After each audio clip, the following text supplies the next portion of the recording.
I'm first, woohoo!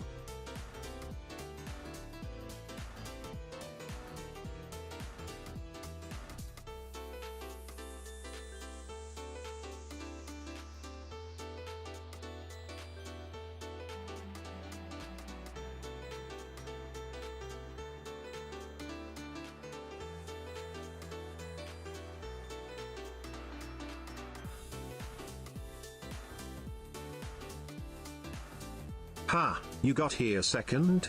Be quick next time, Pepega.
Hello everyone, how are you doing today? Eva Rafis, Diagoose, thank you for redeeming first and second. So I changed it before you said anything, so you might need to reload it, Ingarashi. But I forgot to change the game category, so it should be Resident Evil 0 now. Okay. Yeah. Yeah, Resident Evil 0 is an ASMR. My bad. I got the title right at least. You know, before I started doing the ASMR reading out loud thing, people would say that my voice would make horror games relaxing, so I actually would, in the tags I put ASMR horror as a joke, because I didn't know what else to do for the tags. It's its own genre. I'm the one who founded it, obviously. I'm sure that whispers growl. Yeah, whispers and zombie groans.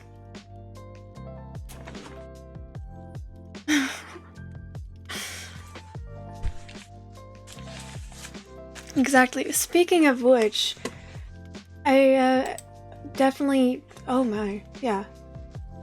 Thank you for reminding me of volume, because I once again turned the volume way up. And that would have sucked if someone tried to jump scare me with the volume at 76.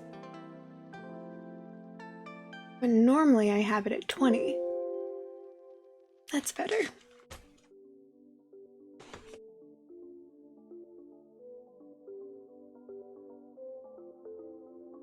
Yeah, that's better. Anyways, how are you all doing? Happy Friday! My family got back today. They got me socks. My mom was like, your feet are always cold, so I was trying to figure out what to get you, and I got you these. They're made with, sheep's wool. These are technically socks. They are so soft.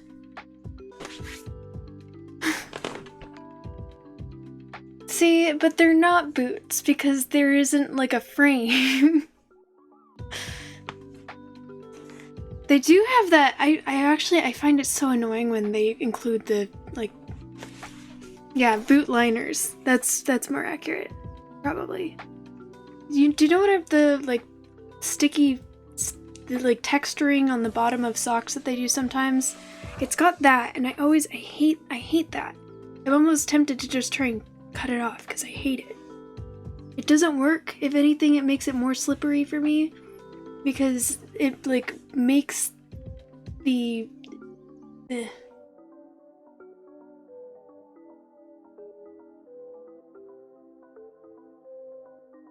Can you ask what is high drink water? What? Are you asking? That's a shelf, if that's what your question was. I have just a shelf right here.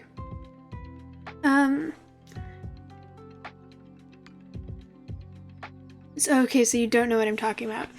It's got like, you can sort of see it. There's like rubber textures.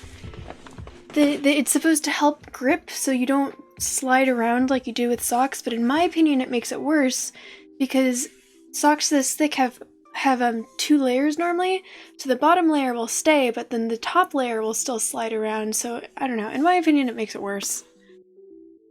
And then I also can't wear it with shoes because it sticks to that, so I'm probably just gonna end up cutting the rubber. It's not boots, you can't.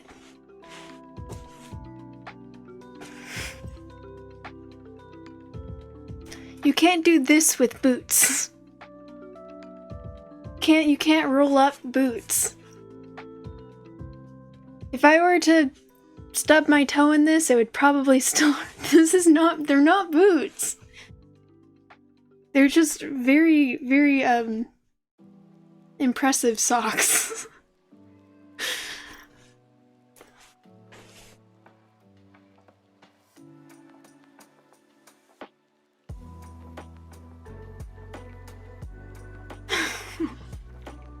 I feel like I'm the one being gaslit here.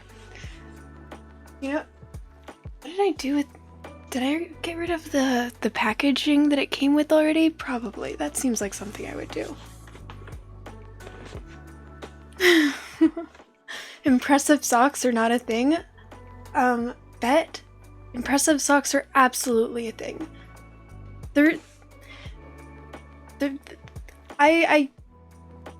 My mom, whenever she travels places, she always gets me cool socks. I want to see if I have any that are like, that I could find offhand. I feel like all of the ones that are cool are probably dirty right now, but I'm gonna go glance.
Okay, so these aren't my favorites by any means, but these ones are pretty cool. They're ducks with money.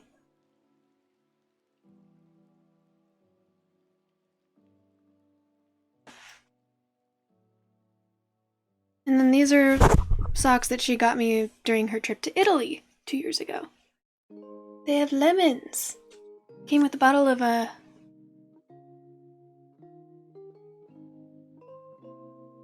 That's actually really funny that you brought that and then I showed lemons right away. And then these ones too. These are I couldn't find my favorite. And the thing is, I would have known them if I saw them, but I can't remember which ones are my favorite off the top of my head. But these ones are also cool. These are impressive socks.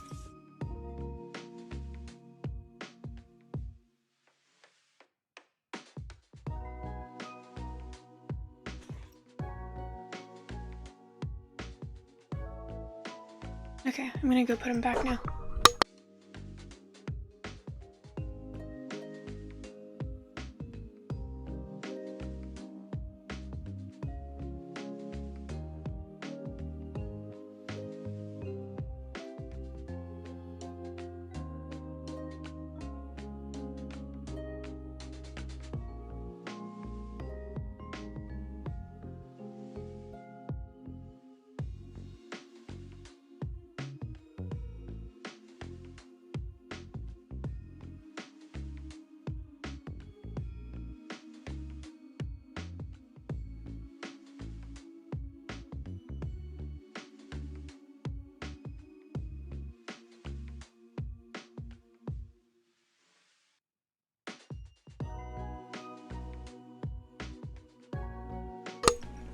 Margot, hello! Welcome in. How's it going? Thank you for being here. Got any grapes? I love that you guys know this song. It's an amazing song. I relate to it very strongly.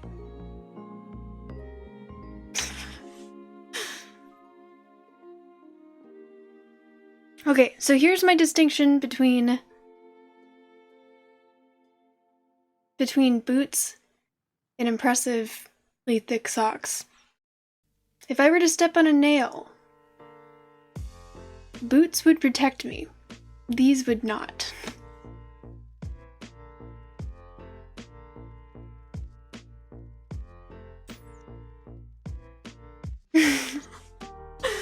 I'm very sorry to hear that. I don't need to ask.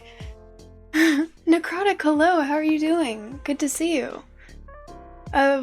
We're having a debate right now over whether the socks that my mom brought me back from Ireland they're socks. They're not boots, they're socks. They're just very thick socks.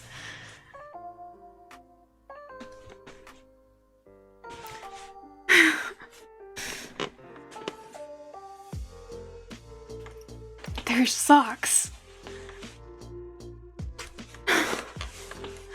You can't do this with boots. See, you can't do this with. I did these with socks because these are socks.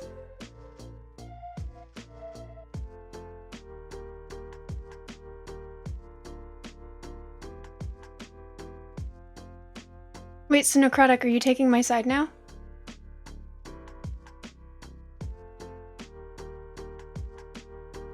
Yeah, the other ones are boots. They're very similar to slippers, which is why I wear them. They're very comfortable. But these are socks. No, the other ones are boots. Because they have a rubber sole that will protect me if I were to step on a tack or something. These would not protect me.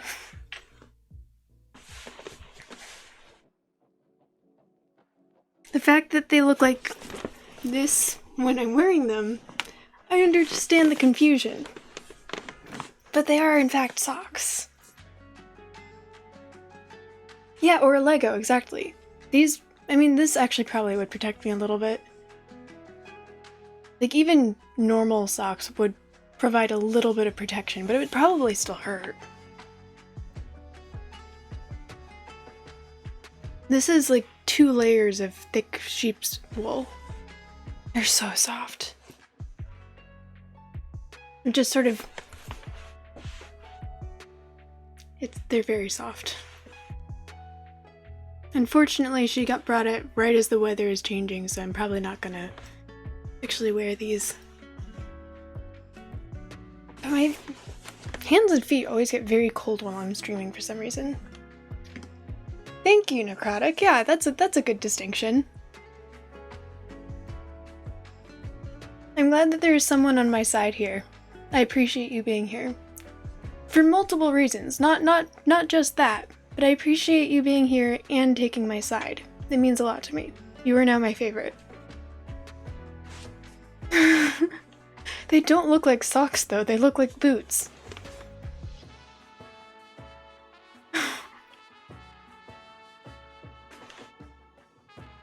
I'm probably not making it better, but the way I'm wearing them, I'm rolling them down so that they actually do look like... Definitely does make it look more like boots.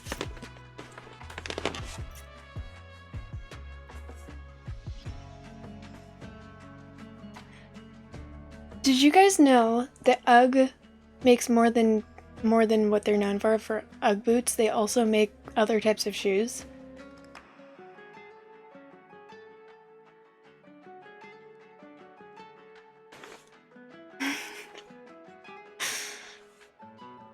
I'm excited to tell my mom tomorrow that her gift caused a very heated debate. Do you know that UGG stands for ugly? Irish, hello! Welcome in!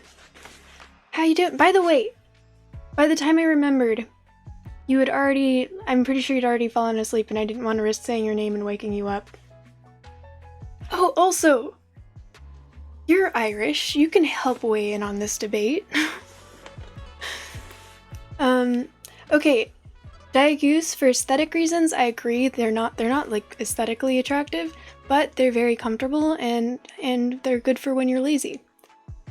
But the thing that I keep forgetting to tell you is a while ago you redeemed a henna tattoo, and I did it wrong, so it didn't last more than like a day, and I wanted to let you know that I refunded the points.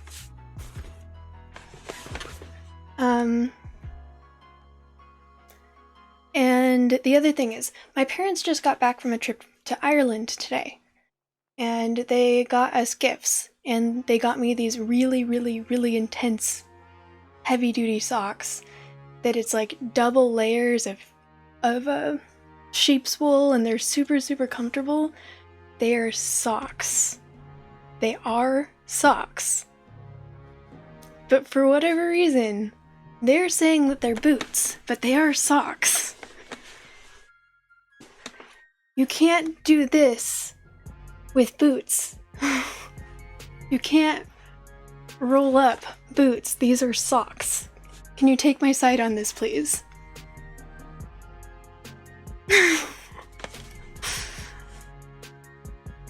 No, I didn't. I didn't, Angarashi.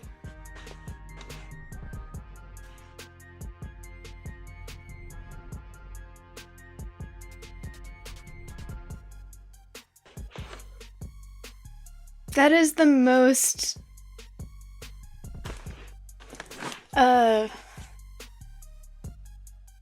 what's the word I'm looking for? Half-assed answer. The most I'm not getting involved in this dumbass argument answer. And I respect it. They're socks that look like boots.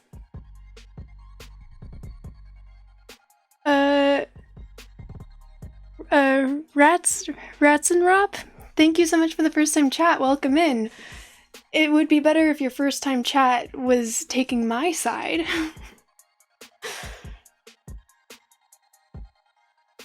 But welcome to the debate.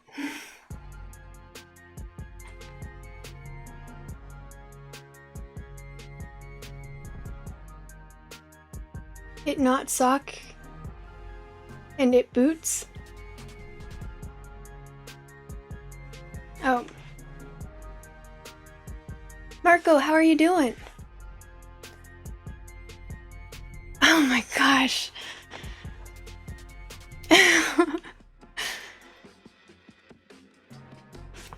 Man, you know what? Your input is not wanted here, okay? It's only wanted if it's taking my side that these are socks. I wish that I'd kept the packaging just so that I could show you guys that they're socks. Assuming that that's what it says. You know, my mom told me that she got me socks. You know what? I feel cyberbullied, okay? I feel cyberbullied. Y'all are ganging up on me here.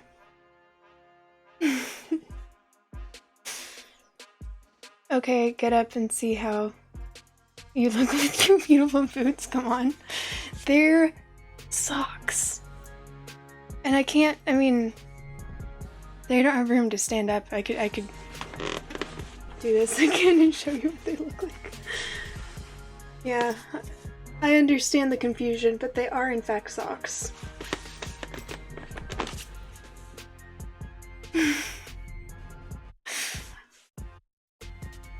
Irish for boots is socks. I don't know if that's true. I feel like that's definitely not true.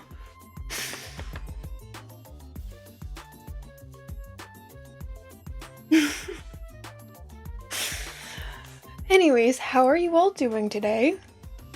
Besides, just being wrong, everyone except for... who was it that wasn't wrong?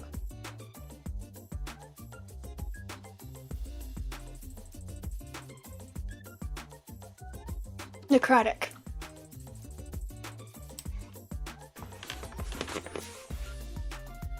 So how's everyone doing?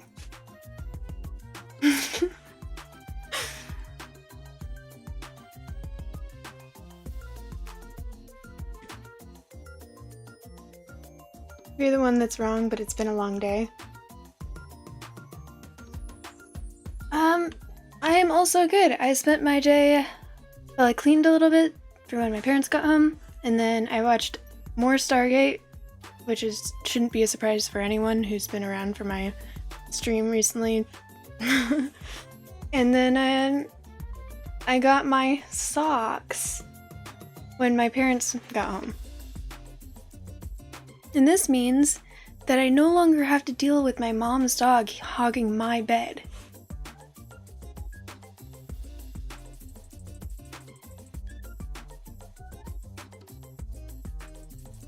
Ingarashi, that's awful. I'm sorry to hear that.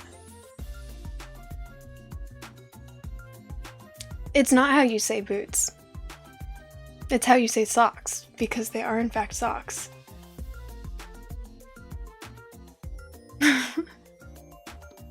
Next time you guys are going to be saying that my boots are socks. It's just gonna be, you know, it's a mess now.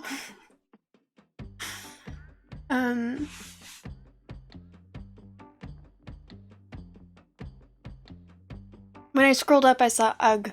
We were talking about UGGs earlier, sort of. The reason I said, did you know that UGG makes shoes that aren't boots, is because it was several years ago now. It was probably like 5 years, maybe not that many, maybe more. My mom's friend gifted me these shoes. They're stilettos, but they're made by UGG. She gave them to me because I guess they didn't fit her right, but they're like $300 stilettos, and they're made by UGG, and they have sheep's wool by the toes, so they're more comfortable. They're really cool, but I've worn them literally one time, and I don't deal with heels well, so yeah. I wore them. My cousin's dating this girl who has connections in Hollywood, and I was like, where else am I going to wear these shoes? So I wore them to a party in an 8-story mansion in Hollywood Hills. And I found out later, some of you may have heard this story because I'm never gonna let it go, ever. While we were there was this director who apparently was friends with Johnny Depp, and he was like, yeah, I invited Johnny Depp, and he said that he might come later in the night, and we are like, oh my gosh, that's so cool. And then we never saw him, so I was just like, I mean, it's cool that I was at a party that Johnny Depp was invited to. Like, that's cool enough as it is. And then I found out the next day, because there were pictures, that Johnny Depp did in fact go to that party. He was there for 20 minutes, and during those 20 minutes, I was upstairs having a heart-to-heart with my cousin. And no one thought to go and get us, even though the birthday girl's boyfriend was upstairs. No one just thought, okay, I should go and get the birthday girl's boyfriend. I know! How could they not get us? I had a chance. I was in the same building as Johnny Depp. The whole thing was awful. Customer came in with 3 kids running around like animals, no discipline. He let one of them go to the bathroom alone, and it was on the floor. That's terrible. That's so irresponsible. I didn't even own these at the time. I wasn't going to show him my stilettos. I was going to stand there and get very tongue-tied as I tried to tell him that I see him as a human and not just some reality star that is on TV, and I want to be his friend. And then somehow make that sound insulting, and then probably end up with a restraining order somehow.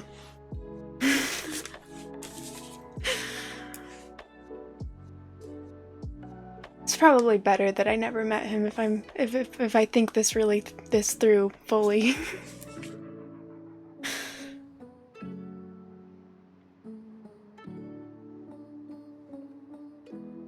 The shoes probably would have come up though, because I could barely walk in them. Like, walking in a straight line was fine, but having to go downstairs, and it's an 8-story mansion, so there was a lot of stairs, did not do very well. I spent a lot of time just sort of clutching the railing. I was trying to take a video of me going downstairs into the room where... So I guess the house...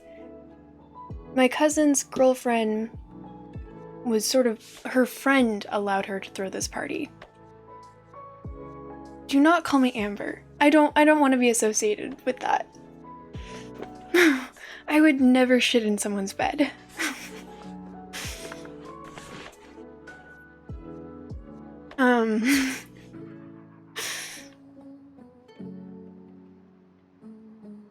Where was I going with this? Oh, so her friend, apparently the reason he's able to afford an 8-story mansion in Hollywood Hills is because he's a big shot porn director. So there's a bed on every single floor of this mansion, and we were going downstairs to the club area where there was a bed and a stripper pole, and the walls were painted with like this blacklight reactive paint, and it was just super trippy and cool, and I was trying to take a video of it as I was walking downstairs, and it's mostly just like the wall, because I was clutching the railing so hard trying not to fall as I was walking down these stairs, and my phone was in my hand. Alcohol probably didn't help, but I was struggling to walk downstairs while I was sober. If it's come, then I'm very concerned for the people that... I mean, first of all, impressive, considering it was an entire massive room, not including the hallway leading up to the other floor, and the, like, mid-floor, because there was, like, a landing that had a room in it as well. But, I mean, blue and purple and green and pink, that, I don't think it's supposed to be that color. I mean, I'm not a professional or anything, I'm not a doctor, but if you're shooting colors that are not white, I think that's reason to be concerned. Not a doctor, so, you know, maybe. I don't think it's supposed to be red either, but it's definitely not supposed to be green or blue or pink. Well, I mean, pink and it's definitely not supposed to be blue, green, or purple. Just, you know, something to be aware of. You identify as a unicorn, so that's what yours looks like. Well, you know what? I'm not gonna argue with you. If you're totally okay with possibly being radioactive, that's fine. Good for you.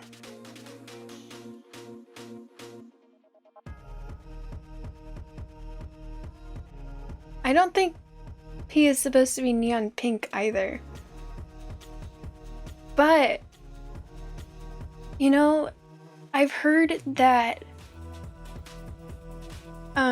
I think Mountain Dew mixed with something else will make someone's pee like glow in the dark or something. And then if you have like a UTI or a kidney stone, that'll be red. So it wouldn't be like neon. Neon would probably be cause for concern, but like glow in the dark and red is probably a possibility. Still concerning, but maybe a possibility. We call it rainbow surprise. Definitely, I think both of those words are probably accurate.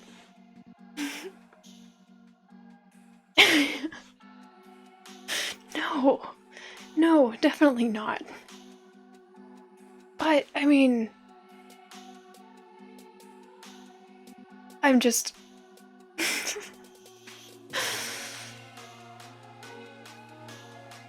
I mean, it would be impressive. It would definitely be surprising. I'm sure that their porn stars would, or porn directors would go crazy for you. I mean, could you just imagine the ratings?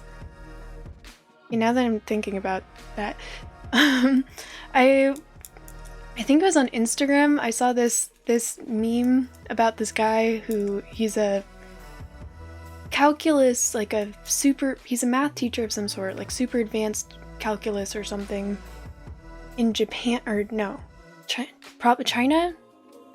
He speaks Mandarin. He teaches in Mandarin, and he streams and uploads all of his videos onto Pornhub, and he's got like 75,000 followers or something like that. Yeah.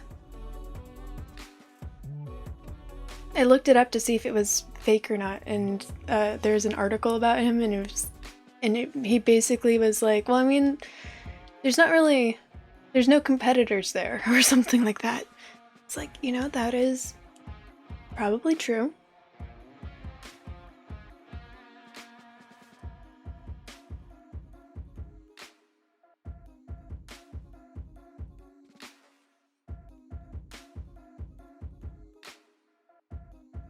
Wait, you've technically been in porn?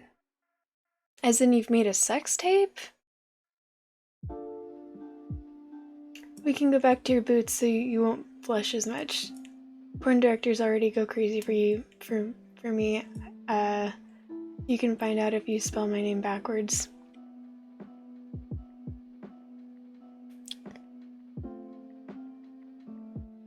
A porn star! Oh my gosh, I didn't even put that together! Wow, clever.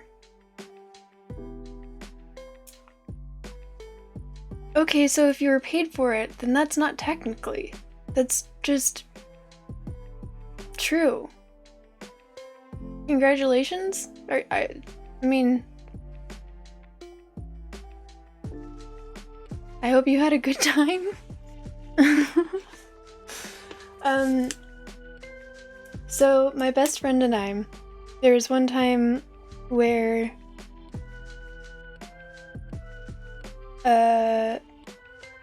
he used to go to SDSU. I feel like that's safe to say since it's a massive school. Also, he's okay with me saying his name since he wants to start a business. And he got his degree from there, so that's relevant. Cool. I just worked through all of those problems. And there's one time where we decided we wanted to make the best sandwiches ever. So we got this 5 different types of really fancy cheese, cheddar cheese, and so we made 4 cheese mac and cheese, and then with the 5th cheese we made grilled cheese sandwiches, and then we put the mac and cheese in the grilled cheese sandwich, and it was so good. But for whatever reason, totally sober. The drinking had not started yet. Totally sober. We're shopping, and we're like, 2 pounds of noodles is probably enough. And then, once again, totally sober, we filled up the pot with water and put in all 2 pounds of noodles. Way too much, never again. And so, by the time his roommate decided to throw a party, we'd already realized our mistake, and there was just way too much cheese, or mac and cheese, for us to ever eat, ever. And this girl walks in, and she's already super drunk, and she sees us with like way too much mac and cheese, and she's like, oh my gosh, I love mac and cheese, oh my gosh, I literally eat mac and cheese like once a day, can I have some? And we're like, yes, please eat as much as you want, we need help. And we found out the next day that girl was actually a porn star. She was on Casting Couch, and then it went viral, and she had over 3 million views on Pornhub. And so that's the story of how my best friend and I made mac and cheese for a porn star.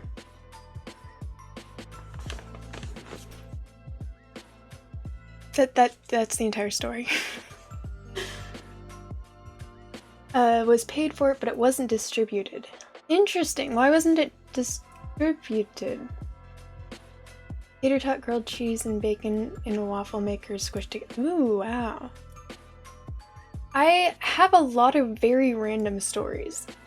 A lot of the time I'll get kind of insecure and be like, I feel like I have kind of a boring life because I don't really do much, because of my depression makes it so it's difficult for me to do things, and then I'll start telling stories and it's like, no, I'm not boring. If I were to tell you about what I'm doing right now, it's streaming and then binging Stargate. That's pretty much it. My mental health is doing better, so I can start doing things again. But the stories I can tell of my life, there's definitely some interesting ones. Oh, because it was the video personal use. Gotcha. Interesting. Alright. Well, congratulations. I hope that the money was worth it. Did you know that it wasn't going to be distributed when you agreed to do it?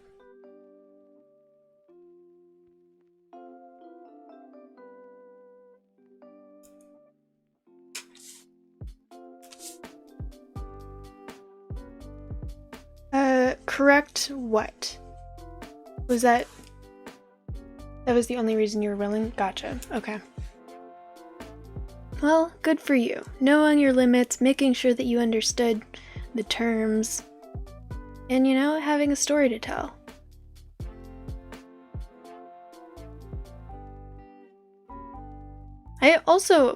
I used to work at this coffee shop with a girl who'd been in porn. She wasn't a porn star by any means, but she'd been in porn, and it was distributed. And she said that it was a lot of fun.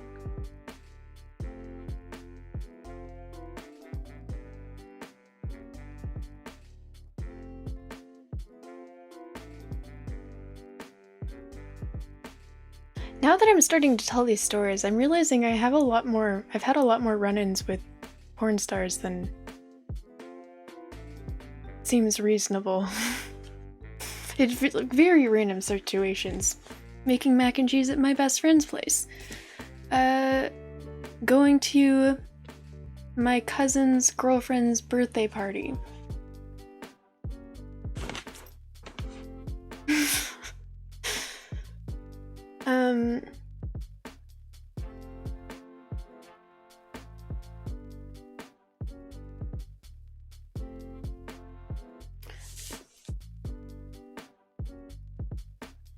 So my best friend and I met when I was 6 days old, and he's almost exactly a month older than me. So we generally celebrate our birthdays together. And I know the exact day that we met, so February 6th. We've known each other for over 27 years now.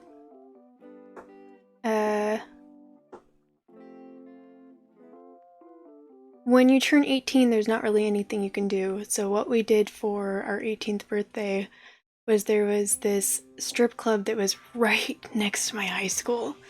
And one day I was like, after I got out of school, we went to that strip club. And it was extremely awkward, and it was almost completely empty because it was on a Thursday or something in the middle of the day.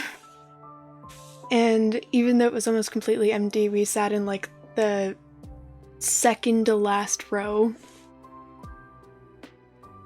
And this stripper came up to us, like, we'd been there for a little bit, and the stripper came up to us and was like, "What are you guys doing here?" And we were like, I mean, we just turned 18, and, you know, and she was like, "Oh, okay, that makes sense." And then she just kept talking to us. And she was really cool. Her stripper name was Baby, because everyone said that she looked young, and so she figured that it was a fitting name as she was trying to come up with the stripper name.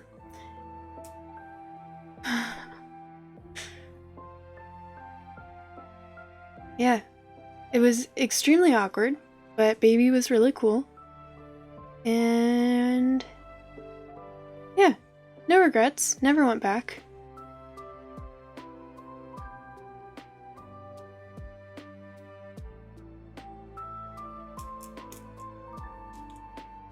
Sort of. When I was in high school, and I was writing when I was riding the school bus to school, someone told me that if I was a stripper, my stripper name would be Chips, because there's no way to say chips in a sexy way, and there's no way I could ever be sexy. So yeah, I do sort of have a stripper name. It's Chips.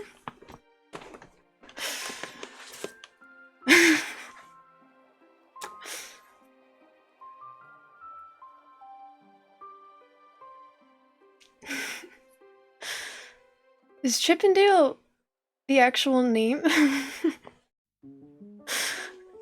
The name is awful, or the fact that someone said that to me is awful? Actually, that one didn't bother me. There were other things that were said to me on the bus that did affect my self-esteem, but that one I just thought was funny.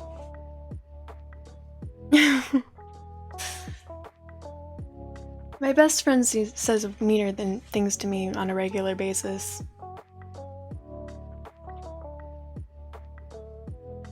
I've said this a couple times, but I don't think anyone here has actually heard me say it.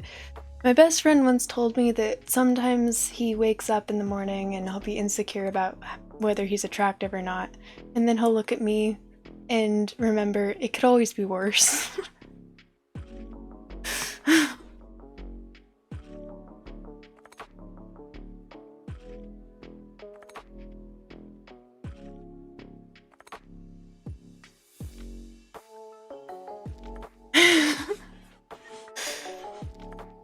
See, but this isn't really trauma, it's stuff that I think is funny.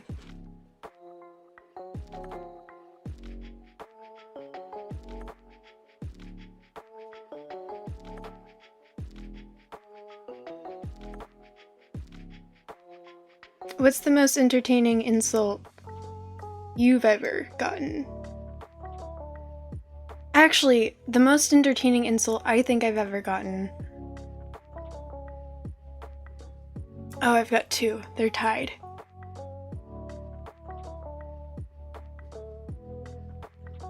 So, I broke up my high school boyfriend. I broke up with him because he cheated on me.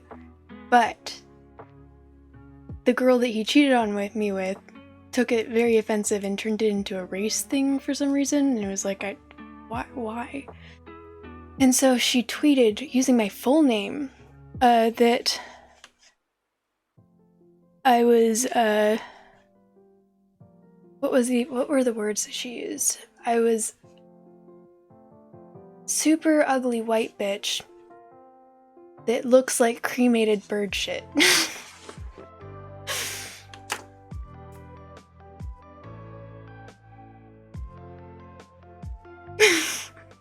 So white that I look like cremated bird shit. I was like, dude, points for originality. Wow. And then, yeah, that they said they did a full, like, a slander campaign against me on Twitter and Tumblr and Facebook. I didn't have an Instagram at the time. Otherwise, it probably would have been Instagram as well. Using my full name, would say things like, if they ever see that stupid white bitch Teddy ever again, like, I'm gonna punch the shit out of her. And every single time I saw one, I would screenshot it. She didn't go to our school. And while we were together, I already knew that there was something weird between, well, actually she was his first ex. And I made him promise to never bring her to prom if we broke up, and he did promise. And then he did it anyways, and the way he told me he was going to bring her to prom was he wrote like a entry about it in creative writing class and then read it out loud, which triggered a panic attack. Because he started a fight with me. And then I took all of those screenshots and showed them to the principal of the school and got her banned from prom.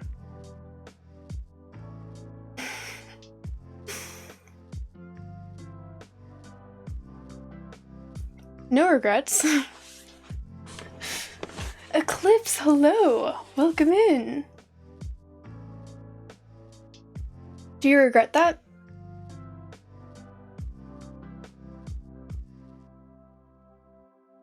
Thank you. Yeah. This is sort of trauma dumping, but it's things that I don't think is actually traumatizing, it's things that I think are funny. Oh, and the other best insult. So I'm genetically Jewish, not culturally Jewish, genetically Jewish. And I don't know if you guys can tell by looking at me, but I don't look Jewish, especially now that I dye my hair red. People think that I'm Irish. And,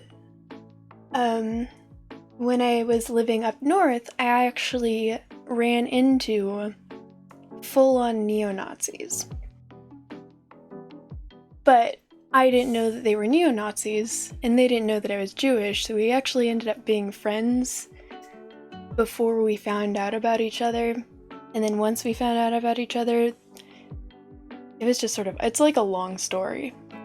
But long story short, or the moral of the story is, by reacting with anger and hatred and just automatically being like, you're a monster piece of shit, that's just adding more hostility.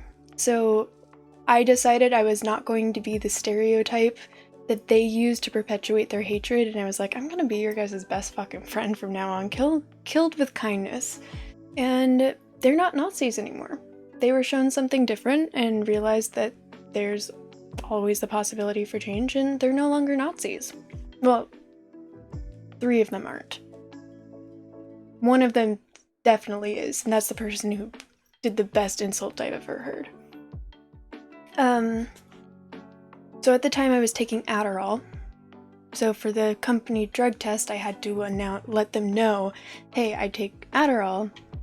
So, which is an amphetamine, so I might have a positive test for meth. But if you look more closely into it, it is in fact Adderall. Like, there's ways to differentiate. But that means that I did have a initially positive test for meth. And he was a security guard at the school, or at our place of work. So he had access to that record. I told my friend, I was texting him after I'd moved away, and I was like, hey, tell that person that I say hi, and send him my love, because at some point I realized that they were hopeless and just went out of my way to piss them off more by being nice to them, but in a way that was like, it wasn't really nice. I knew it pissed them off. If I was trying to be nice, I would have acted differently. My survival instinct doesn't work because this guy genuinely wanted to kill me. Was very obvious about it. I probably shouldn't aggravate him, but I'm gonna keep doing it anyways. And so I was like, hey, give this person my love, tell him I say hi. And he said, fuck that Cabbage Patch frizzy-haired tweaker.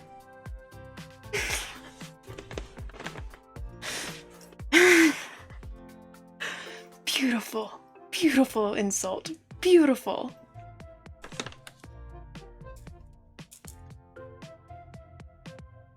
Jock, welcome in. How's it going? How was your stream? Are you still streaming? I was lurking. No, it looks like you're not streaming anymore. I'll close that tab. It was probably for the best that I didn't go to prom. For my mental health, my senior year was suicidal depression from breaking up with my ex, cheating on me, and dumping me, and going to prom with my best. Oh my god. Yeah, that's fucking terrible. I'm so sorry to hear that. That is really bad. Yeah, that is definitely for the best. My ex, after I got his ex banned from our prom, decided not to go to prom.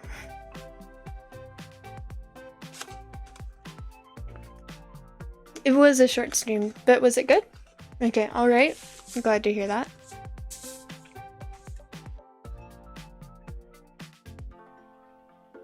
So, yeah.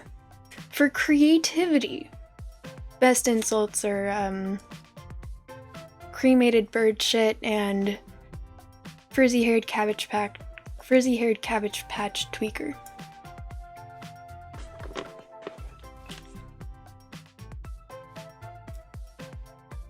Because those are just, they're very original.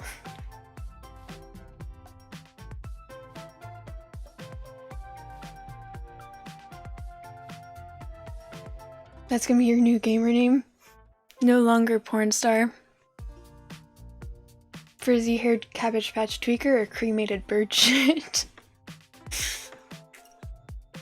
Because frizzy-haired cabbage patch tweaker is kind of a mouthful. It doesn't just roll off the tongue. Oh!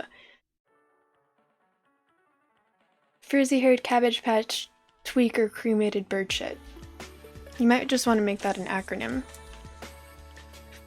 Frizzy-haired cabbage patch tweaker cremated bird shit. So that would be FCPTCBS. There's no vowels, so good luck.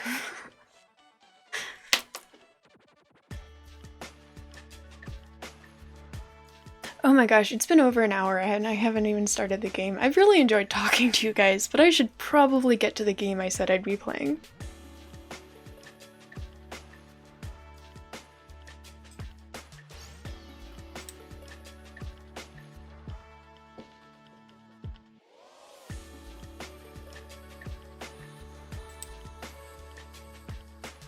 They're socks. They're socks. If I were to step on a Lego or a tack, they would not protect me. Therefore, they're socks. But I do want to finish this game, but I'm also enjoying, you know what, I'll switch to just chatting for now. But I'm not going to change the name because I'm too lazy to do that, or the tags.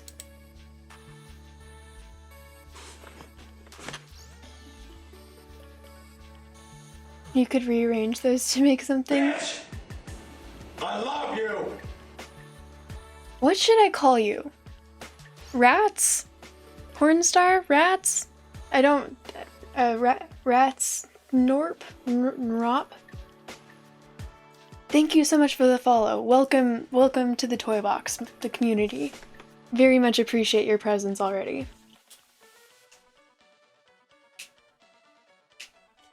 Jockey forgot the XX.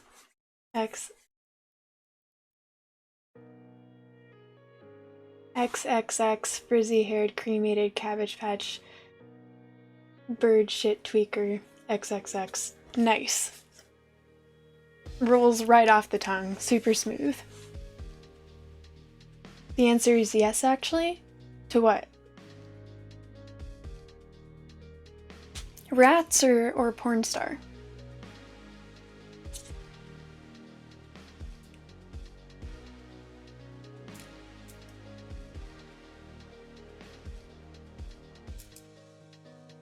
Alright, I need to test something. This is not to you.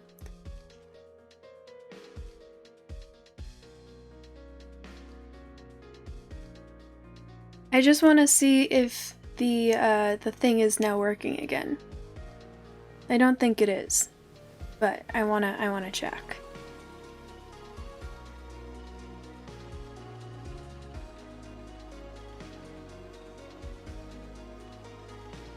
It's not working. Sad. I have.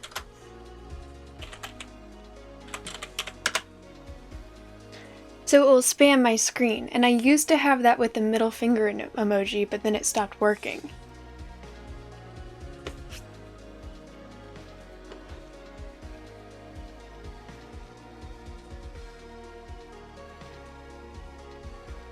Actually, very close, Jock. It was fuck you. Spelled out.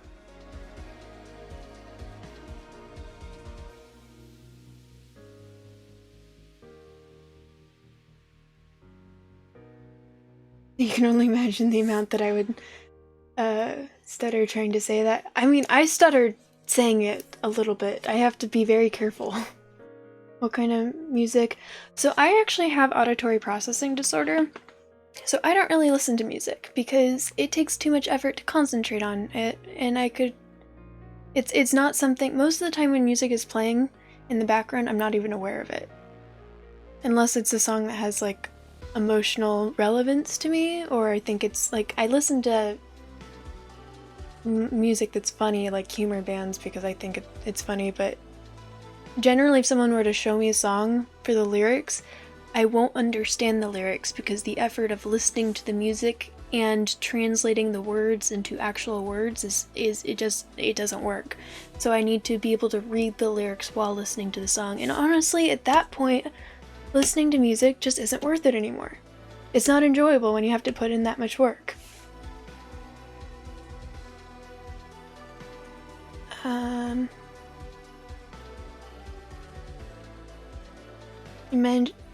Imagine a ginger impersonator flipping us off. I mean, is it really being an impersonator if I tell you? I'm not trying to pass it off. Da Vinci's Notebook, enormous penis. Wait, what? Lindsay Sterling, crystallized, saved my life. I'm very happy to hear that that's an outlet for you that is helpful. I wish that music worked for me, but... Oh, is that a song?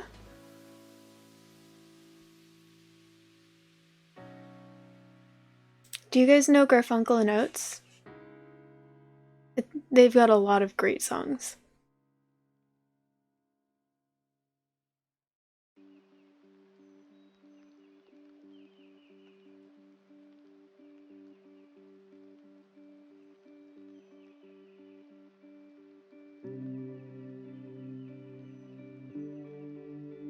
Okay, well, my two favorite songs by them. Oh, so close. That is so close to being perfect. Are a little inappropriate for streaming. I don't think I'd get in trouble for them, but I feel like I would make myself uncomfortable. I've shown you guys Sports Go Sports before, though. What other songs do they have that are good?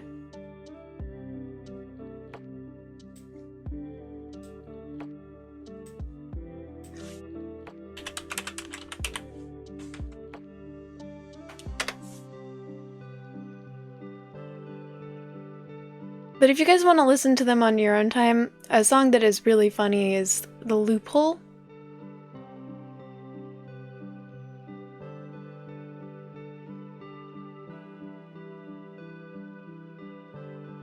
And I don't understand job. That one's a good one.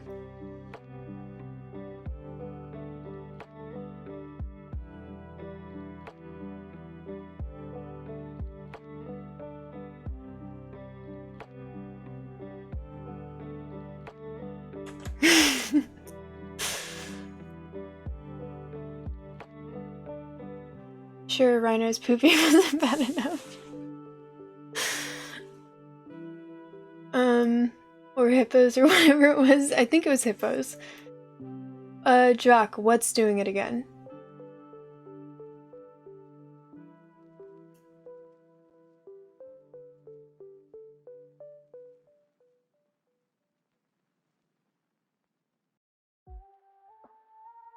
He's climbing and I'm scared. Oh, I wasn't paying attention to the numbers. It's gonna be okay. Just remain calm and try to calm down. Oh no!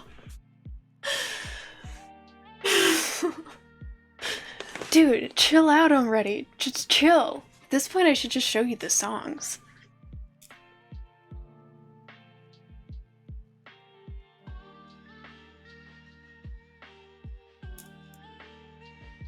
$100. Oh my goodness! Evil. Go sit in the corner. Calm down. Jock, do you feel better now?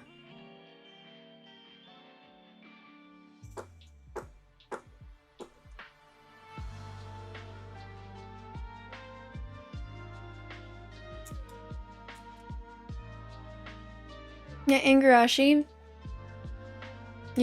I didn't actually see your percentage, but I believe it.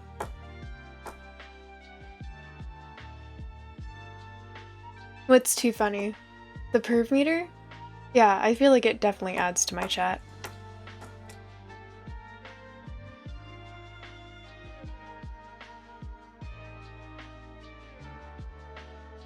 Hey, Eclipse! Thank you for being the reasonable one here. By the way, do you speak Japanese? I was thinking about that earlier today for some reason.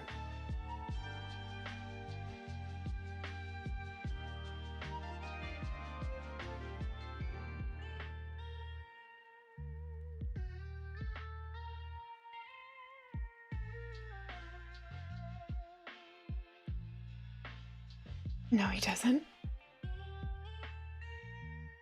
Oh, are you deployed there? I wasn't sure what you were doing over there. For whatever reason, I thought it was vacation. I can say thank you. What about Donde está el baño?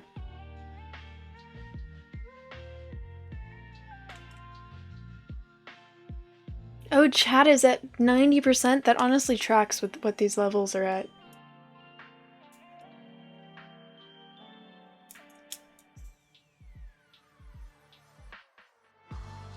Oh my gosh, so close to perfect. So close.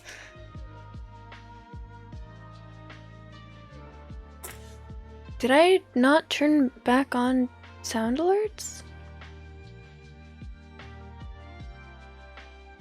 I didn't hear anything.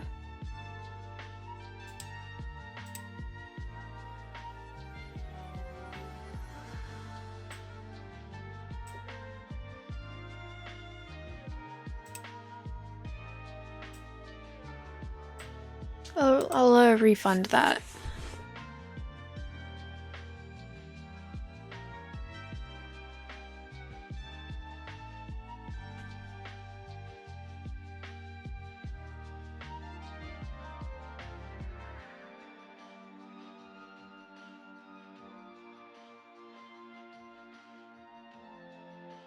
Well, it's not actually showing. It was. Are you sure about that?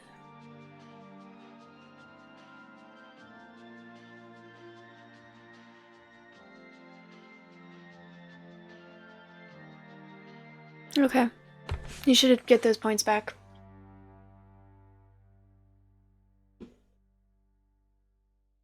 So maybe it just didn't work. You can try again now if you'd like.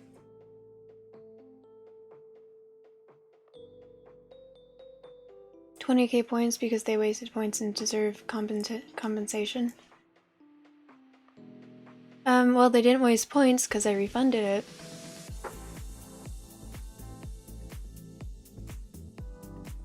It's bitch. I love you.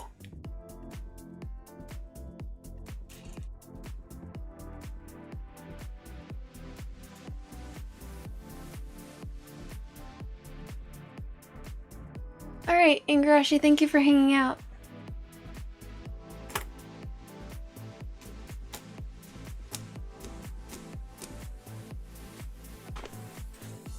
What is going on here? It's specifically that one that's not working?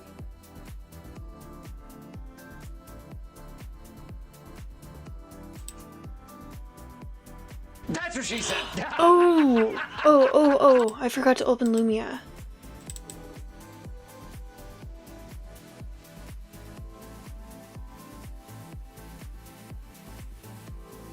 It's really annoying that that one doesn't open on its own.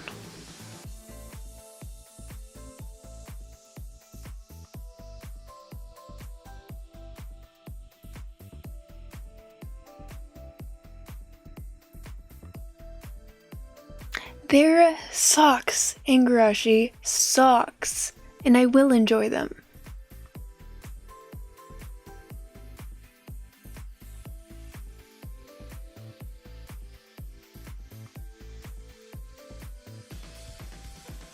So I must want to play it. Play what?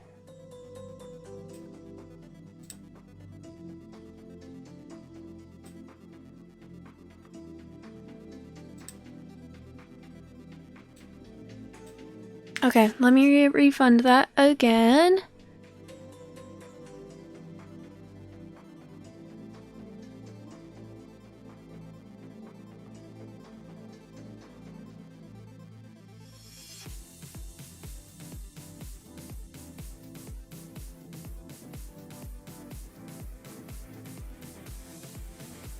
Alright, you should get those points back.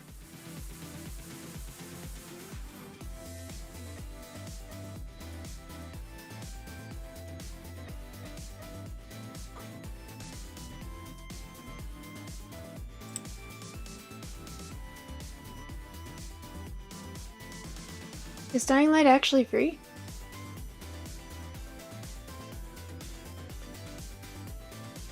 $82%. I mean, he was at 98% probably like 2 minutes ago.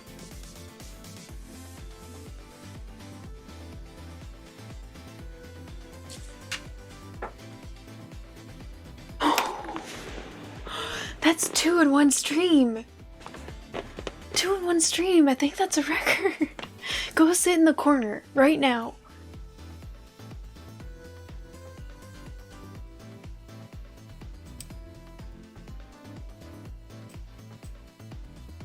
You're in timeout now.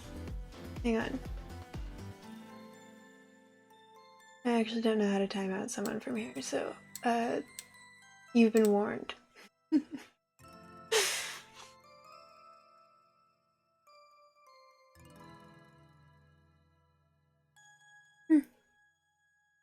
I'll have to remember to check that out later. But I have enough games that are on my list. I've literally bought so many games that I intend on playing that I haven't played, because then I keep getting new games.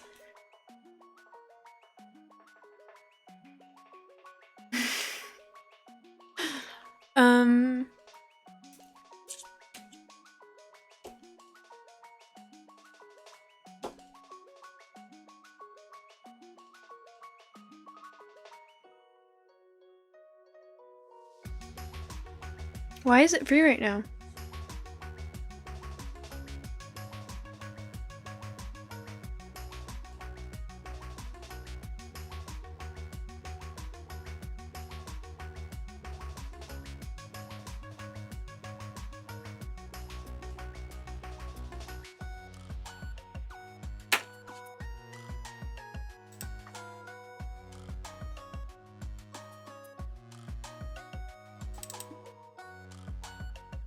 Alright, Epic Games, let's see what you got.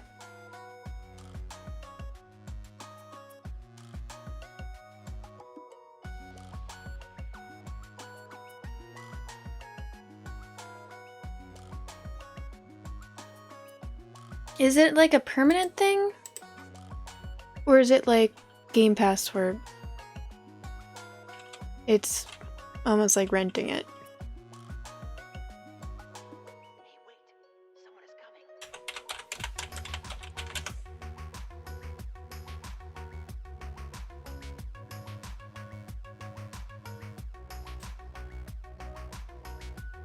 Oh man.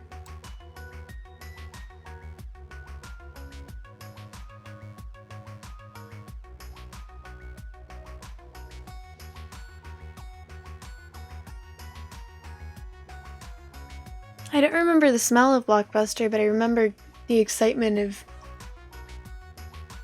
of going to the Blockbuster that was by my house with my parents and picking out a couple of movies.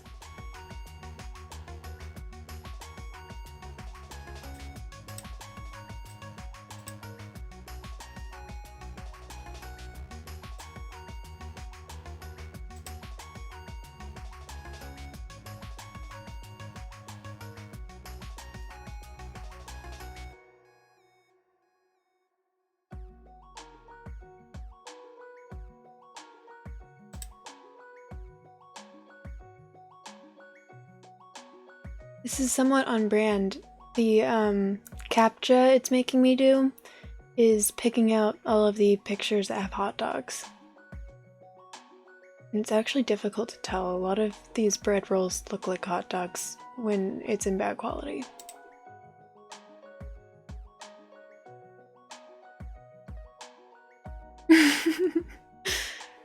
Hey, it worked!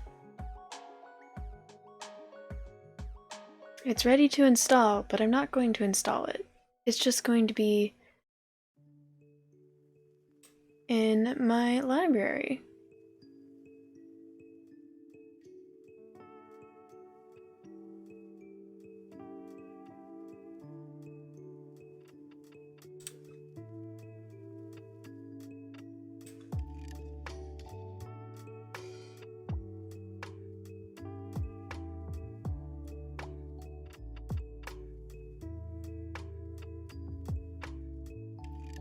I think I forgot to return my copy of American Gangster. That bill would be a disaster.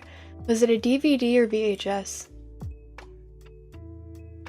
Was it 15 years ago? No, it wasn't 15 years ago. I still remember Blockbuster. And 15 years ago... Oh god. It might have been 15 years ago.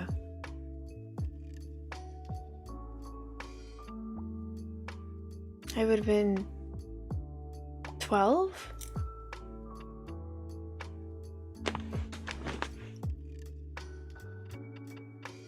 Wow. Sometimes I say things that make me feel old. Oh, okay. Like, you know, VHS.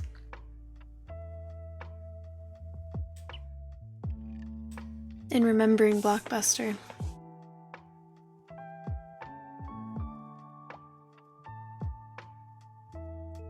Do you remember VHS and how you would have to rewind the tape if you wanted to play it? And getting mad at whoever had most recently watched the VHS tape for not rewinding it?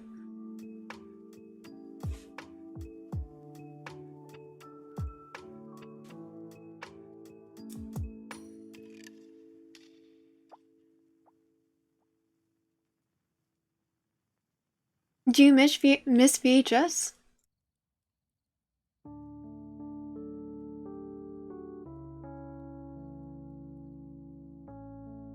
Oh man, The Lion King, to this day, will make me sad. Will make me tear up. I think it makes me tear up more now than it did when I was a child because I didn't fully understand the emotional relevance of thinking that you had just destroyed someone. Yeah, Scar is a dick. I have not watched the newer one.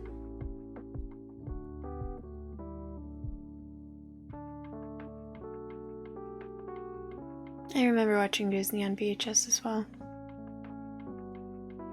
I think her DVD player still has, it's one of those fancy spancy DVD players that DVD, Blu-ray, and VHS. It's even more heartbreaking. I think that's the reason I didn't watch it. I was still very emotionally temperamental, and I didn't think I could handle it. Now that I've finished TMS, I feel like I probably could handle it, but why take the risk? Why make myself more sad?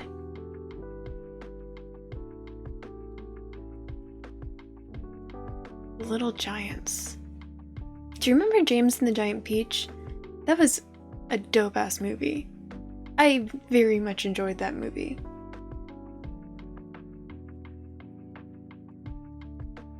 Why do you want me to flex my arm?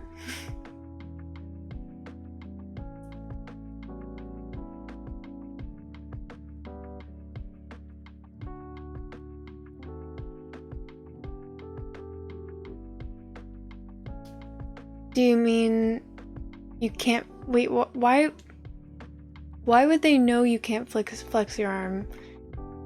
And why?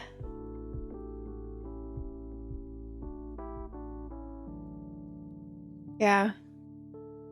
Even though I don't work out anymore, years of playing rugby and being very, very active has left me with arms that look like they're toned, but they're not.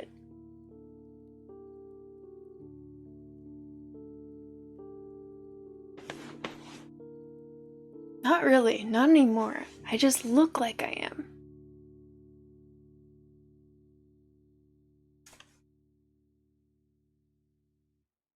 It's not strong, it just looks like it is.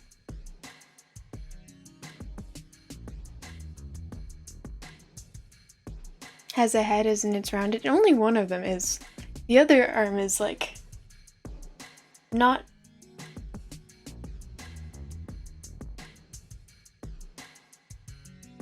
I bet. I mean, it was a socks package, so I just had to tear the cardboard that it was wrapped in, like the paper. I do. I have a penis. I do not have a penis.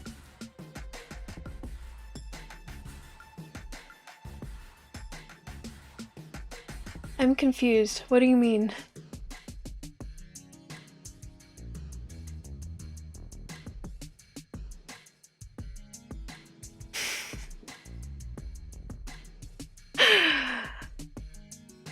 You are at 100%. Chill out. Chill out. And for the record, this arm is actually my stronger one.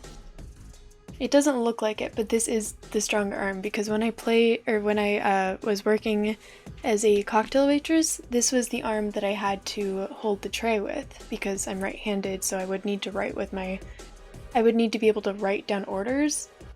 And so this was the one that I'd be holding trays with like 3 pitchers of beer, along with 7 glasses for the table, and then, you know, a round of shots that's lined around it. Yeah, this is my stronger arm.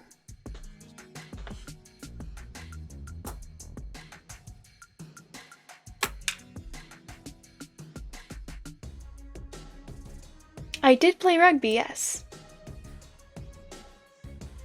In high school, I played for 3 years, and there are 3 seasons per year that are right one after another, so I played 9 seasons of rugby. And then I also was on the varsity swim team at the same time, so I'd go from rugby practice straight to swim practice. So I was just in amazing shape in high school, like amazing shape. I haven't been in that in shape since I graduated.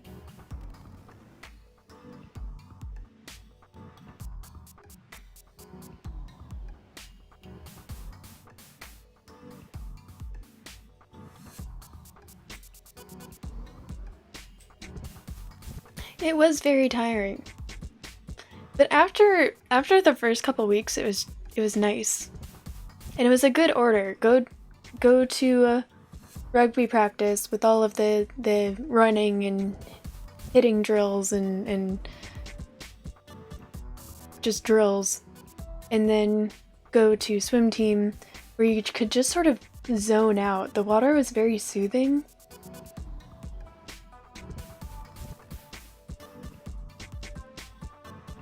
It's all the head trauma.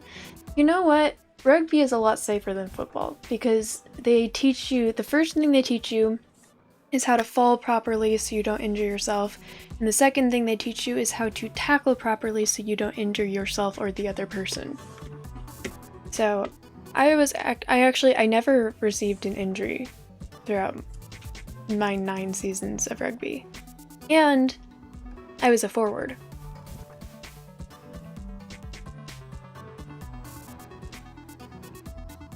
And I was in high school, so wasn't legally allowed to drink.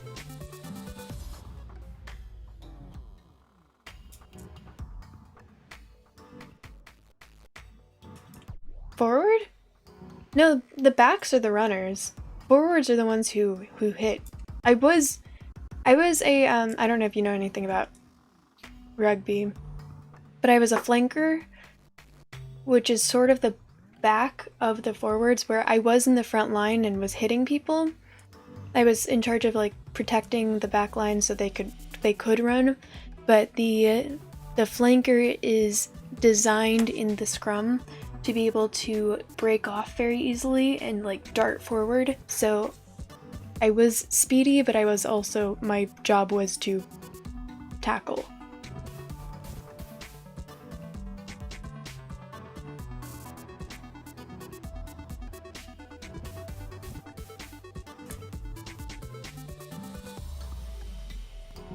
Wait, what?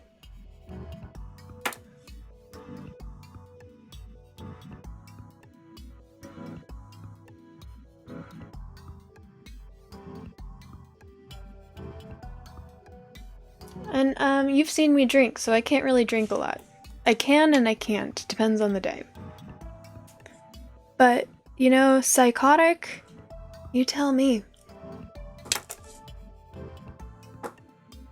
I have not heard of Mordhau.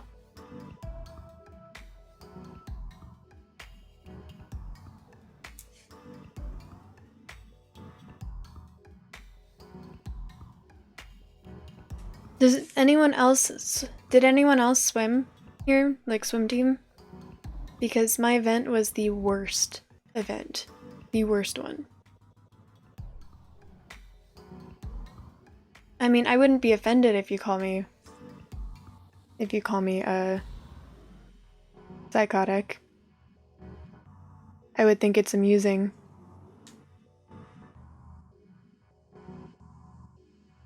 But I was known because I felt like I had something to prove because they didn't want me to be in the front line.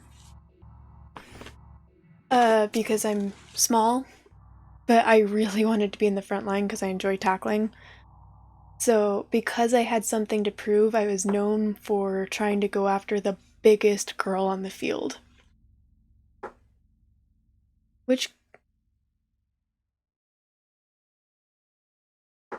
No, I was good at tackling.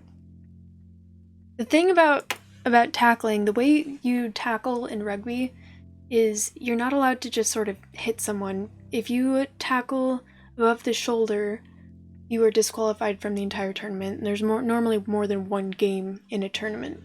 But if you tackle above the waist, you'll get, it's a foul. And you only get like 2 chances before you're disqualified. I have some crazy stories. I do have one story. It's just, you know, sort of a story. I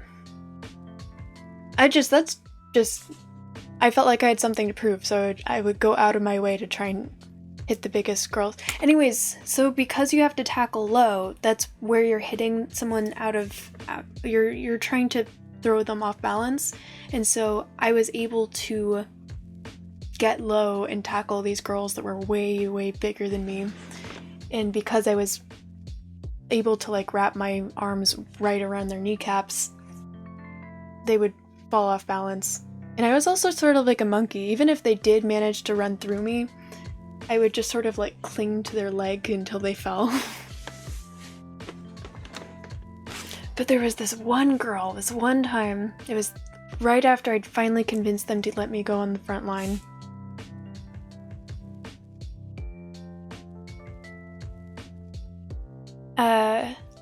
She was Samoan, which is that perfect mixture of both big, fast, and strong. It's so unfair, but they're able to be all three. It's not like one or the other, all three.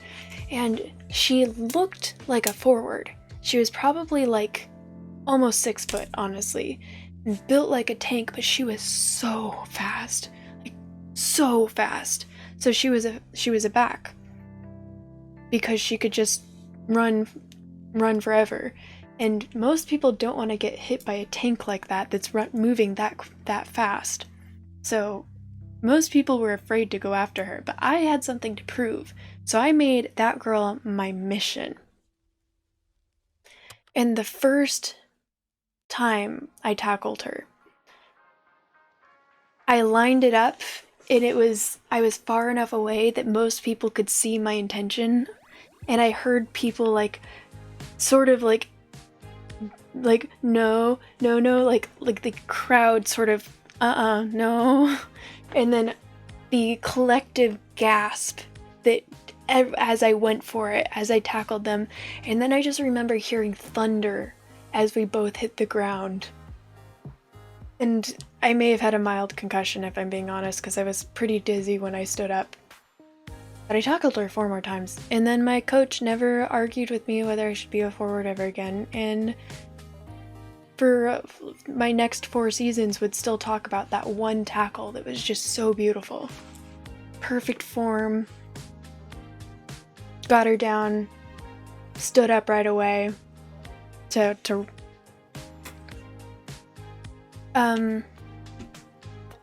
for rugby,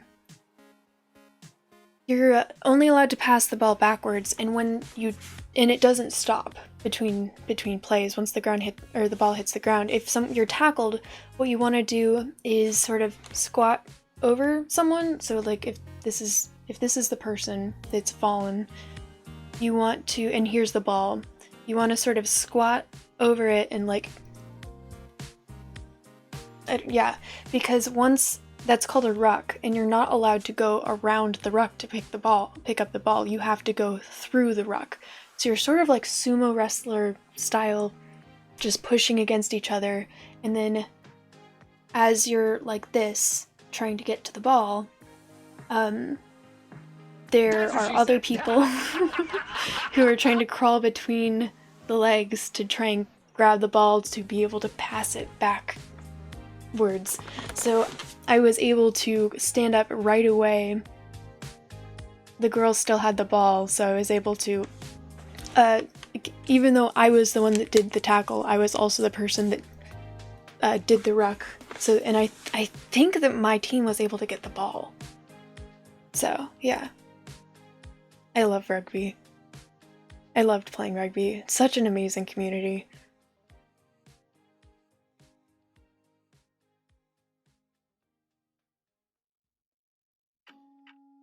Yeah, amazing community.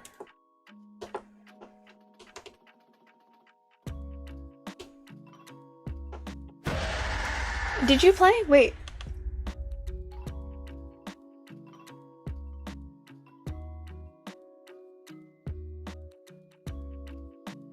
Nice try. That one's been overused.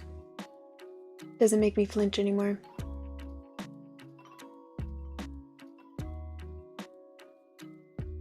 I feel like I missed something.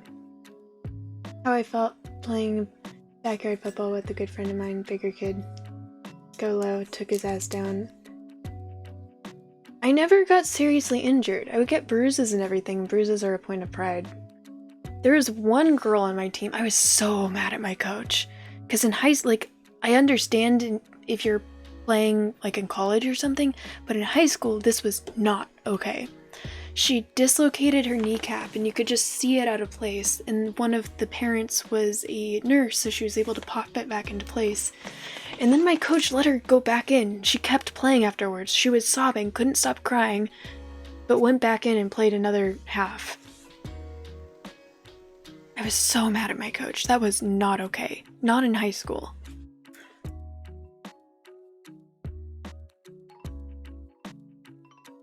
Yeah, okay, yeah. Yeah, it hurt. We used to practice with the guys team every now and then. And, yeah. I remember there was one time we went into like a hitting drill, and I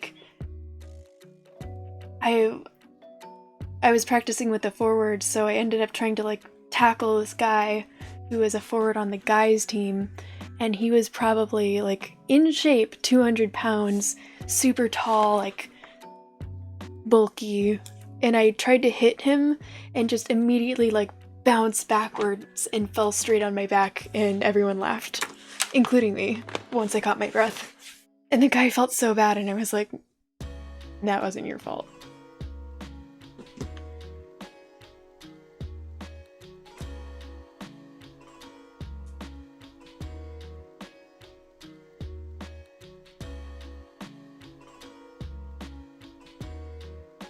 Yeah, I had a high pain tolerance, so I was fine.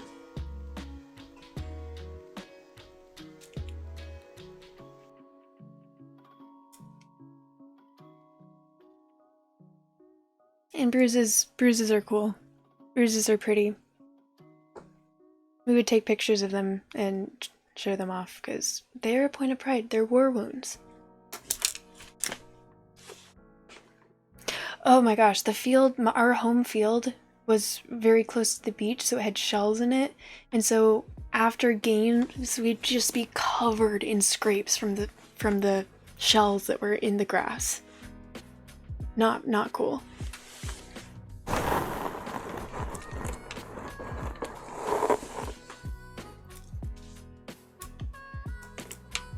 I need to stop fidgeting with my pen,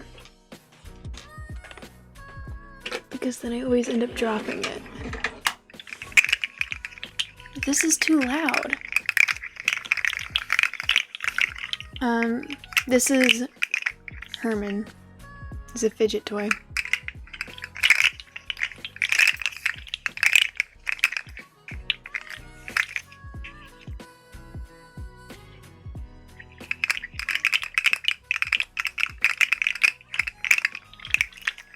Alright. I feel like me going and playing the game I was supposed to play now won't be interrupting conversation. Do you get the reference?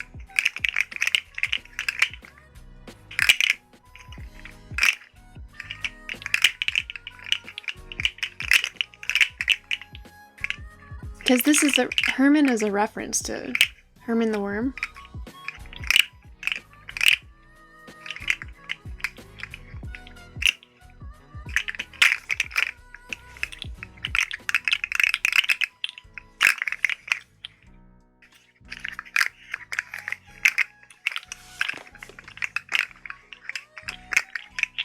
Sitting on my fence post, chewing my bubblegum, playing with my yo-yo. Woo-wee! Woo-wee!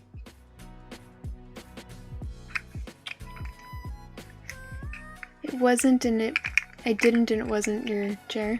It's like one of those rhymes that they have you, like, song, sort of, from when I was in, like, preschool or kindergarten.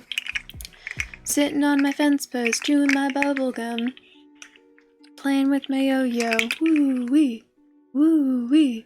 And along comes Herman the Worm, and he was this big.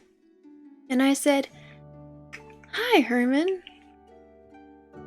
How's it going?" or something. Then he responds, and then it starts over. Sitting on my fence post, chewing my bubblegum, along comes Herman the Worm. And he was this big. And I was like, "Herman, what happened? And I don't remember how he responded. And then it keeps going, where he's like this big. Herman, what happened? Herman, what happened? Herman, what that happened? Herman, what happened? And then sitting on my fence post, chewing my bubblegum, playing with my yo-yo, woo-wee, woo-wee. When along comes Herman the worm, and he was this big. And I was like, Herman, what happened? And he said, I burped.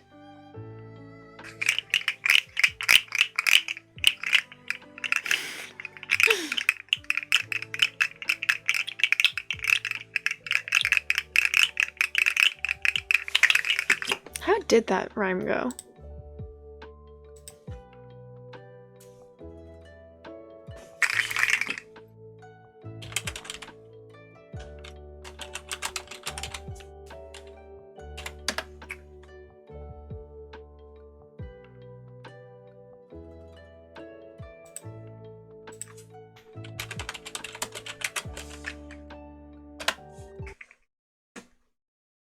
We can listen to it. Music for a child's heart, body, and mind.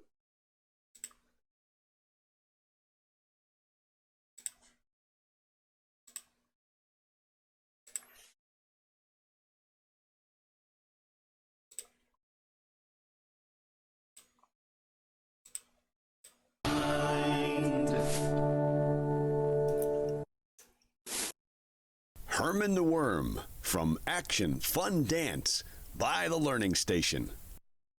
This might get muted in my VOD. I hope not. I was sitting on a fence post, slapping on my left knee, chewing on my bubble gum, chomp, chomp, chomp, chomp, playing with my yo-yo, do-wop, do-wop, do-wop, do-wop, and watching the birds fly by. This is more advanced. It didn't have all of these lyrics. And he was this big. I asked Herman what happened, and he said, I swallowed one grape.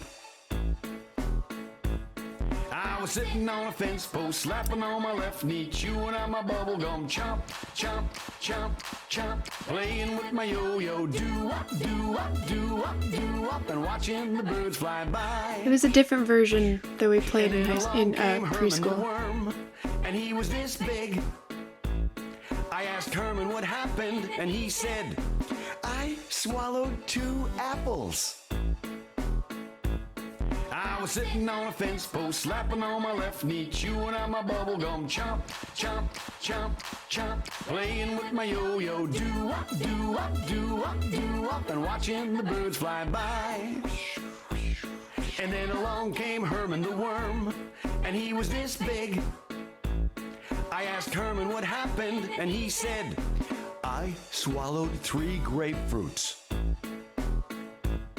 I was sitting on a fence post, slapping on my left knee, chewing on my bubble gum, chomp, chomp, chomp, chomp, playing with my yo-yo, do-wop, do-wop, do-wop, do-wop, and watching the birds fly by. And then along came Herman the worm, and he was this big. How big? I asked Herman what happened, and he said, I swallowed 4 cantaloupes. I was sitting on a fence post, slapping on my left knee, chewing on my bubble gum, chomp, chomp, chomp, chomp, playing with my yo-yo, do-wop, do-wop, do-wop, do-wop, and watching the birds fly by. And then along came Herman the worm, and he was this big. How big? I asked Herman what happened, and he said, I swallowed 5 watermelons. I was sitting on a fence post, slapping on my left knee, chewing on my bubble gum, chomp, chomp, chomp, chomp, playing with my yo-yo, do-wop, do-wop, do-wop, do-wop, and watching the birds fly by. And then along came Herman the worm, and he was this big. How big? I asked Herman what happened, and he said, I burped.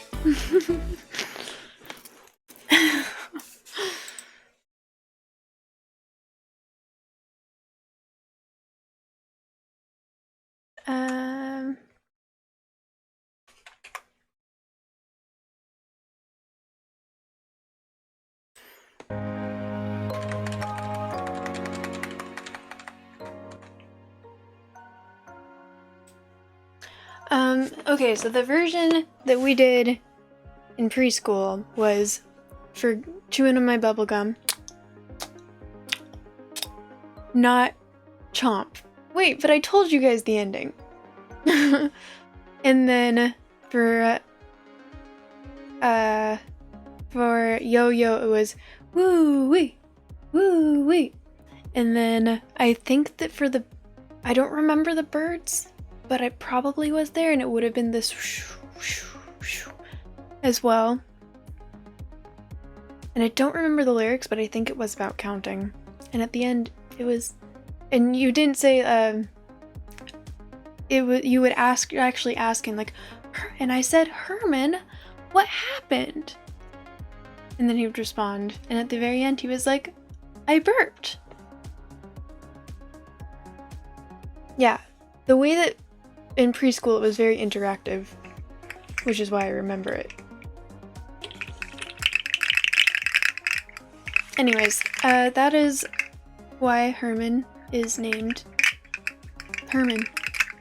He is Herman the Worm. I mean, that's why he was this big. 5 watermelons.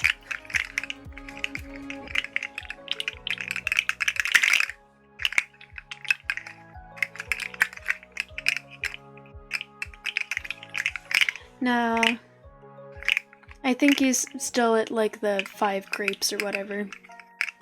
3 grapes. Definitely not at cantaloupes yet.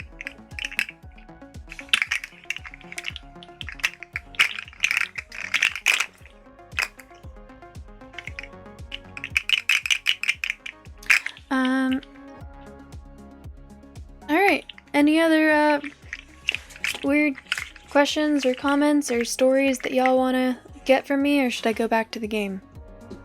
Look, it feels like the conversation is sort of... calm down, I'm not interrupting the conversation like I would have been earlier. Unless I'm forgetting something.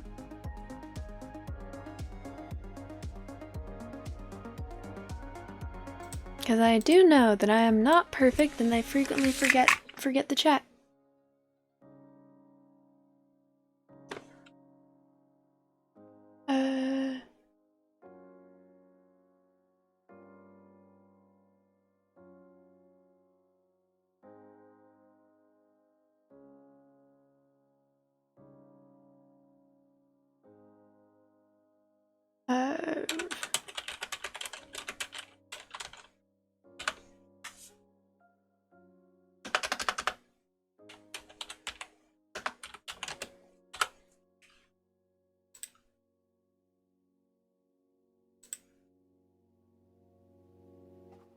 Alright, that's time then.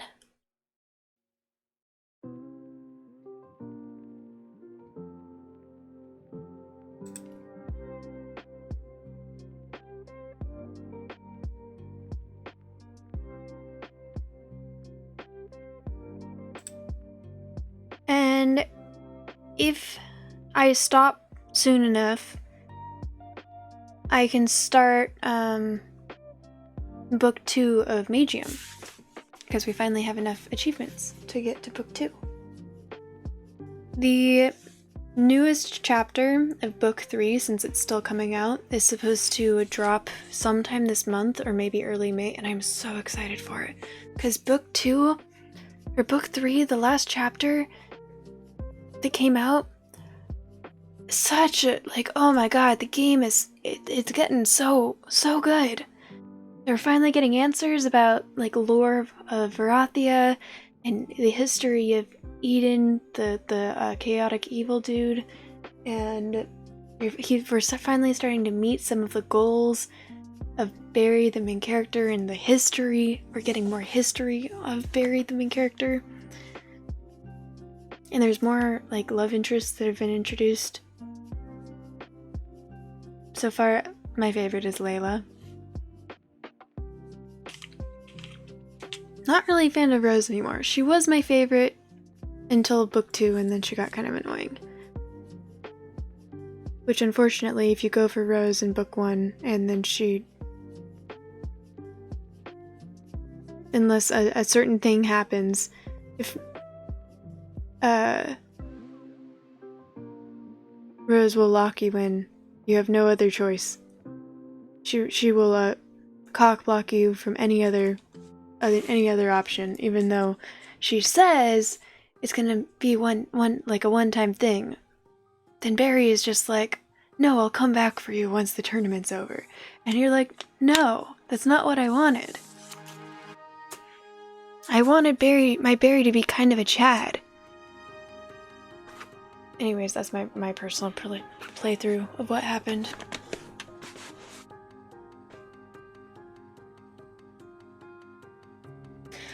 Okay, I'm going to, let me turn on all of the lights.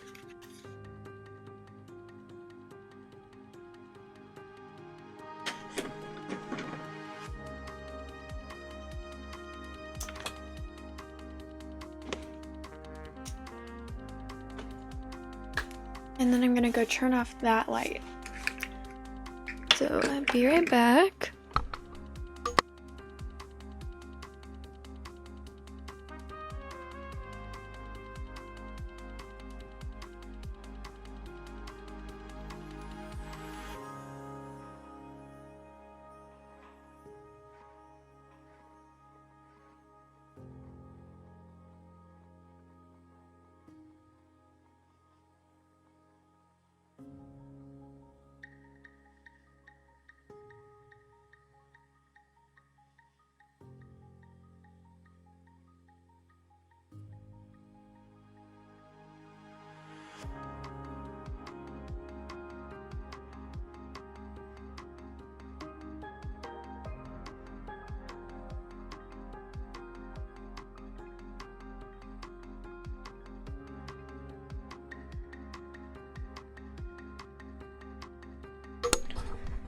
And yeah, I might finish this game. From what I understand, I'm close to the end.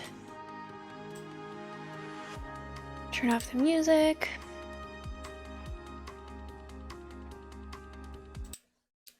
And by turn off the music, I mean mute tab, because these earbuds will occasionally turn on the music again. Just annoying. Actually, I'll just close the browser.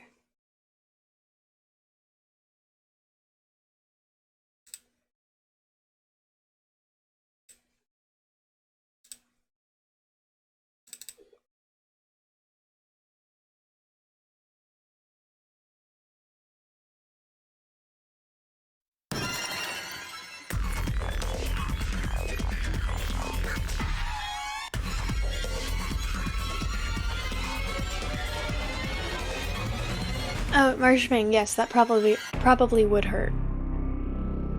I had that thought when I was in preschool too.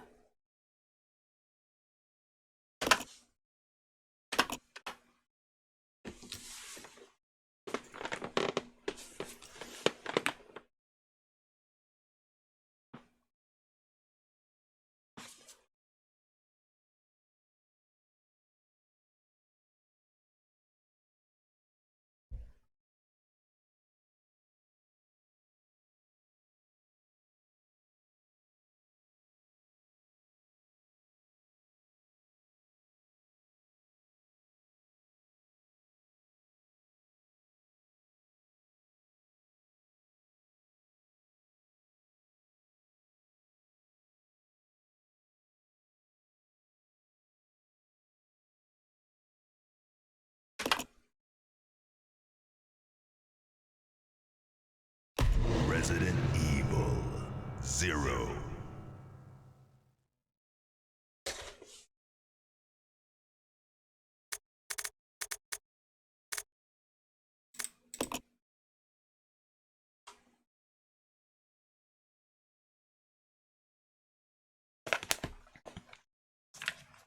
Look.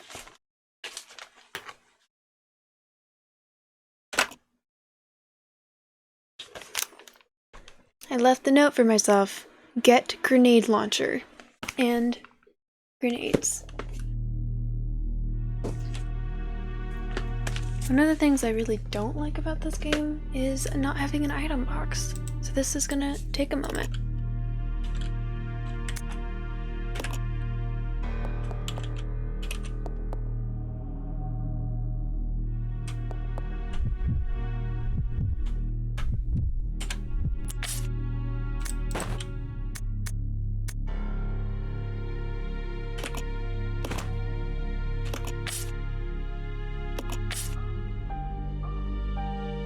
It's gonna be multiple trips. Okay, how do I want to do this?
Where did the zombies come from? I thought I killed them all.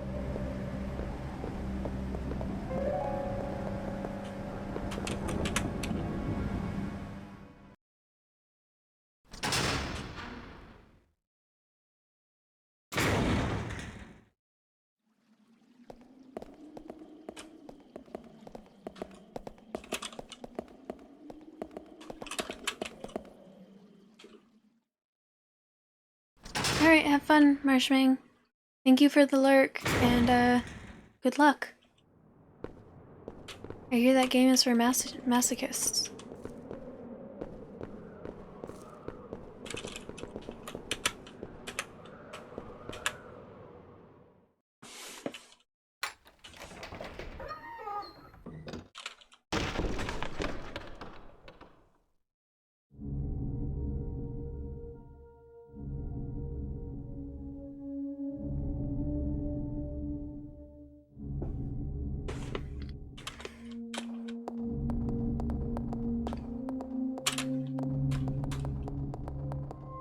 I hope they let me bring my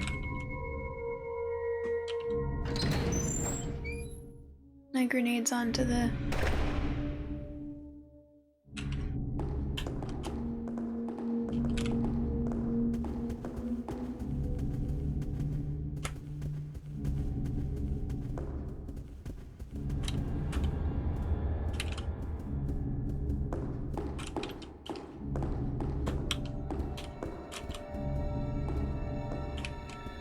There's Magnum ammo, but they never gave me a Magnum.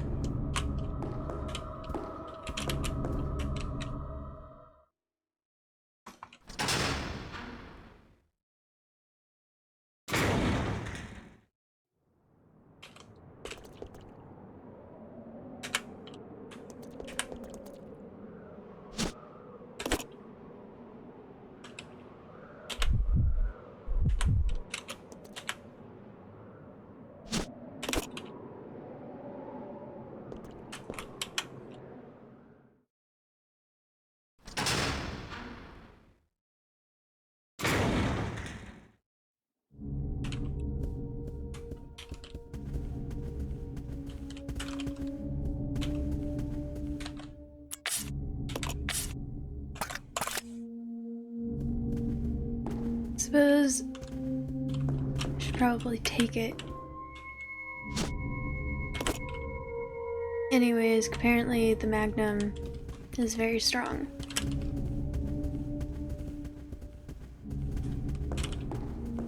I always go the wrong way up the stairs. Oh, I guess that's actually not the wrong way.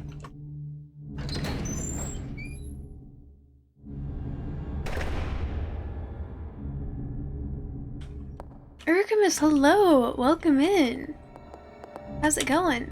How was your stream? I was lurking. Hello! You missed a lot of conversations that I think that you would have very much enjoyed, but you weren't here, so too late. How was your stream?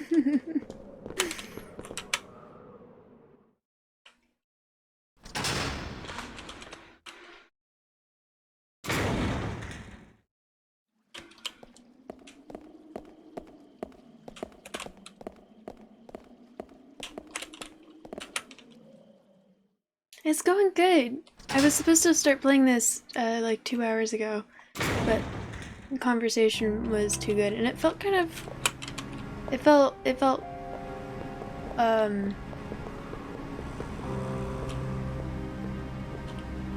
Where is it?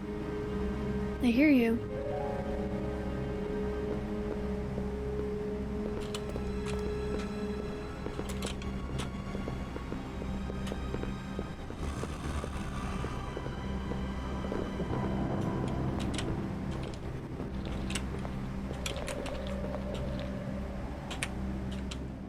Yes it is.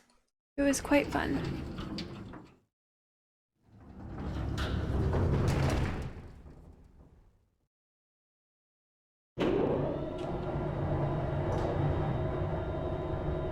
Yeah, it seems like I am towards the end of this game. How was your stream? Did you have fun?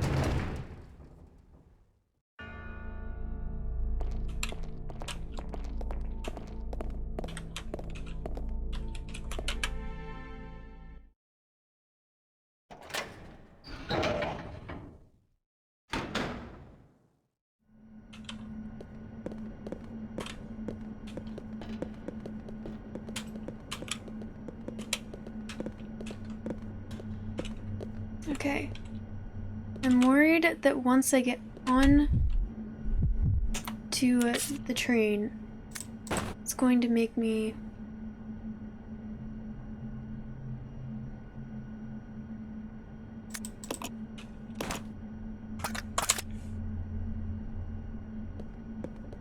It's going to make me not give me the option to get back on. So I'm just gonna leave everything, or get back off to get my grenade launcher.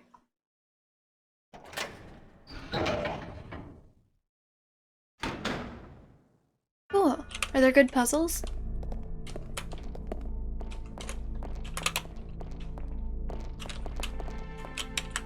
I feel like it's a good idea to...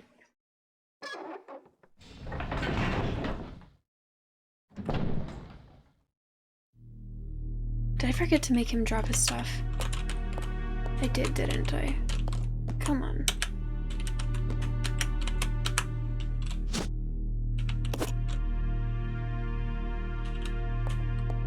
There are earlier in the game, they get easier.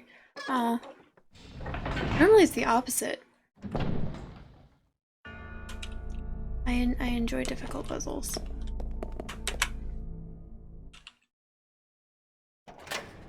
I mean, I don't, but then I also do.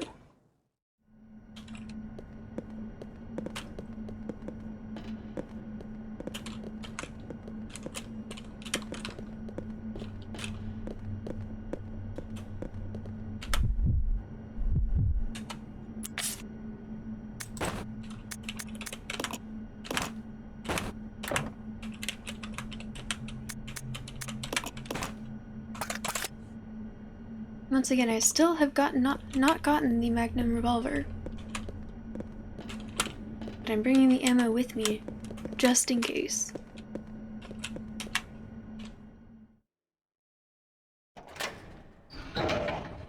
There's mercenary mode? What is that? Also, Storm, hello. Welcome in.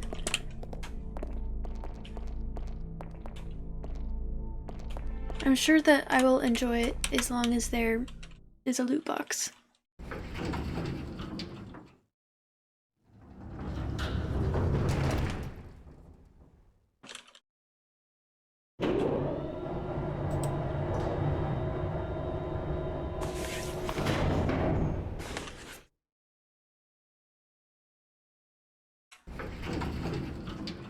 Yes, perfect.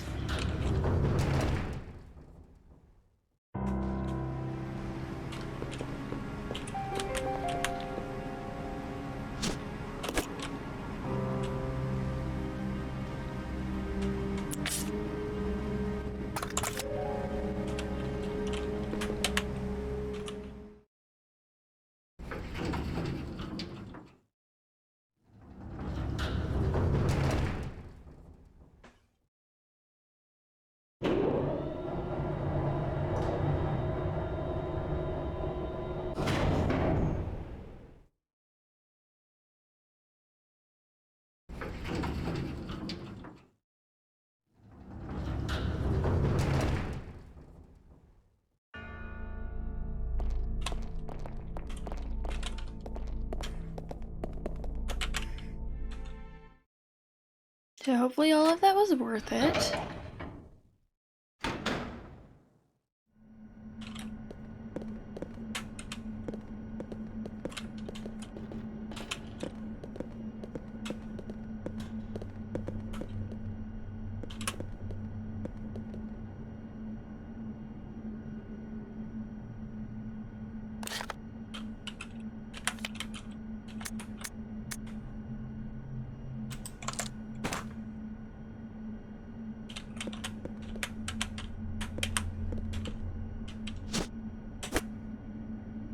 Not what I was trying to pick up, unfortunately.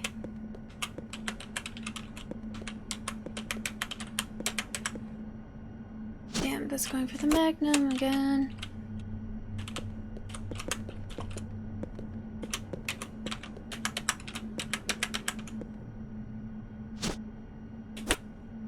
Maybe put it down. Screw this.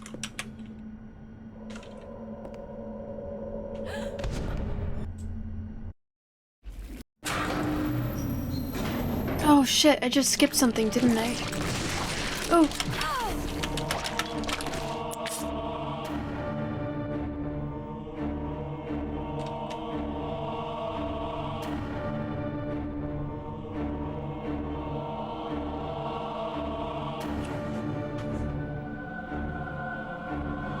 Why did that automatically skip? It's so stupid. Now I feel like I have to, like, go back. God damn it, I should have saved once I moved everything back down. Oh. But I have to go back.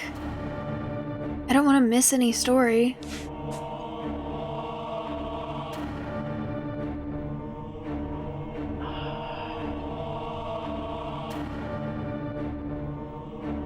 I hate this.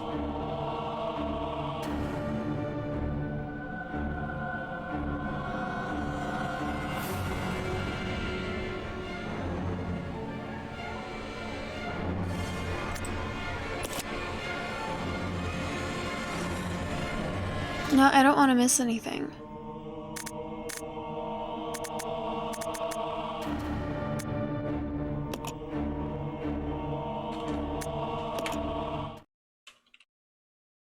Resident Evil Fuck. 0.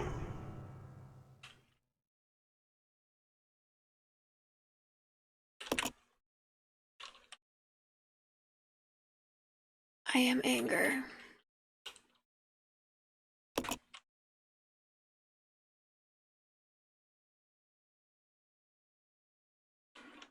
You are entering an insane world.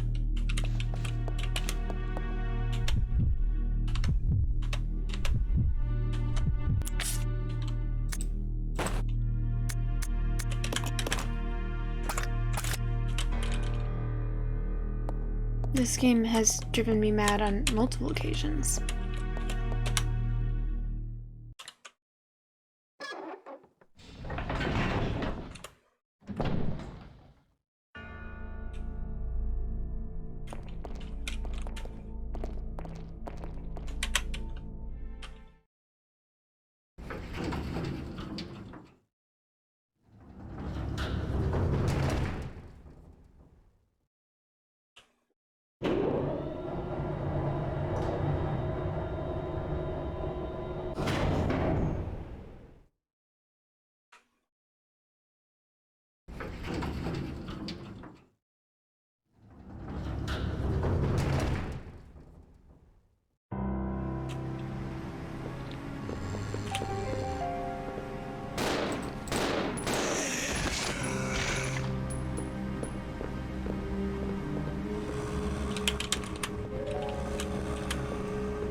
Where is it? I can hear it.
So I know that something's gonna happen to Billy, so I want to make sure that she has the Molotov cocktails.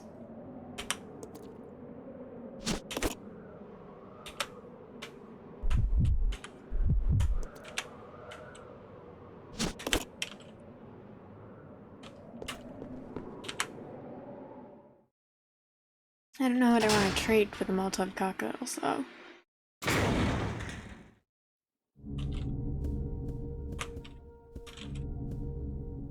Because she's a baby.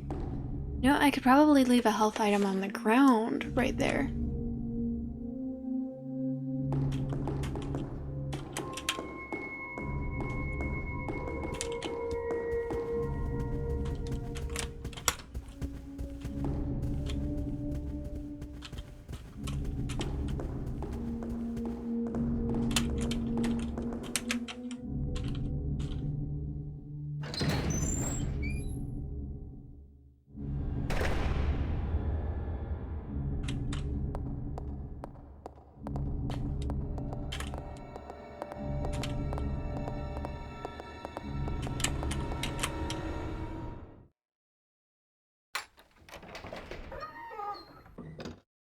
Probably leave multiple on the ground.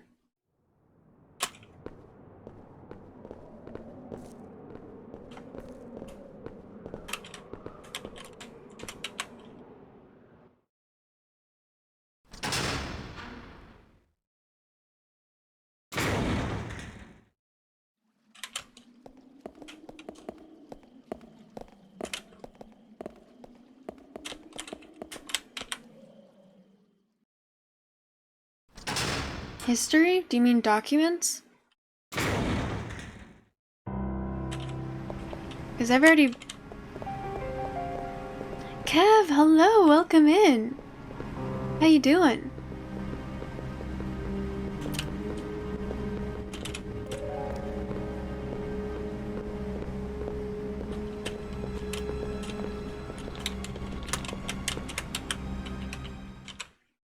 I'm good. It's been an interesting stream so far. We got in a very heated debate about my socks. Very heated.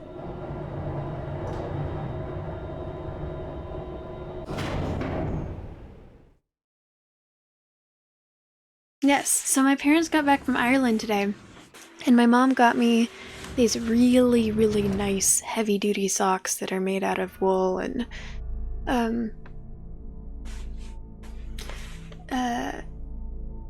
okay, they are socks. They're not boots, okay? They're socks. And everyone who says differently, you can't roll up socks like this. You haven't even seen them, dude. You can't roll up socks like this. You can't, this isn't, or you can't with boots. Boots, can't do this to boots. This is it, they're socks. If I were to step on a Lego or attack, these would not protect me. Boots would. These are socks. I don't care. Very heated. But I do understand the confusion, considering while I'm wearing them, they look like this. I normally roll them down, so... Yeah, I understand the confusion.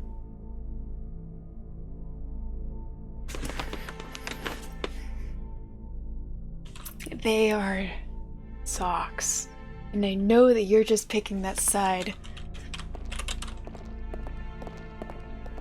to get on my nerves. To get the rise out of me. I see you. I know what you're doing.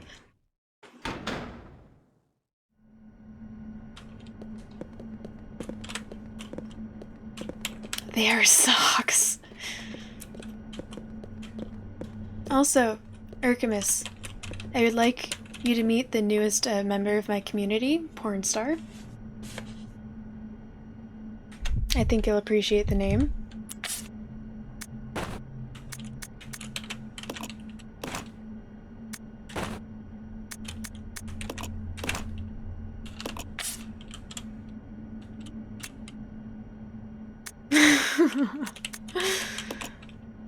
Read the name backwards.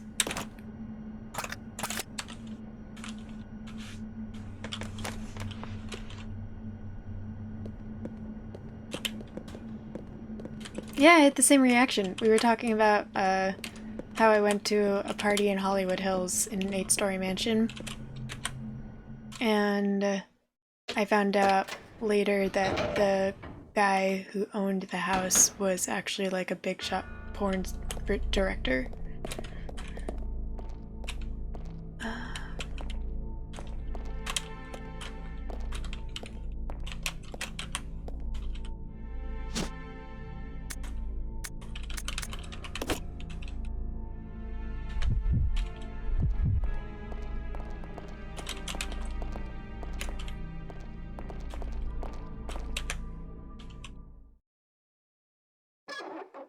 Was it your house? Do you live in an 8-story mansion in Hollywood Hills?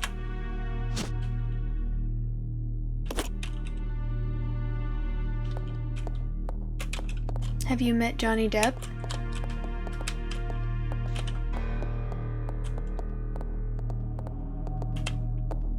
Dude, if you... I want to meet Johnny Depp. I had a close call and I'm not over it. But he's getting ready for the porn. As far as I know, Johnny Prep, hey.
I don't know who that is.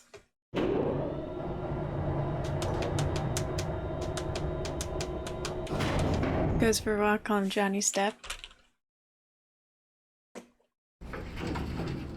I see you. I see what you're doing.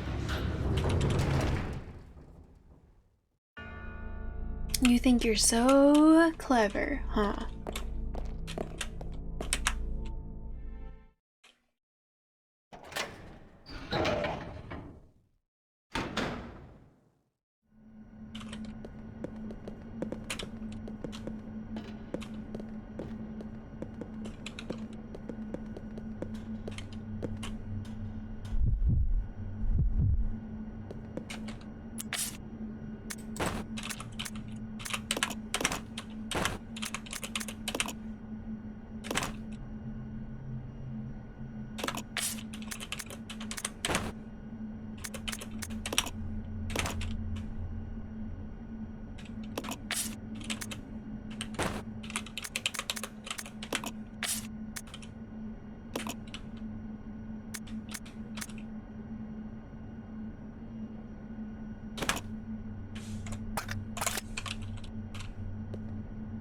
Almost.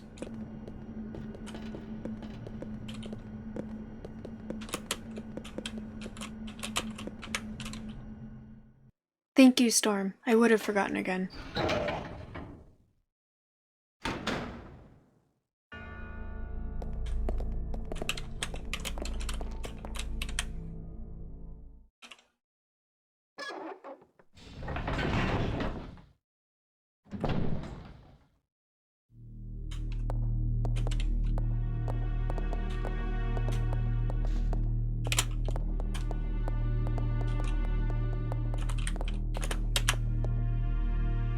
Holy shit, first try, what?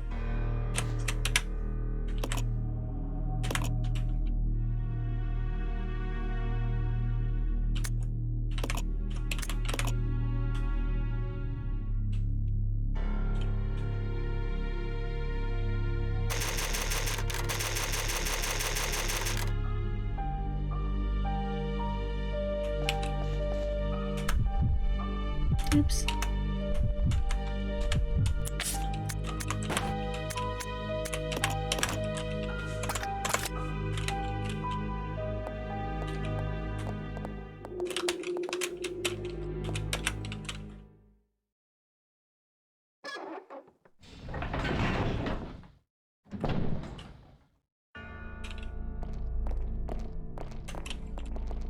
Do any of you guys have stripper names? That's what we were talking about earlier as well.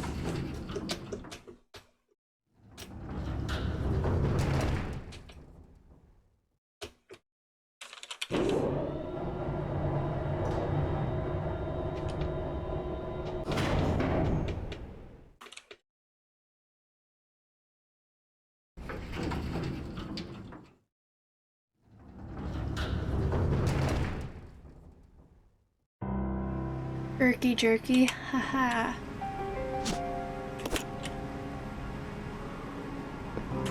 So mine, Captain Lollipop. Love it. Someone asked me that earlier, and I said yes, I do have one, sort of. When I was in high school and I was riding the school bus, someone told me that if I were a stripper, my stripper name would be Chips, because there's no way to say it in a you can't say it in a sexy way, and there's no way I'd ever be sexy. It's perfect. And you know what? I'll stick with it. I feel like it fits me. Chips. Chips the stripper.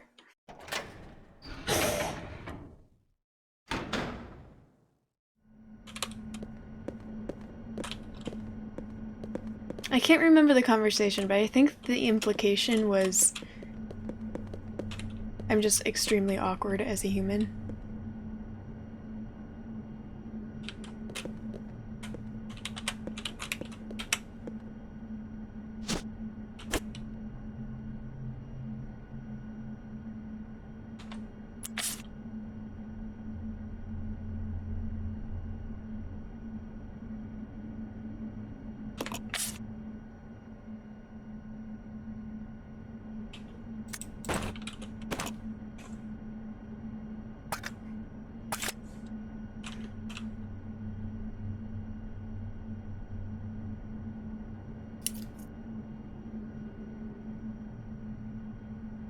Now you're gonna have to try and say chips in a sexy way. Let me know if you succeed. Sounds like the guy thought that I was sexy and was trying the Uno reverse card. I don't think so. I was not popular in high school.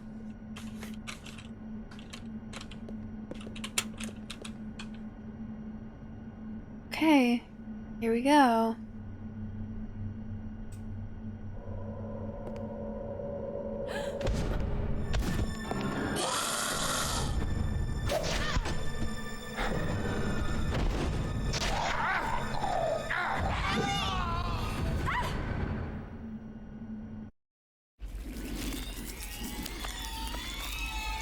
Got the double whammy of the fucking assholes.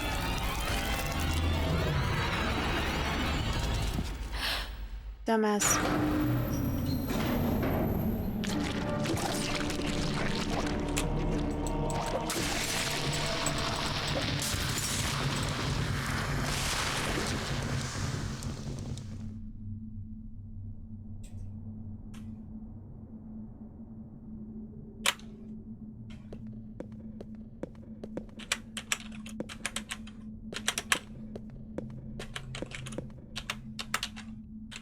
Alright, can't switch.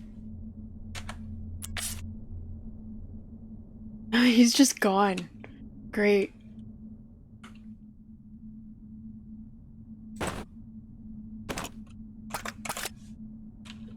Guess he's dead now?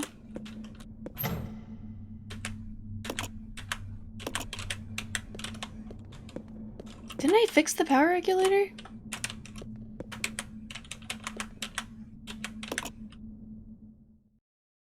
I know that did I not turn it on after putting all the parts in?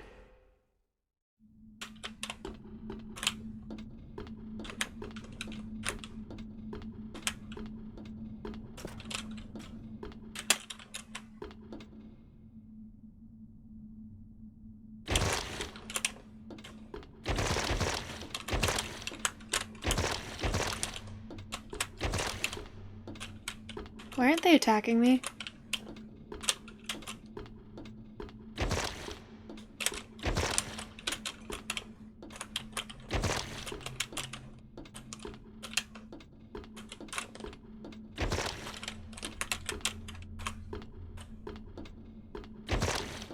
Well,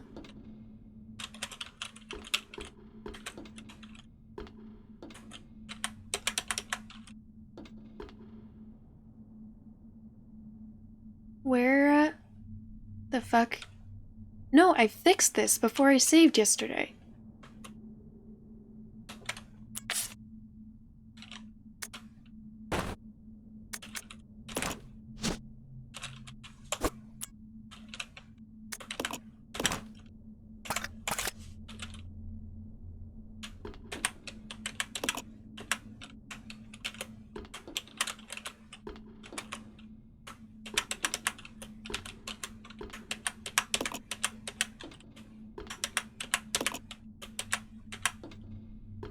So why don't you pick up...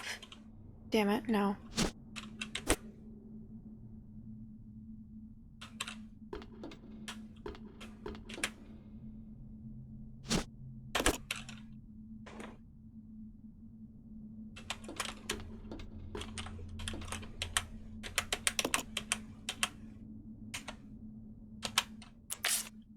I already fixed this I fixed this last time. That's why I decided to quit, because I knew I was about to go into the next boss scene.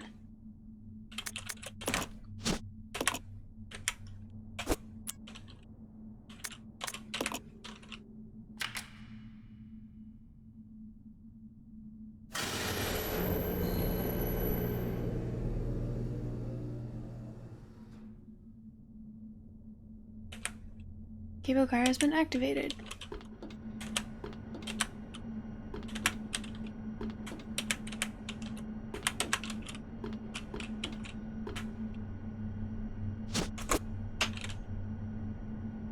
I know what it is, Storm.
There's the revolver.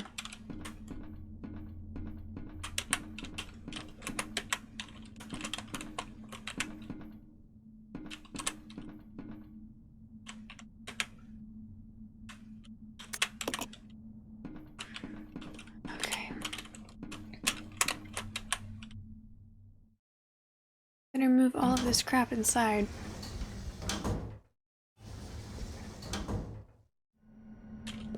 Wait, but to do that I need to put stuff down. Damn. I know.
I know that I'm gonna want these later, so...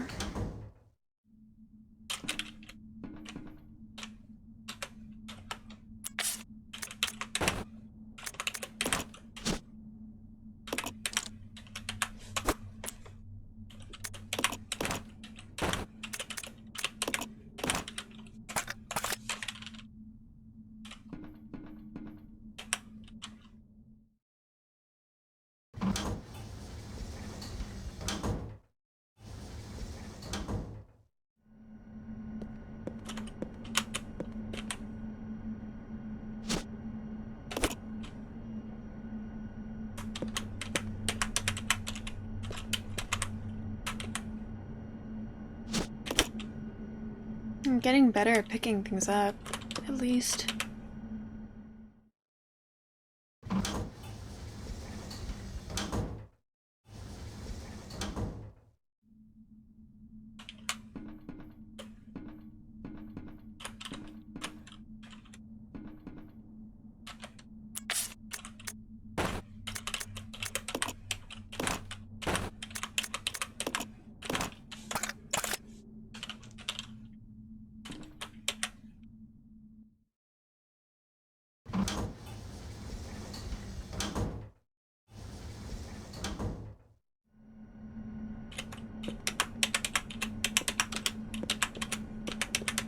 God damn it, I jinxed myself, didn't I?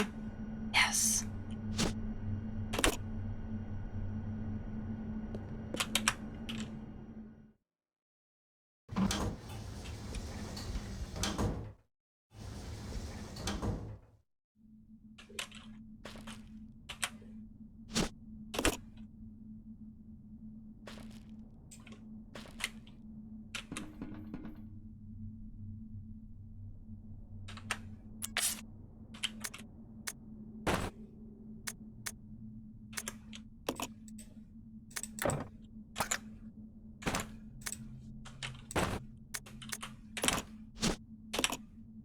A large handgun capable of firing powerful Magnum rounds.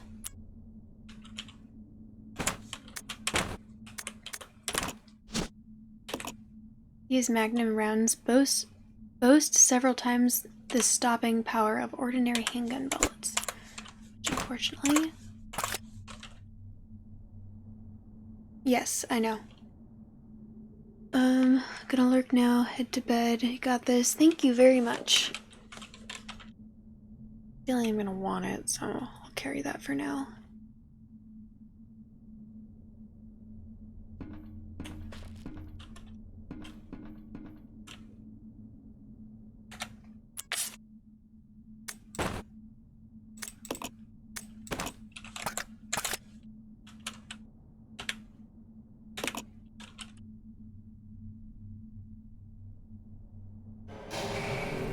Am I just leaving Billy?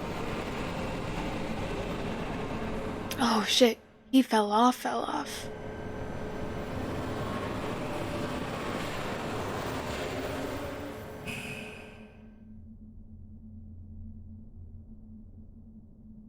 Achievement unlocked, laboratory complete. The dude's about to get up and ruin my entire life, isn't he?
damn it, no, not that one.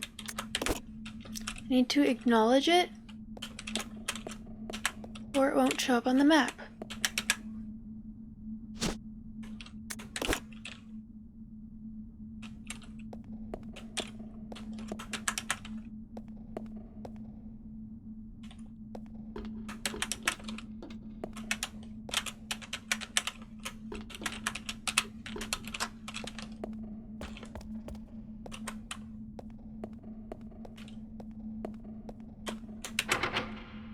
It's locked from the other side. Great. Is he like dead? He can't be dead.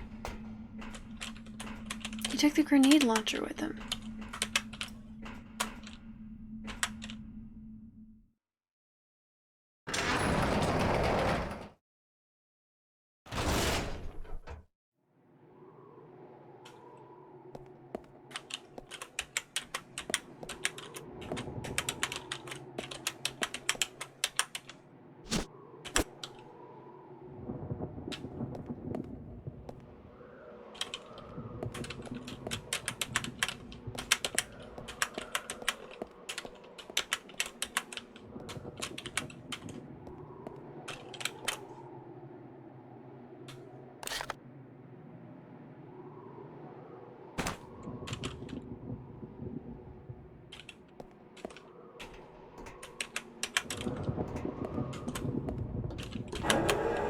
Oh, snap.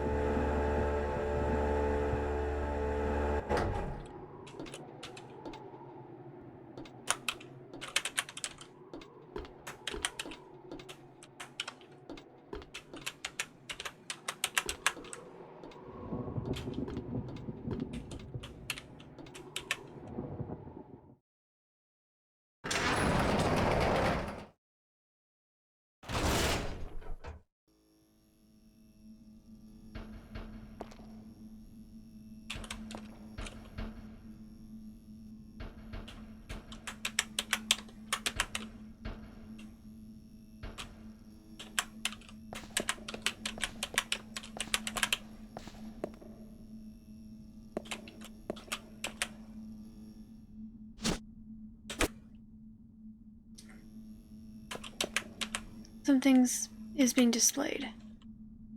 Giant humanoid being is being suspended in bioorganic fluid inside a capsule.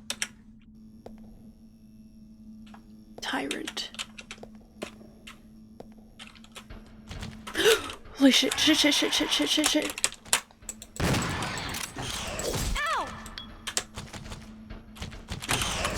Oh, she's fucked.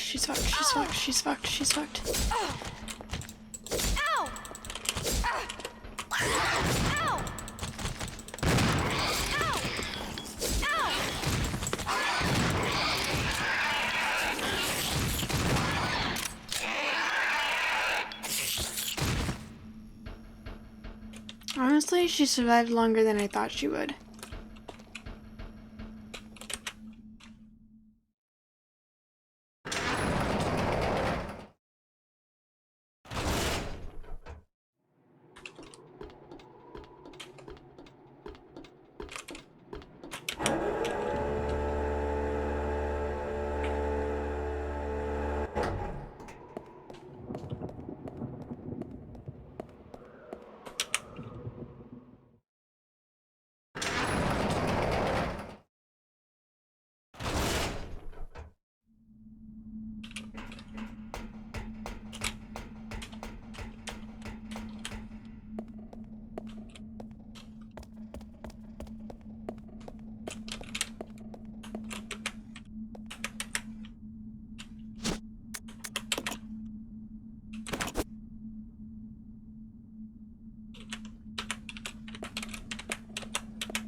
Blackboard lists the work schedule for the construction site. Okay, but what about the map that's on the blackboard?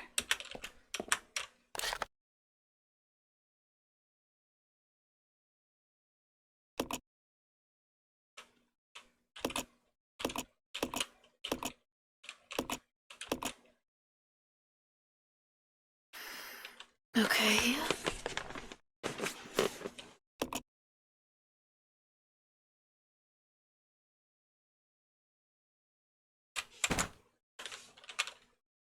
Took factory map.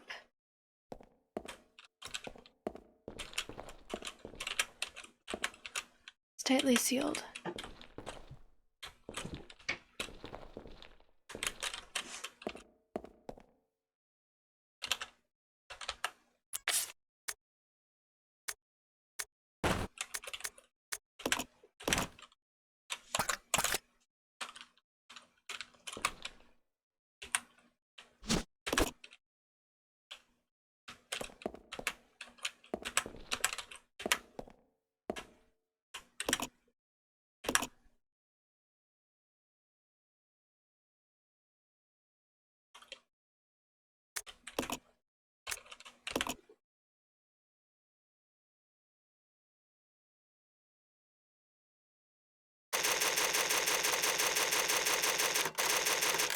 Panel room.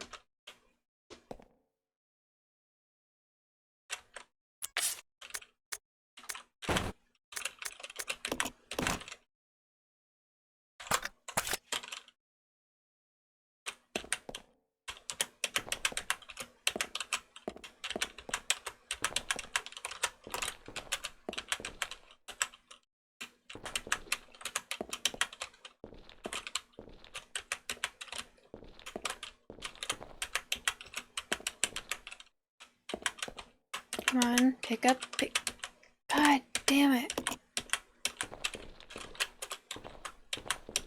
So freaking annoying.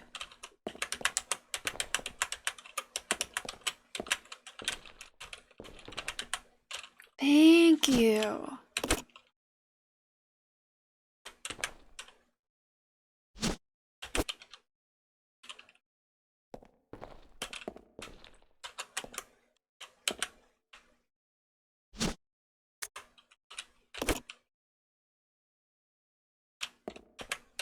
I know.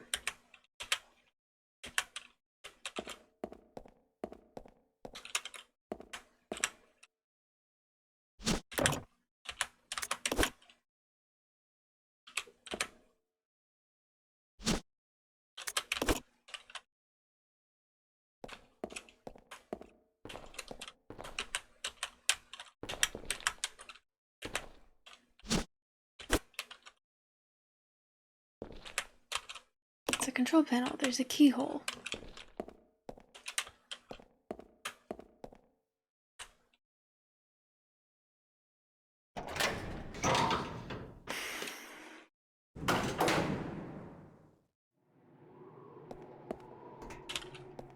Yeah, I thought the boss was closer.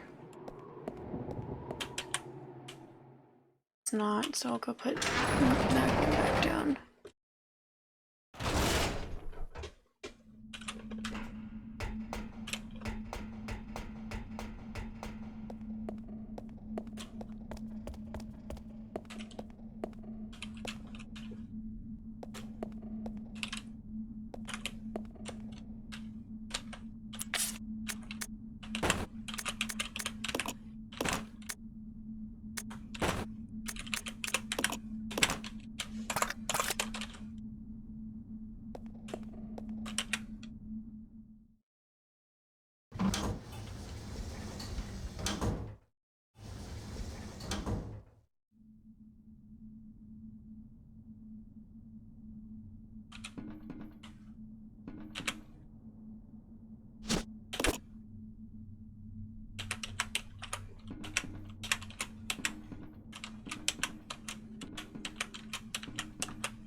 Okay.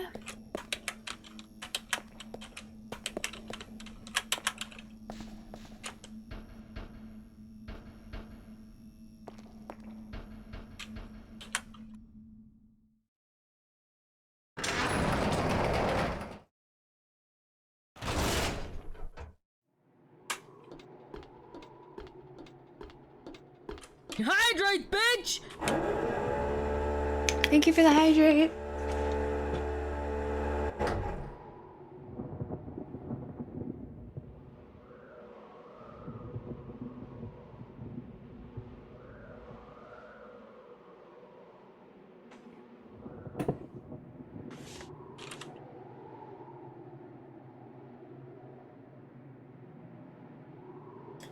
Um,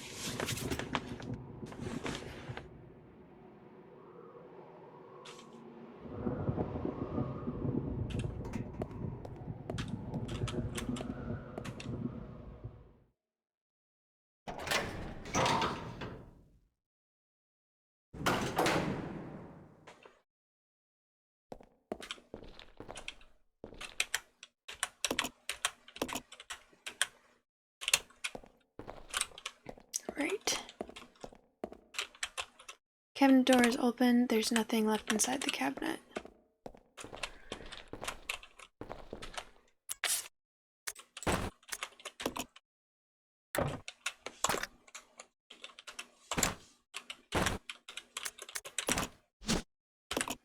There's something written on the tag. The tag reads "you."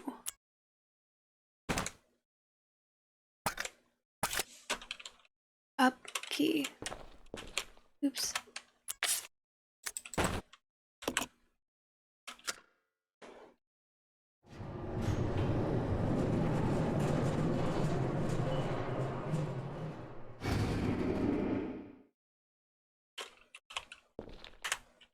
The up key has been inserted. Now the turntable should move.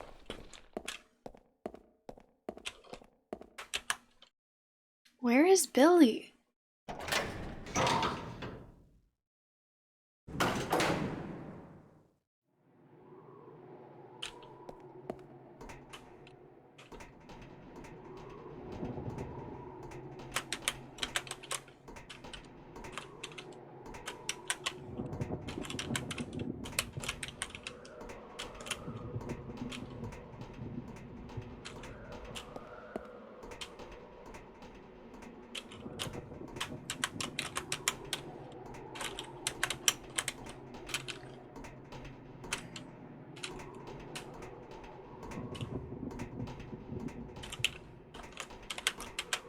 Oh, lower the turntable? No.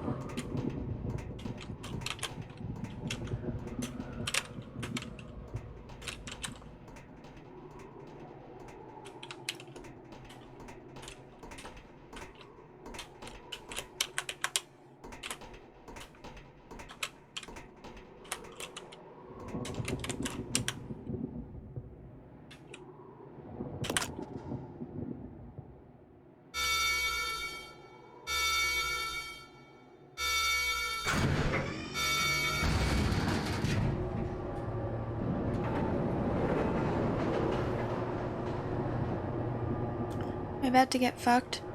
Is the thing? Oh no. I'm nervous.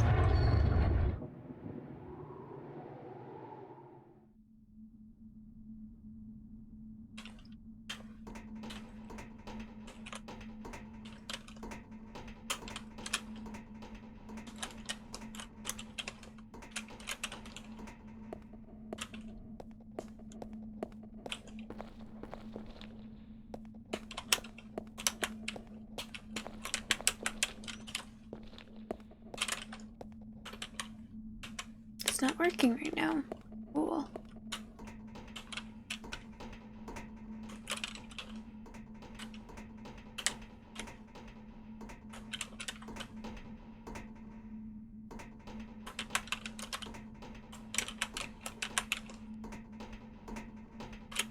They got very lazy with environmental descriptions, apparently.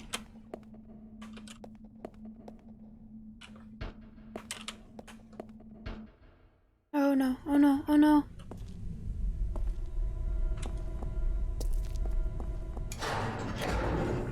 Wait, that's not the outfit that I'm wearing. Don't shoot! You're alive. Are you okay, Rebecca? Where is everybody? They should have arrived here before me. Haven't you seen them? That's unfortunate. If we go straight from here, we should arrive at an old mansion which Umbrella uses for research. Come on, let's go. Wait! I've got to find Billy. Billy Cohen? You mean you found that criminal? Yes, but we got separated and... No point worrying about him. He won't make it. Come on, let's go. Sir, please. I need to find him. Don't worry, I'll catch up with you. Rebecca... All right. Just be careful. I never saw him again. Rip.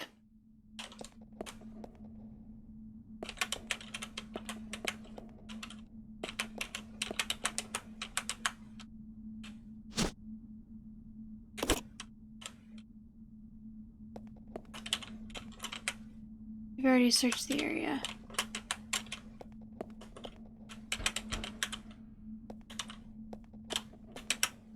Door reads security room. There's no need to search this place.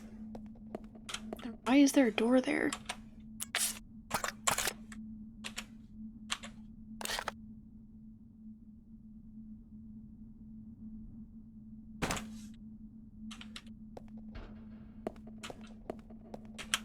There's no need to search this place. Very lazy with the with the directions in this area. Extremely lazy. Holy shit.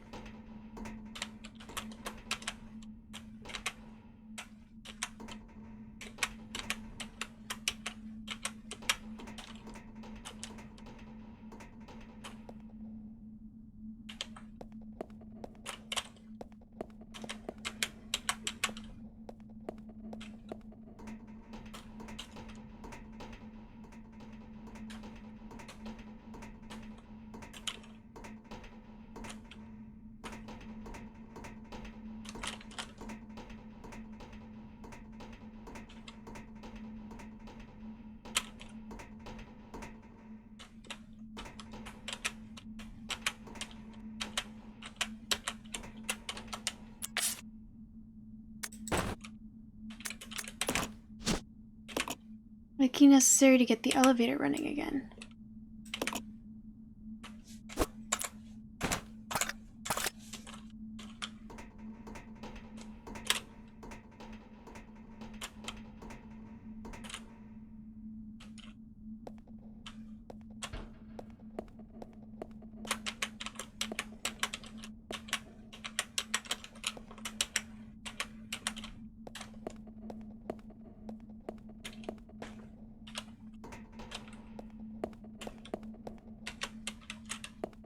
Okay, so what is there to interact with down here?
I tried to click that earlier.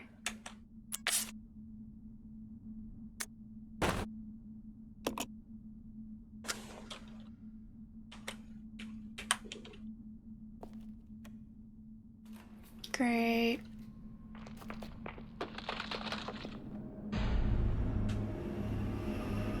Yeah, oh no, oh no, oh no.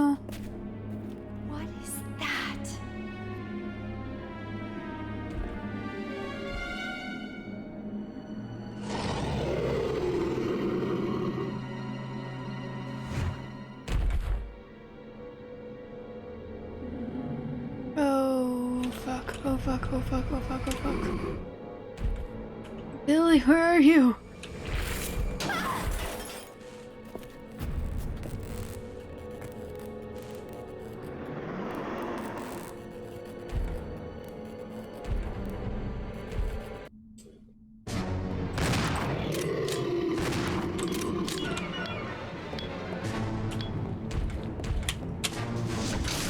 Oh shit.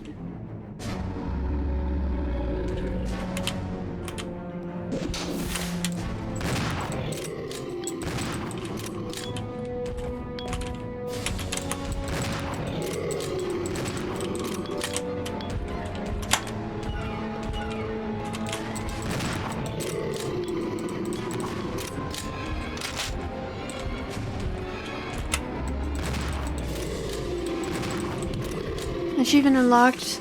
Proto-Tyrant down. Nice.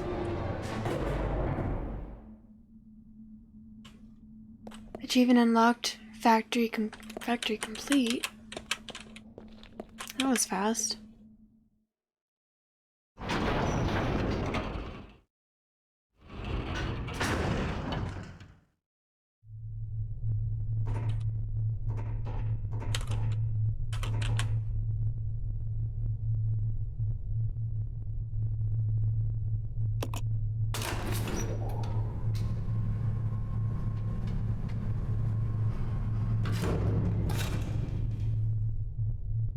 Didn't I select level 4?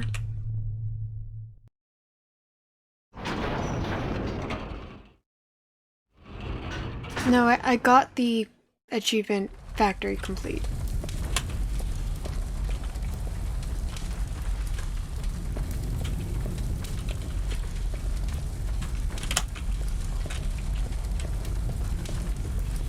Oh snap! Here again.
I believe they're called hunters.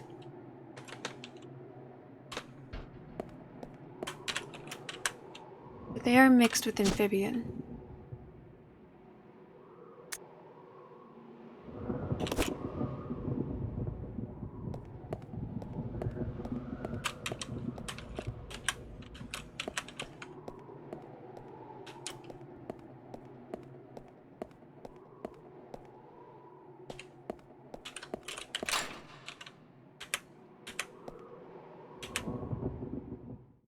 Dope.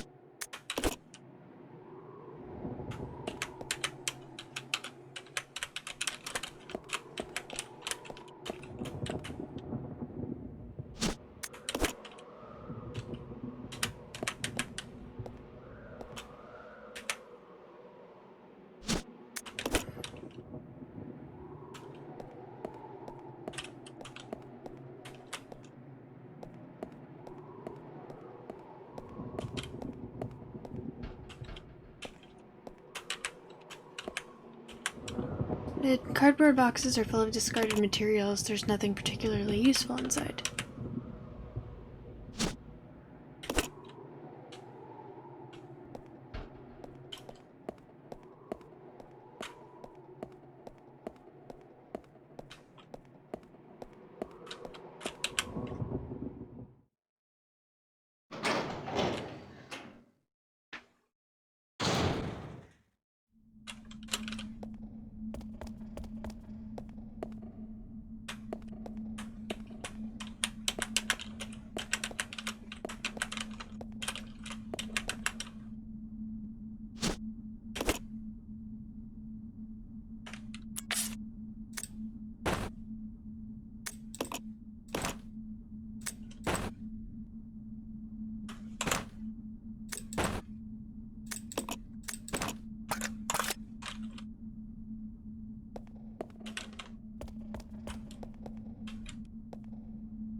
Okay. Already explored that area.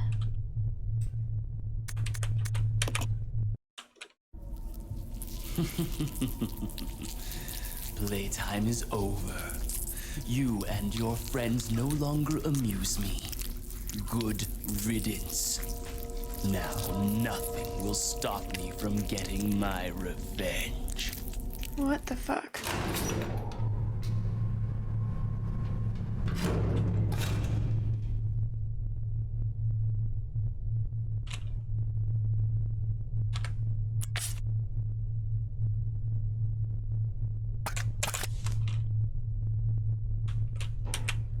No kidding.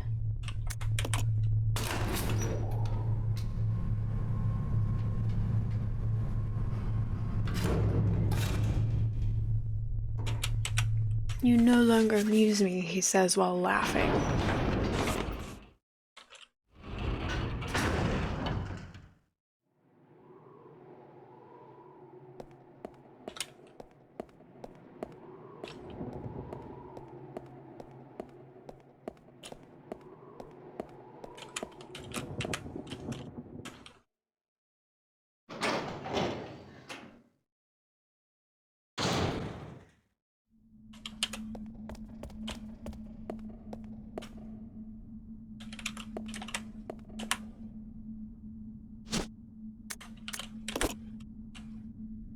Unfortunately, the other two Molotov cocktails are with Billy.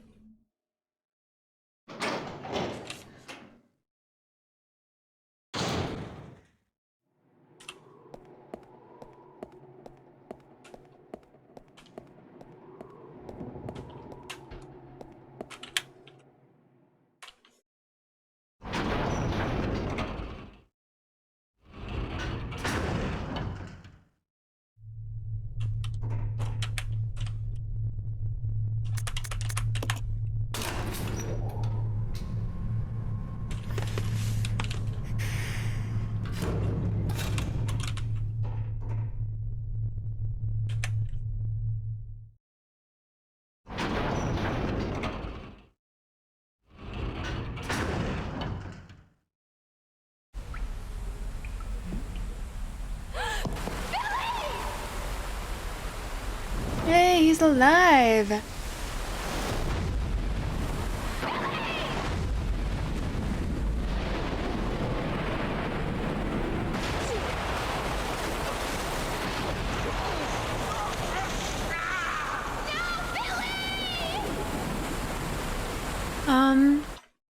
Sure he's fine.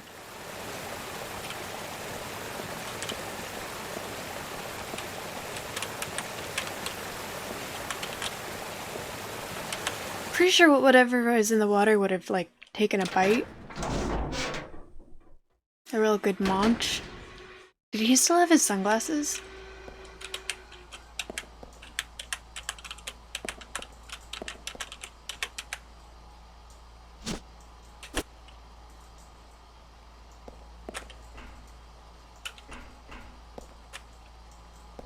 My reflection just scared the shit out of me.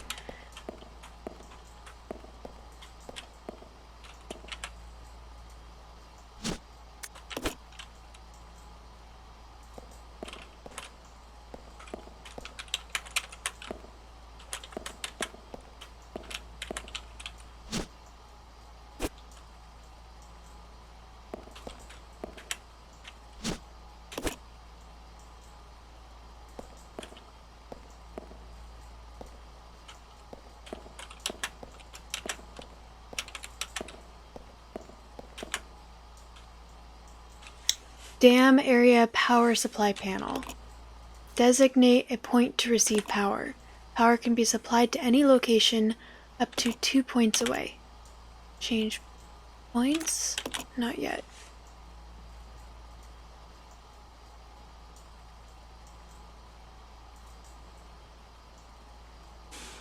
Pornstar, did you check out my OnlyFans link?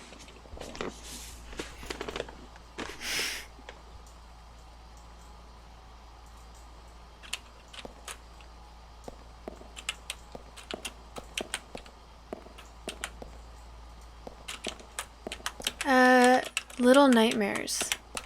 That's next on my list. Actually, no, when I finish this game, I'm gonna start,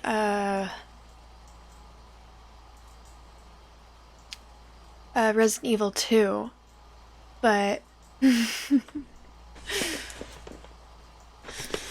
well, I hope it cooled you off a little bit.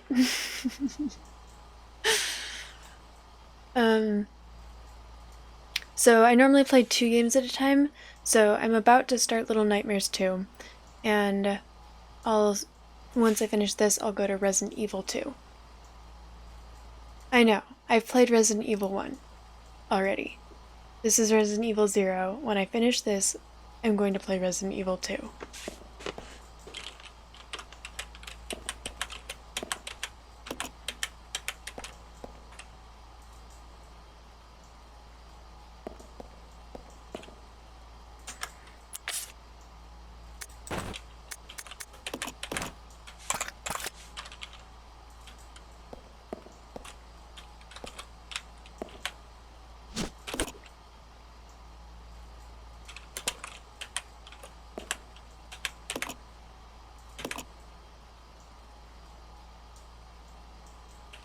Probably remake. Whatever is on Steam.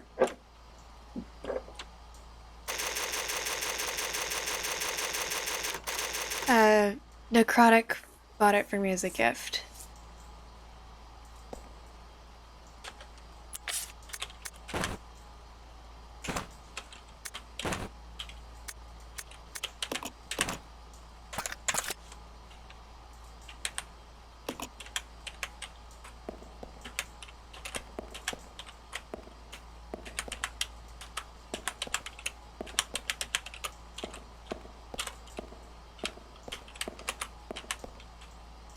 Okay.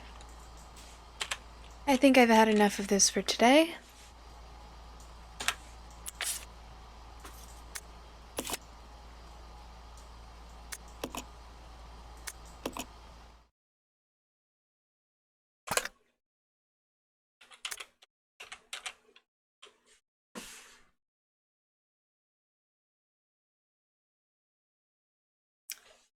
I don't think the original is on Steam, so I can't play it. And Resident Evil 2 was already bought for me as a gift, so that's the one that I'm going to play.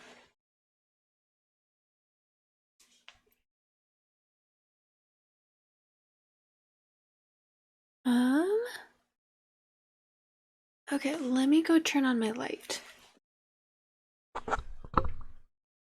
Actually, I'm gonna take a quick break. I'll be right back. I can give y'all music and tic-tac-toe.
Okay, I'm back.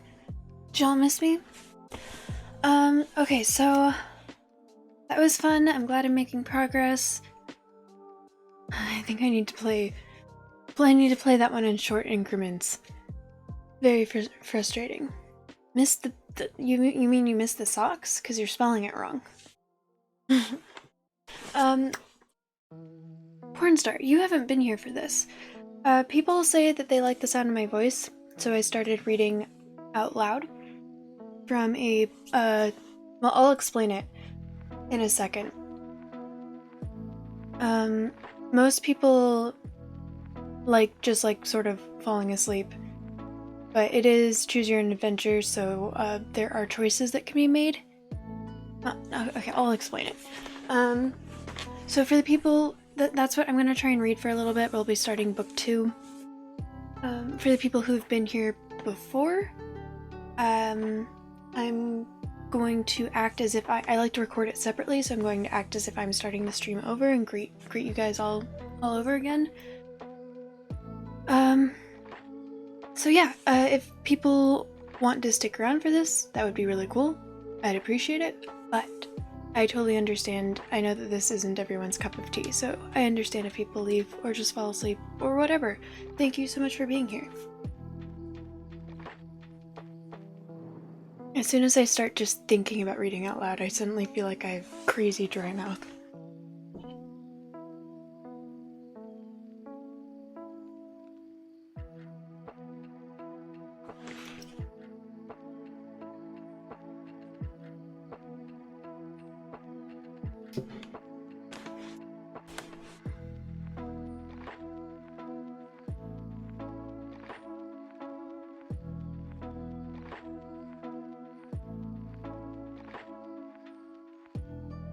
Very. Okay, and I'll be starting the recording now.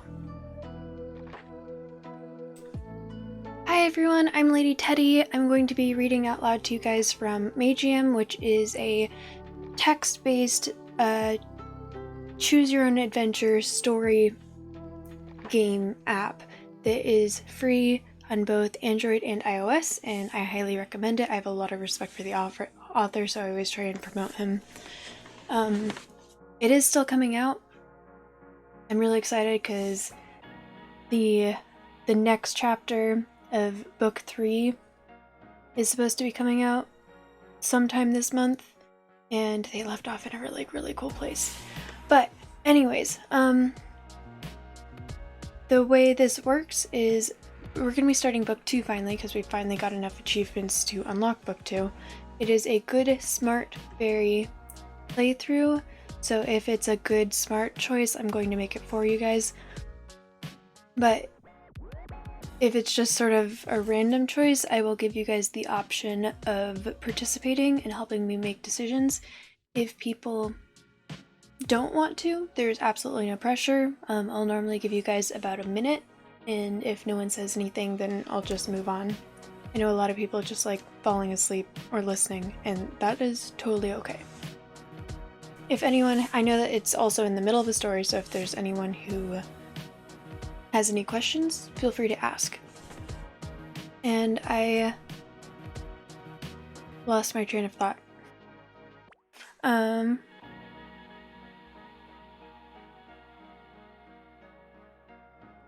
don't remember what I was going to say, but I'm sure that it will get here.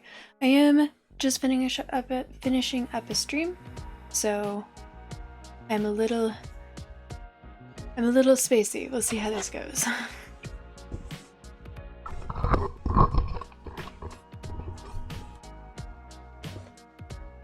Okay.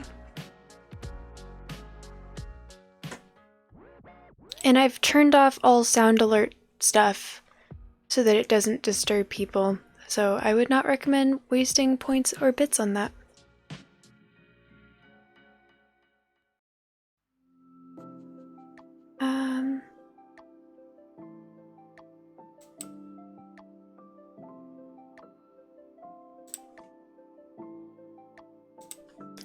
Turning off the music. Oh, I forgot to open it. Great. Good job.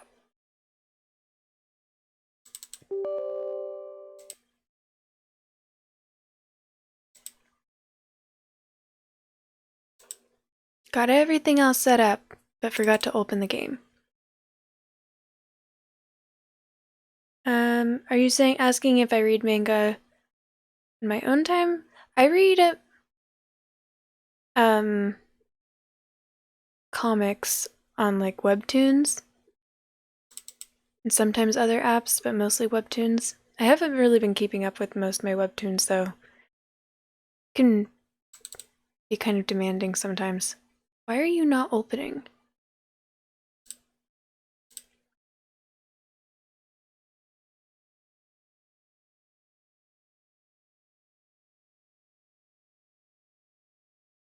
I believe in you. Bitch!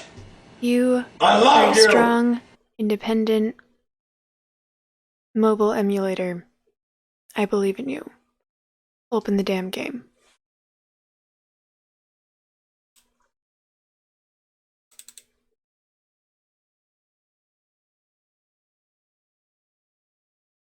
Esberg, thank you so much for the follow. How are you doing tonight?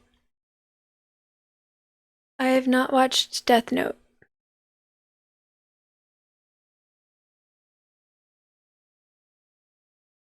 Why won't this game open? Jeez.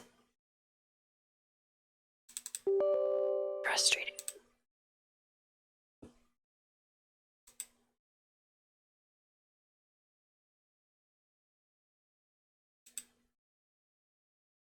I might not be able to read today because it's being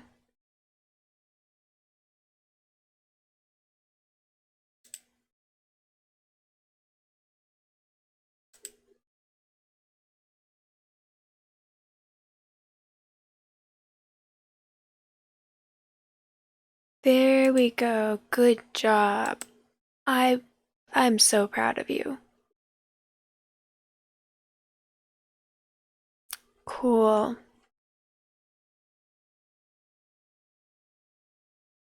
Alright, switching over to the screen.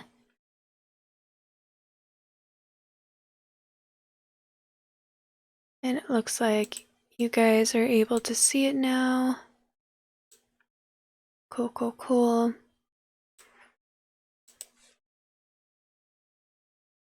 So, book one and save. Load.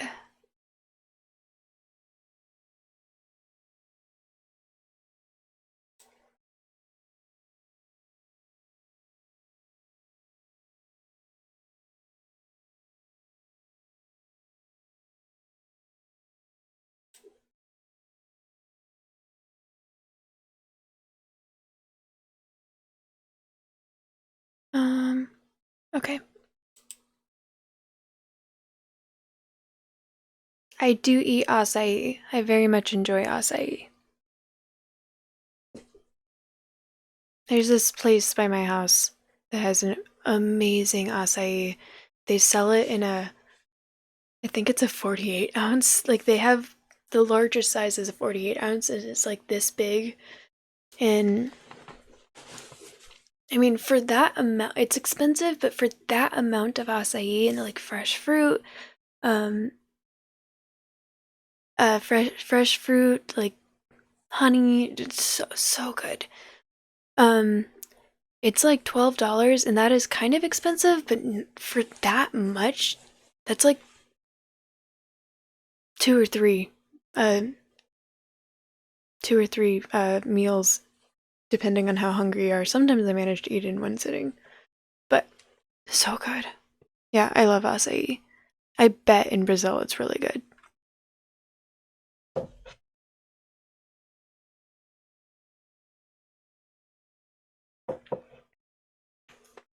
Okay, so starting book 2. This is the, again, Good Smart Berry playthrough. These are what my stats are right now. Strength maxed, hearing max, observation maxed, ancient languages maxed, and I have 3 available stat points that I can distribute throughout the game. In this, they are doing a mage tournament. They're doing So they're doing a mage tournament. He is a normal average human who's not a mage, but his dream is to become a mage, and he thinks that the prize for the tournament would help him become a mage, so his goal is to win just based on his knowledge and ability to lie about being a Stillwater, which is an extremely powerful type of mage that doesn't have a mage aura and is like legendarily powerful.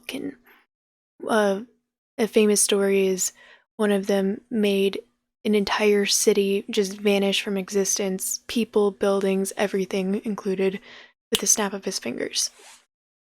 And throughout the game, throughout the tournaments, there are supposed to be objectives. And even though the tournament has been going on for a couple weeks, or not a couple weeks, several days, no one has received their objectives until the very end of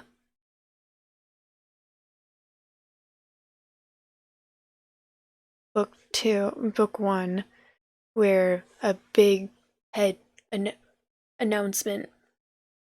Yeah. Like a hologram in the sky started talking. Our first objectives, Hadrick asks. He's supposed to have like a Scottish accent, but I can't do accents, so just imagine that he is a Scottish accent. He speaks like a dwarf. Our first objectives, Hadrick asks. Did I hear him right? That's right, you heard me, Gulmik, the Gnome King says, as if he were responding to Hadrick's question. I am now going to announce the objectives of the tournament's first round, so you'd better pay attention because I'm not planning to repeat myself. Are you ready? Gulmik makes a short pause before he continues. Very well then, he says, your first objectives are as follows. You will need to each find a glowing pine cone and bring it to the city of Galamir. Glowing pine cones only grow on the continent of Varathia, so most of you may not know much about them. But they basically look just like regular pine cones, except they start glowing brightly when you take them in your hand. There is no time limit for completing these objectives, but the earlier you bring the pine cones to their destination, the quicker you can begin your next objectives, which will give you a head start compared to the latecomers. Lastly, I would like to mention that in this round, you will be allowed to form teams with the other participants. A team can have as many members as you want, and if you all confirm that you are part of the same team when you reach Galamir, you will pass the first round together as long as you have at least one pinecone with you. That would be all for now. Good luck! What? Hadrick shouts. He can't be serious. How can they even call this a mage tournament with objectives like that? What's next? Are they going to tell us to go and pick some flowers?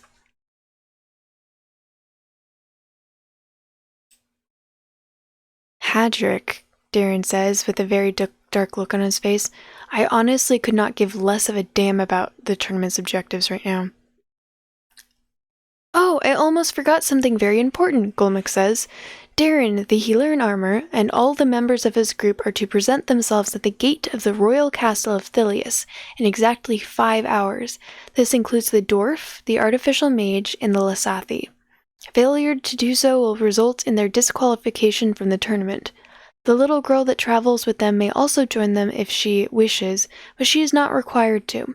Thank you all for listening. Have a nice day!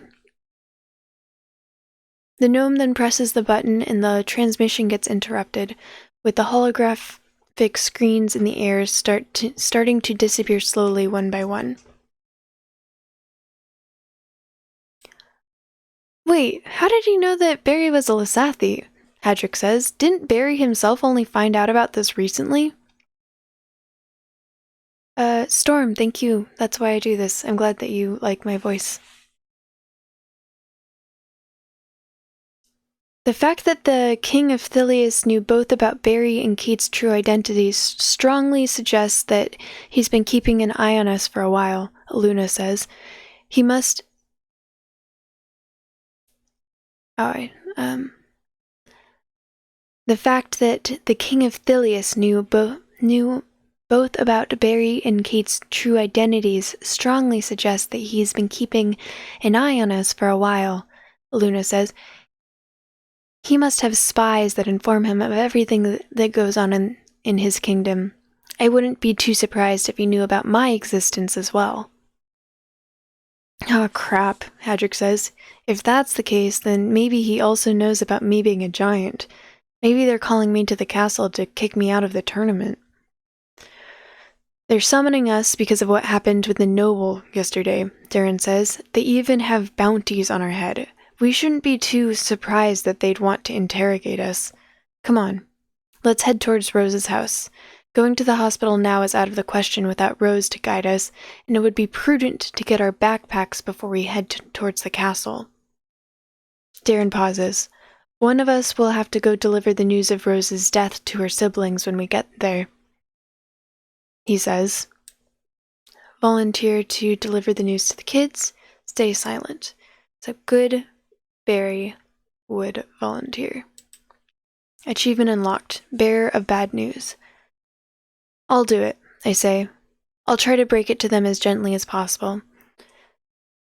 Darren gives me a long look for a few seconds, and he doesn't appear to be very comfortable leaving this matter in my hands, but he doesn't seem to want to be the one to deal with it either, and neither does anyone else, by the looks of it. All right, Darren says finally. Barry will be the one to give the news to the kids. Any objections? Everyone stays silent. Even Kate and Flower both look towards the ground. It's settled then, Darren says. Let's get going. We'll have to take the same route we took when we came here to avoid getting lost. Follow me. Can I have Araka back, please? Flower asks Hadrick as we start heading towards the mansion. Actually, I think I'd rather hold on to her for a little longer if you don't mind, Hadrick says. Well, okay, Flower says. But make sure to keep an eye on her. Don't worry, Hadrick says as he starts to spin the amulet again. I'll be sure to give her all the attention she needs. As we follow Darren and go back the way we came, we all follow Darren and go back the way we came as we slowly begin to leave the slums behind us and to enter the richer district that Rose's house is situated in. Nobody said a single word while we walked down the alleys, not even Hadrick. Kate in particular seems to be the most affected by what had happened, and the expression on her face was very painful to watch. Amidst the silence, an enraged Araka would occasionally start showering us with a variety of insults and threats, as Hadrick ignored her and kept spinning her amulet despite her never-ending complaints. Will you shut up? Will you shut her up? Darren says after a while. I've already had enough of Araka to last me for a week. You don't need to hear her constant yammering the entire trip. Oh, right, sorry, Hadrick says as he closes the amulet and then continues to spin it by the chain. Araka's shouting is still audible, but it's more of a mild annoyance now that the sound has become muffled. I think my wrist is starting to go numb from all of the spinning, Hadrick says a few minutes later. Barry, what do you say? Do you want to give this a try? I assure you it's a very rewarding experience. Sure, why not? I think I'll pass, thanks. So I'm gonna go with this one, because good, Barry. Araka is a very powerful banshee, very evil banshee that is trapped in an amulet that they wear around the neck. They have to keep it with them because if she's not monitored, she will be able to channel an explosion to escape. Towards the end of the first book, she did manage to escape and she killed the entire party in a very slow and painful way. And then Rose, who is she's still a time weaver, managed to rewind time to before her she escaped. So now they're all mad at her, and she gets motion sickness with the amulet spinning, so that's why he's doing it, as revenge. That's why everyone's mad at her, and is careful, and that's why he's spinning it. I think I'll pass, thanks. Suit yourself, Hedrick says, but seriously, you don't know what you're missing. I've been thinking, Kate says all of a sudden. Could Rose perhaps not be completely dead? Could she still be in there somewhere inside her body? Oh, when she died, someone had had cast a spell to bring her back to life as a reaver, as sort of a sacrifice for the King of the Dead. So she is like, she's sort of like an undead slave. She doesn't have the same personality anymore, but she still has the same memories. But she is no longer Rose. Kate, Darren starts to say, but Kate continues to speak, this time raising her voice a little. Have a good rest of your... It's 5 p.m. there, right? Ish. Have a good rest of your night. Thank you for hanging out, Storm. Kate. Oh. Maybe there's still some way to bring her back, she says, looking at each of us in turn, seeking our approval. Maybe if we defeat that follower of Ulrich who stole her body, we can bring her back to normal. We can't know until we try. Kate, please, Darren says as he stops and looks Kate straight in the eye. Don't make me say this again. Rose is dead. You can't bring back the dead, no matter how hard you try.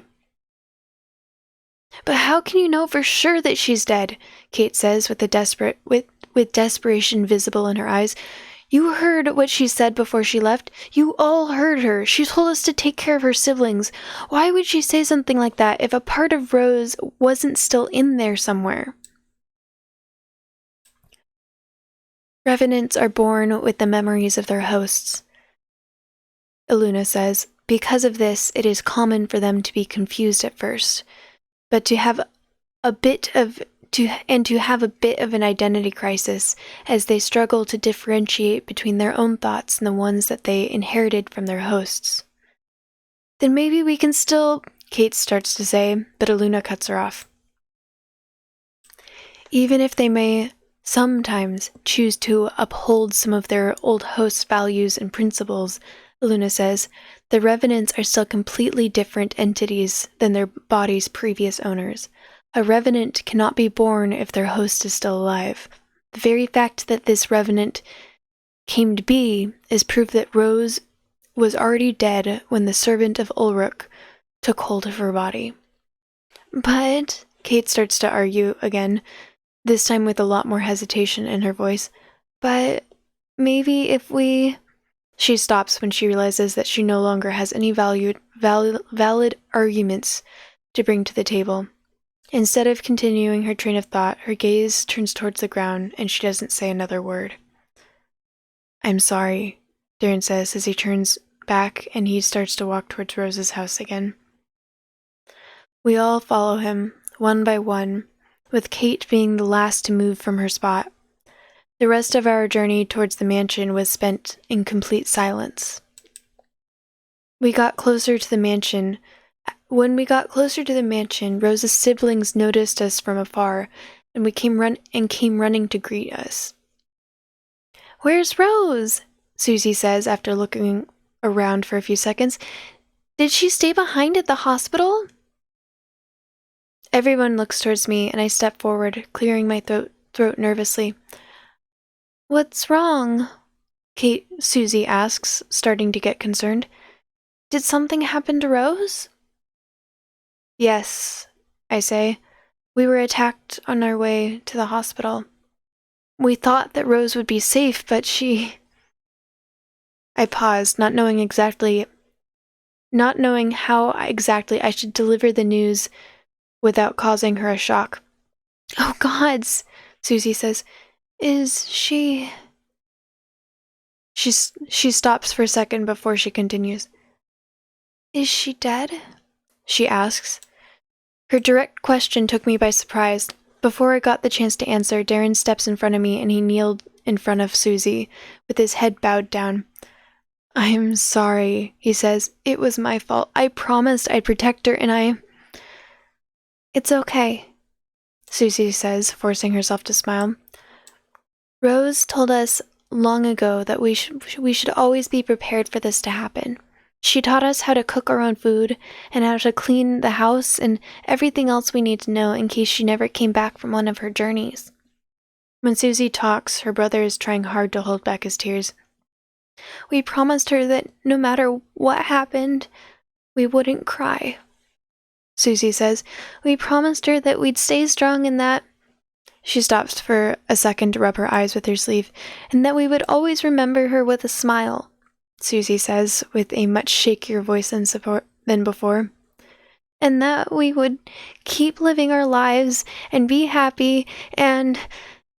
The girl can't contain her tears anymore, and she suddenly breaks down crying.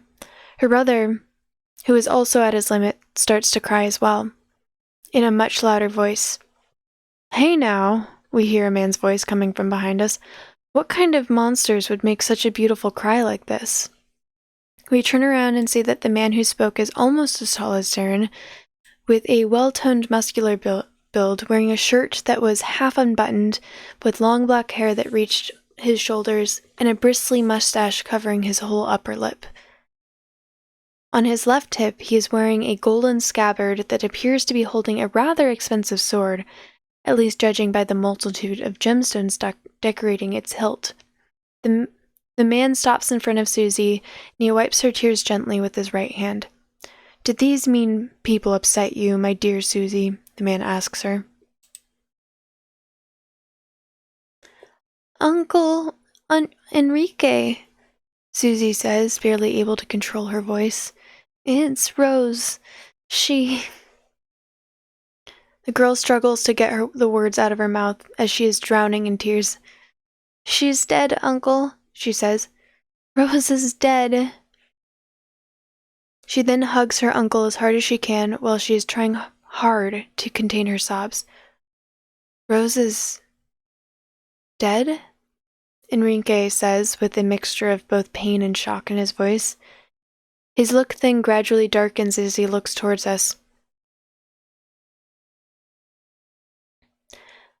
Are they the ones who are responsible for this? Enrique says as he starts to slowly pull his sword out of his scabbard. No! Susie shouts. It wasn't them. They tried to protect her. They're her friends. I am the one who let Rose die, Darren says as he steps towards Enrique and bows his head before him. I promised that I would keep her safe, but I failed her. I cannot even begin to express my apologies. After seeing the pained expression on Darren's face, Enrique slowly calms down, walks over to him, and then places a hand on his shoulder. There's no need to apologize, my friend, Enrique says. It is I who should apologize for jumping to conclusions earlier. It's clear that you've suffered a great deal from this as well. Enrique then walks past Darren, and he takes a good look at each of us in turn. Cheer up, my friends, he says. Why all the long faces? Rose would not want to see you like this. She would have wanted you to smile. We should not be mourning Rose's loss. We should be celebrating your safe return. And as Rose's friends, you are all my friends as well. He turns towards Susie. Susie, he says, bring me the finest bottle of wine from the cellar, the one we were saving for a special occasion. You know which one I'm talking about, yes? Yes, Uncle, Susie says as she wipes her tears with her sleeve again, and she stops crying all of a sudden. I'll bring it right away. Now then, friends of Rose, Enrique says as Susie starts rushing towards the house, before we toast, I would like to hear your names. It would be uplifting. It would be unfitting to not know the names of the people I intend to share a drink with. Is this really the time and place to have a drink? Shouldn't we be discussing what we're going to do with the kids first? If we're going to have a drink, then why not go all in and have some Dwarven ale? I feel like good smart Barry would do any of these. This one is... I would be inclined to go with this one or this one. I'll give y'all about a minute to make a decision. If anyone would like to participate, now is your chance. If not, no pressure.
Okay.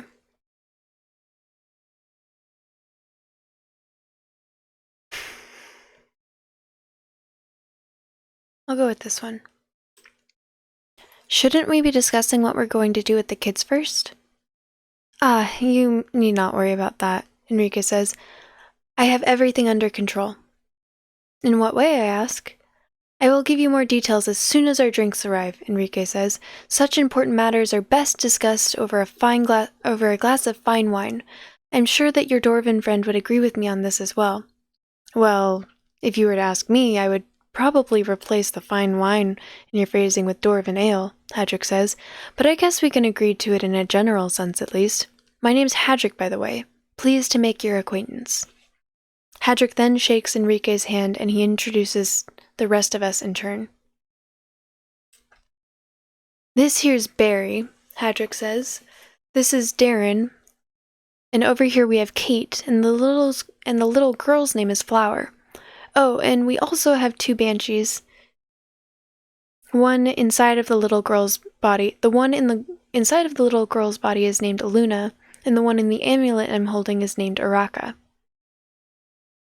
There is a barely audible mumbling sound coming from the closed amulet as Hadrick stops talking, but nobody pays it any mind. Two banshees, Enrique says, shocked. And Rose was friends with both of them? Well, not both of them, Hadrick says. The one in the amulet is more our prisoner than our ally, really. But Aluna and Rose were definitely very good friends. Well, in that case, she will always be welcome here, banshee or no, Enrique says. Ah, here comes our wine. Susie, who is now hurrying towards us with a bottle of wine in her hands, while behind her we could see Ella, who seems to have fully recovered after last night, and who was carrying a plate that had several wine glasses on top of it. When the two of them arrive, they place both the plate and the bottle on a picnic table next to us, and then Susie starts to open the bottle. By the gods, Enrique says when he sees Ella, my eyes have been truly blessed to bear witness to such beauty. He then bows gallantly and kisses her hand. If my heart didn't already belong to Rose for all eternity, I would have likely fallen for you in an instant, Enrique says. Ella is looking a bit confused after hearing Enrique's words, but instead of answering him, she decides to bow elegantly and to introduce herself. My name is Ella, the girl says. I have heard from Susie what happened to Miss Rose. I am sorry for your loss. For a moment, there was a glimmer of sadness in Enrique's eyes as he heard Ella's words, but he quickly forced back a cheerful smile on his face before he spoke again. There's no reason for you to apologize, my dear, Enrique says. You had nothing to do with this. I assume you are the new master of this house, Ella says. I believe I owe you an explanation for my being here. You see, Rose has only just hired me yesterday to work as... Ella pauses for a few seconds before she continues as she slowly lowers her head. As a slave, she says, I am well trained in house cleaning and cooking, and I also know how to read and write. If you will have me, I promise that I will serve you as faithfully as I served her. I'm going to stop you right there, Ella, Enrique says, as he gently lifts the girl's chin with his hands so she can look directly in his eyes. You should not be telling such lies. The Rose I knew would never have hired a slave to work for her. No matter what your past may have been, once you became a part of this family, you did so as a free woman, and not as a slave. As long as you work in this house, you are prohibited to call yourself a slave any longer. Are we clear?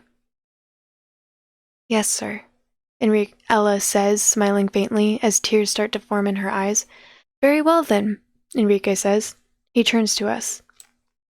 Well, he says, what are you all waiting for?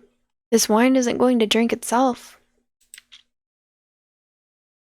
Uncle, Susie's brother Kevin says as he pulls on Enrique's sleeve, while still sniffing with tears in his eyes. Uncle, what are we going to do? How are we going to live without Rose?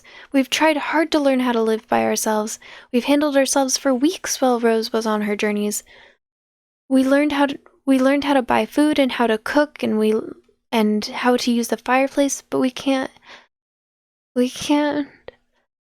Do not worry, my young friend, Enrique says as he pats Kevin on his head.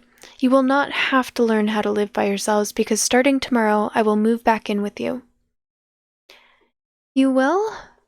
You will? Kevin asks. Of course I will, Enrique says. Would I lie to you?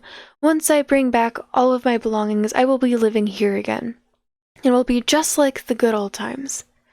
Upon hearing Enrique's words, Susie, who is busy filling the glasses with wine, comes running to her uncle and gives him a big hug again. Thank you, Uncle, she says. Thank you so much. I didn't think you'd ever come back. I'm sorry to interrupt, Kate says, but from what Rose told us, I understood the reason you two got divorced was that you wanted to spend time with other women. Shouldn't you be discussing this with your current wife before making such promises? Lover, Enrique says. I beg your pardon, Kate says. Lover, not wife, Enrique says. Rose has been and will always remain my only wife. Right, Kate says. Your lover. What do you think her reaction will be to all of this? Can you be so sure that she will agree to move into this house with you just to take care of your ex-wife's siblings? Oh, she will be furious, Enrique says. She cannot stand children. Then how could you make such a promise in her name without consulting her first? Kate asks. Oh, I never made the promise in her name, Enrique says. In fact, I intend to break up with her as soon as I get back home. You're going to break up with your lover just to move in with Rose's siblings? Kate asks, somewhat shocked. Of course, Enrique says. Why are you so surprised? She will be missed, but in the end she's just another woman who only loves me for my money and my good looks. I should have little trouble replacing her. There are plenty of other fish in the sea. He laughs. Now then, grab your drinks, everyone, Enrique says. Today we toast for Rose, the most beautiful and kind-hearted woman I've ever known, and the love of my life. May she always be remembered, and may she continue to live in our hearts, from now and forevermore. After hearing Enrique's speech, we all decided to take our wine glasses and to join in on the toast. The next half hour was spent talking about Rose. We told Enrique of the adventures we've had with her for the past week, and he told us of their years together at the mansion. It was clear that none of us were in the mood for drinking or telling stories, but it didn't matter. Enrique was right. Rose would not have wanted us to spend our lives in regret, and we couldn't afford to avoid talking about her from now on just because it hurt to remember her. Rose did not deserve this. While we talked, it was becoming more and more obvious that despite his cheerful act, Enrique was likely the one who was suffering the most from Rose's loss. However, when he talked about Rose, his smile would become genuine, and even Kate had managed to smile once or twice during our long conversation. When time began to run out, we told Enrique that we needed to be heading towards the castle, and we each went to get our backpacks before starting out on our new journey. As we were about to set out, Enrique took us aside for a moment to have a word with us, away from the kids. "There's something that I did not dare ask in front of the children," Enrique says. "I saw that you did not bring Rose's body with you when you returned to the mansion, so I assumed the worst, but I need to know. How did Rose die?" Tell him about the Revenant, tell him that Rose's body was incinerated by a fire elementalist mage. I think the Smartberry would know that she might end up turning up again, so it would be better to just tell him about the Revenant. If someone would like to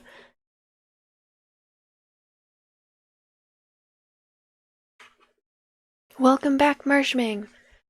I don't know if you were there for the end of book 1, because we're starting book 2 now. Good, Smartberry. Rose was a member of the party temporary member of the party, who was killed.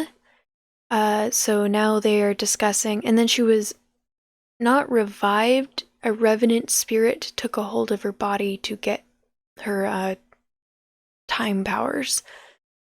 So right now we're deciding to tell her ex-husband, who will be taking care of her siblings, who are, I think, 6 and 7, whether, because he's asking where her body is. The kind thing might be to tell him that the body was incinerated, but I think the smart thing would be to tell him that there's a revenant walking around in her body, just in case they run into each other again.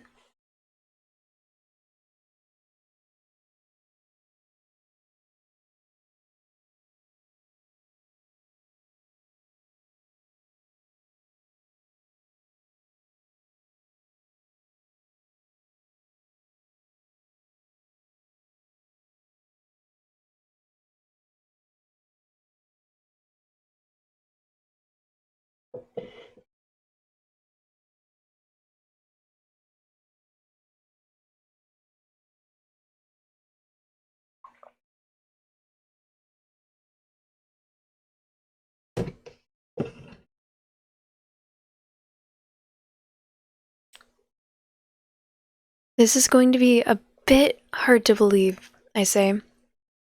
Oh, believe me, I am not a stranger in the world of magic, Enrique says. I am prepared for anything. Well, I say, what happened was that after Rose was killed, her body was taken by an entity that is called a revenant. When you say her body was taken, Enrique starts to say, but Darren answers his question before he finishes. He means that an evil spirit took a hold of her body after she died. Darren says, and I suppose that there is no way to bring Rose back, even if you killed this evil spirit? Enrique asks.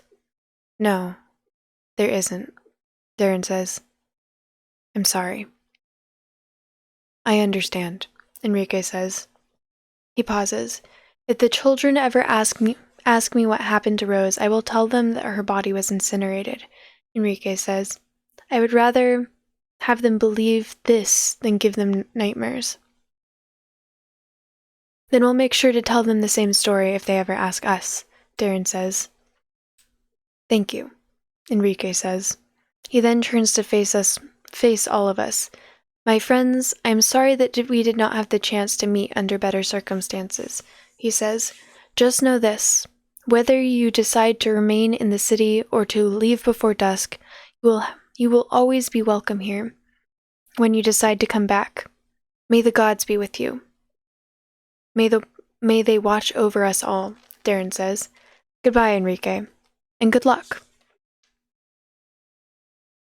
Once we all said our goodbyes to Enrique and to Rose's siblings, we went on our way, taking the shortest route we knew to the castle.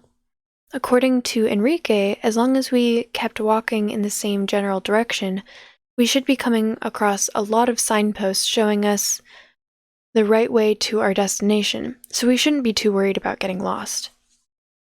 Do you think they'll be all right? Kate asks me. Rose's siblings, I mean. I'm not sure how much I can trust that man to take care of them from now on.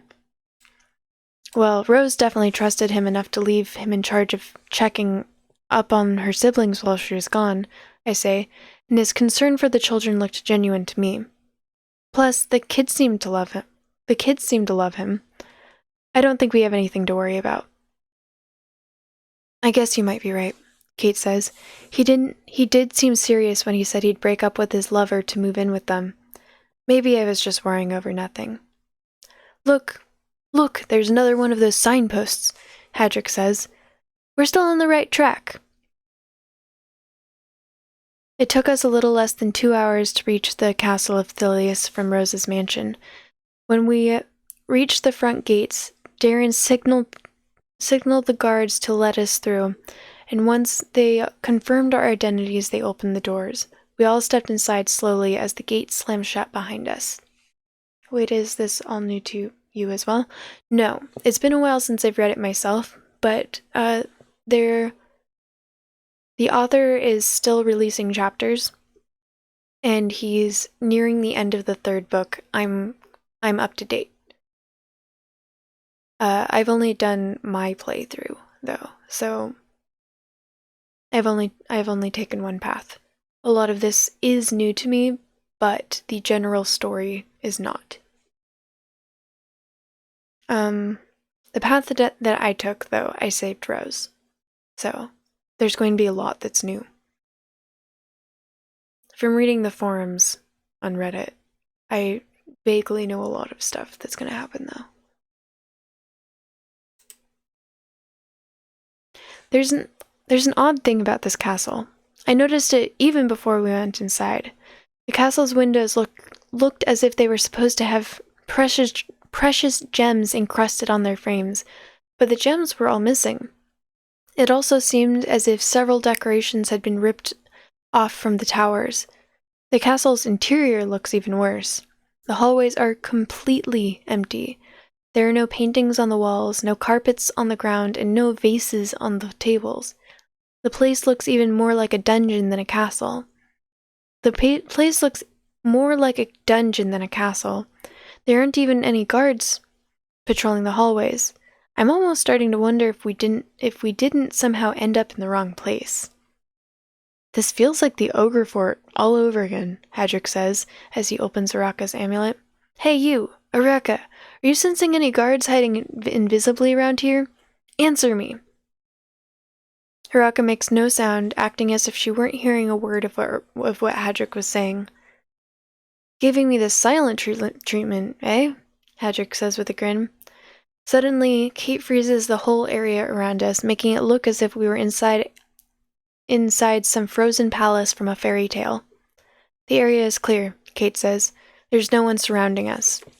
Great, Darren says. Now unfreeze the damn hallway before anyone sees... Oops. Before Darren got to finish his sentence, a door in front of us opened slightly, and a man that appeared to be some kind of a servant from the castle stuck his head out of it. The king will... The man starts to say, but he suddenly stops talking due to the shock of seeing the whole hallway completely frozen. After a few seconds, the man starts talking again, choosing to act as if nothing had happened. The king will be notified of your arrival shortly. the servant says. Please wait in this hallway until it is time for your scheduled appointment. He then closes the door without saying another word. Well, you heard the man, Flower says. We still have plenty of time left until the meeting. Let's go exploring. What are you talking about? Darren says. He told us to wait here. And Kate still needs to unfreeze this hallway before anyone else sees. I can't unfreeze it, Kate says. It will melt on its own in a few hours. We don't have a few hours, Darren says. If the king sees this, he'll have our heads. Relax, Hadrick says. What's the worst that could happen? Good gods, man, Darren says, exasperated. Isn't there anything that ever sets you off? All of a sudden, the whole area around us gets covered in flames, and all of the ice quickly melts into water, which then almost immediately evaporates into thin air. The flames then disappear as quickly as they appeared, leaving the hallway in the same state as it was when we first came in. There, Flower says. I took care of it. Now does anyone want to go exploring? Sure, I'll go. No, I'd rather stay here. I feel like good, smart Barry would, like, neither of these are good, smart. I mean, both have their benefits. So, if someone would like to weigh in, now is your chance. I'll give you all a minute.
We're not in a combat situation, so you don't need to worry about killing Barry, probably. But we're not in combat. Sure, I'll go. Perfect, Flower says. Follow me. Oh, come on, Darren says. What are we supposed to tell you? What are we supposed to tell that servant guy if he comes back and asks for you? There's no warning. I mean, I do let you kill him frequently because it's part of the story, but this isn't betrayal.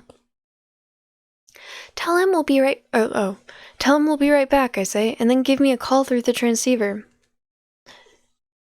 Darren shakes his head in disapproval, but he doesn't say anything else. I go catch up to Flower, who seems to have stopped in front of a wall not far from our original position. After looking at the wall from different angles, the girl starts to knock on the bricks one by one as if she were searching for something. Is there anything special about this wall? I ask her. Shush! I'm trying to listen, Flower says as she continues to knock on the bricks. After a few more seconds, the girl finally seems to have found what she was looking for, and she starts to pull one of the bricks out of the wall with both of her hands. As she puts the brick down, I see that inside the hole left in the wall there is a small wooden lever. Wow, you sure know your stuff, huh? I tell Flower. Of course, Flower says. Petal and I have been through dozens of ruins with hidden passages before. It's sort of our hobby. Less of a hobby and more of a tendency to get into mortal peril on a weekly basis, Luna says as the girl's eyes turn bright blue again. I got it, Flower says as she pulls the wooden lever. As soon as she releases the lever, the bricks surrounding it start to get pushed inside the wall, making way for us to pass into the other side. We both go beyond the wall and enter a small dark room that has a stone pedestal in the middle of it. Upon closer examination, it seems that there is some writing on the top of the pedestal. but it is too dark to make out what it says. Flower makes a small orb of fire, which she sends floating above the pedestal so I can read the writing on it. Now that I get a clear look at it, it appears that the text is written in the common language. What does it say? Flower asks.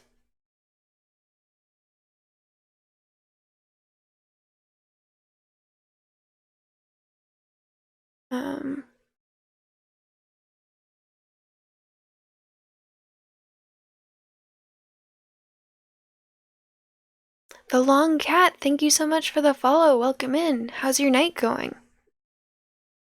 What does it say? Flower asks. It says, place your palm on this pedestal if you like discovering secrets.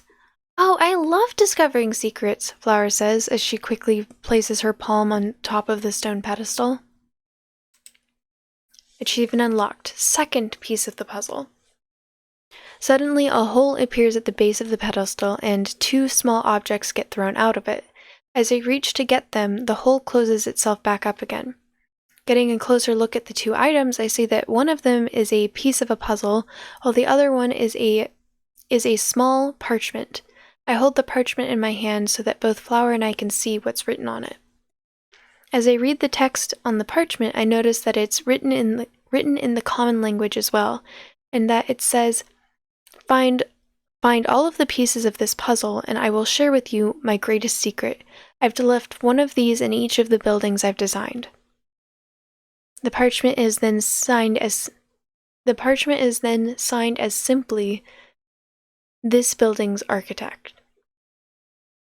It would appear that this castle's architect is also the one who designed the ruins from the forest. I now have 2 of these puzzle pieces left in my possession. I wonder how many of them are left. Hey, this sounds like fun, Flower says. I want one too. She puts her palm in the pedestal again, but this time nothing happens. But it doesn't let me get another one, Flower says. Barry, you try it. Hey, Barry, can you hear me? I hear Darren's voice coming from the transceiver. Yeah, I can hear you, I say as I grab the transceiver in my right hand. Flower frowns at me for ignoring her, and she takes my left hand herself, placing it on the pedestal. Just like before, the base of the pedestal opens up and throws out another puzzle piece and parchment.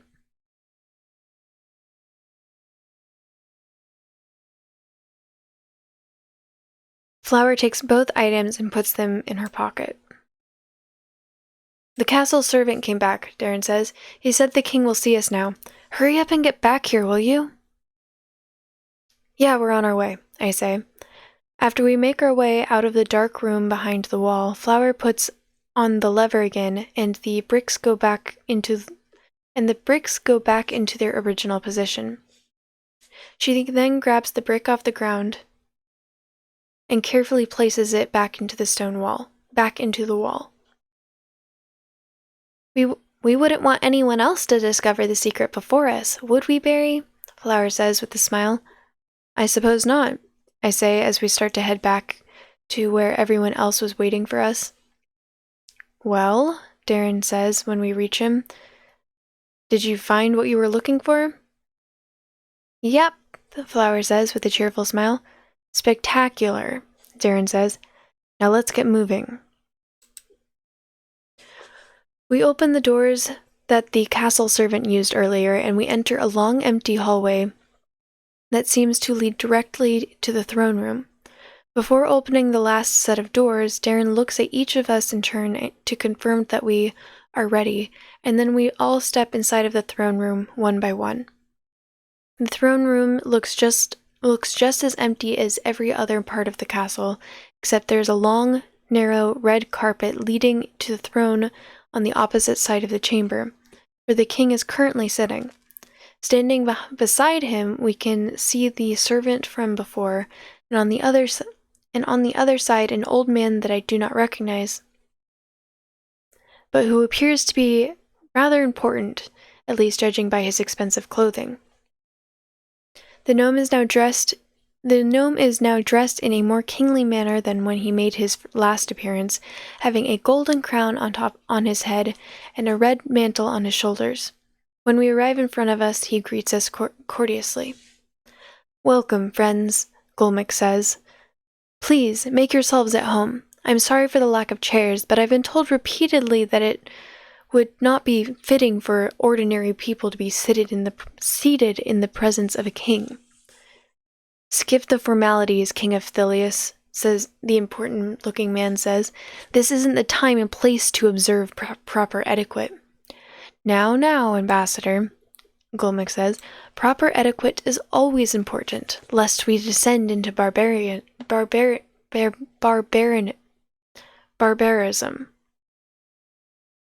You speak to me of barbarism when the people standing before us are proven murderers," the ambassador says.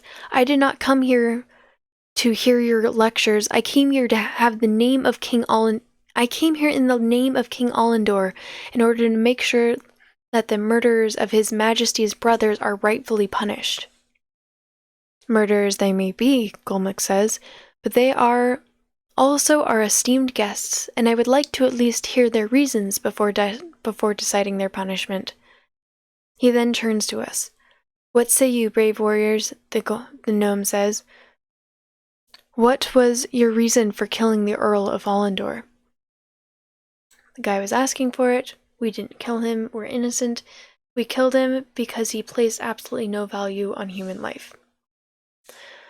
They did not kill him. They assaulted him, and then Eden killed him. But I will leave it up to you because the guy was asking for it, and he also placed no value on human life. But I feel like the smart answer would be this, because they didn't kill him. I doubt that the ambassador of Allendor cares.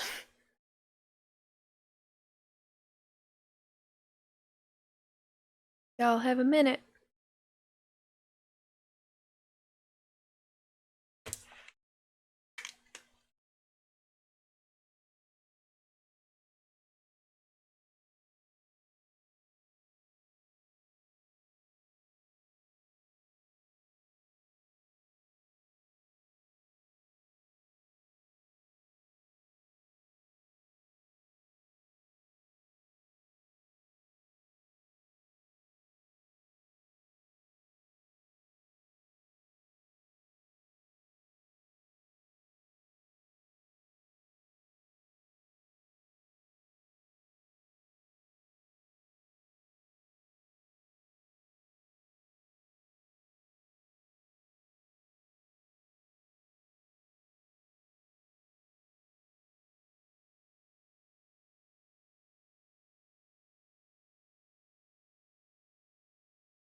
Well, it matters to the King of Thilius.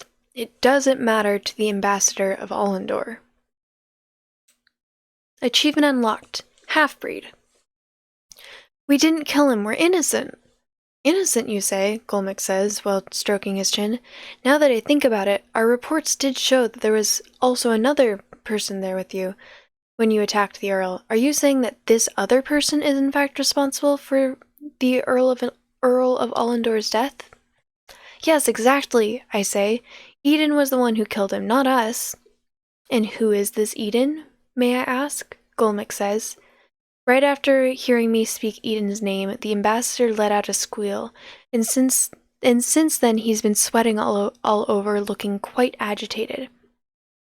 "Is there something wrong, Ambassador?" Golmik asks him. "Lies!" the ambassador blurts out suddenly. "The boy is lying. There's no way that man would have ever associated himself with the likes of them." "What man? Golmik asks. Are you talking about this Eden character? Your Majesty, Darren interrupts as he places himself in front of me, and then he bows before the king. Please allow me to explain what happened. Psst! I hear Araka's voice coming from the amulet as soon as Darren begins to speak. Hey, you there, weakling, stat wielder guy, half Lasathi. Come here. Half Lasathi? I ask her as I get closer to Hadric and the amulet. Never mind that, Araka says in a low voice. We've got trouble. Eden just teleported in the middle of the hallway. He's hiding with that invisibility spell of his. Eden? I ask her. Why would he choose to come now of all times? I don't know and I don't care, Araka says. I promised that I'd let you know when Eden was near, and I've kept my word. Now, will you let this buffoon holding my amulets, will you tell this buffoon holding my amulet to stop spinning me with every opportunity he gets? Right, I say. I'll see what I can do about it. While I was talking with Araka, it seems that the discussion between the king and the ambassador has gotten a bit more heated. You would defend this filth? The ambassador shouts loudly at the Gnome King. I'm not defending anyone, Golmik answers him calmly. I'm simply saying that before condemning them, they'd need to be offered a fair trial. These scum do not deserve a trial, the ambassador shouts. They deserve to be executed on the spot. Do you want war, King of Thelius? Need I remind you that I represent the King of Allendor himself? I will not stand here to witness this mockery of a trial when we already have all the information we need to pass their sentence this very instant. You will have them killed right here and now, or there will be war. Do you hear me, Golmik? War! I'm afraid that I cannot let you execute these people, Ambassador. We hear Eden's voice coming from behind us. As we turn around, Eden starts to walk slowly towards the Ambassador, and he stops right in front of him. The Ambassador is now sweating all over, and it looks like he's barely able to maintain his composure. What's the matter, Ambassador? Eden says with a smirk. Aren't you going to bow before your creator? Temptress of the Moon, thank you so much for the follow. Welcome in. How's your night or day? Or whatever it is wherever you are going. I hope you're enjoying this. The whole room falls completely silent as the ambassador tries hard to force a humble expression on his face while he bows slowly before Eden. As always, I am but your humble servant, the ambassador says, sounding as if he were experiencing great pain with every word he spoke. It is an honor to have you in these halls, O great creator. What? Flower and Darren both shout at the same time. Wait a minute, Hadric says. Creator, as in the founder of the civilization of Varathia? Is that the creator we're talking about here? I'm surprised that you didn't know this by now, Eden says with a puzzled expression on his face. Didn't Araka tell you? She was there when it all began, after all. There was a few moments of silence during which we all turned our gaze towards Araka's amulet. What? I didn't mention it? Araka says. I guess it must have slipped my mind. I need to learn how to fake laugh.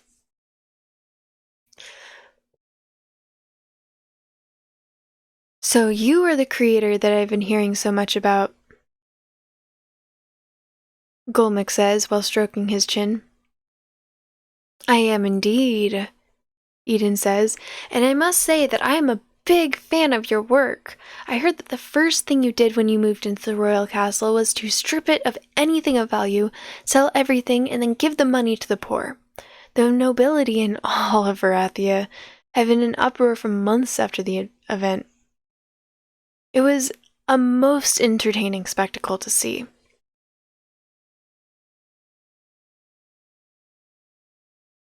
I was always of the opinion that the royal castle belongs not to the royal family, but to the people. Golmik says, I only did what anyone else would have done in my place if they had been chosen by the people to represent their interests. I think you might be holding too high of an opinion of the people under your rule, King of Thelius, Eden says with a polite smile. Creator, the ambassador says as he finally musters up the courage to speak again.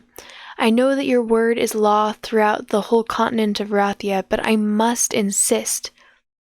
The continent of Varathia, Eden interrupts him. You people always called it that, didn't you? But the size of Varathia is nowhere near the size of any other continent in the world. If anything, it is more of an island, really. In fact, if I recall correctly, that is how I named this place after the still winter. The island of Varathia. The island of freedom. Why did people start calling this a continent, I wonder? Was it because you felt left out when you discovered that there was a world outside of Varathia? Was it perhaps to satisfy your own egos, fooling yourselves into believing that you could compare with the civilizations from other continents? Creator, please, the ambassador says, I don't know what your affiliation is with these mages, but they have done us a great harm. A life has been lost that can never be replaced. It would be most tragic if the victims' killers were to be simply set free.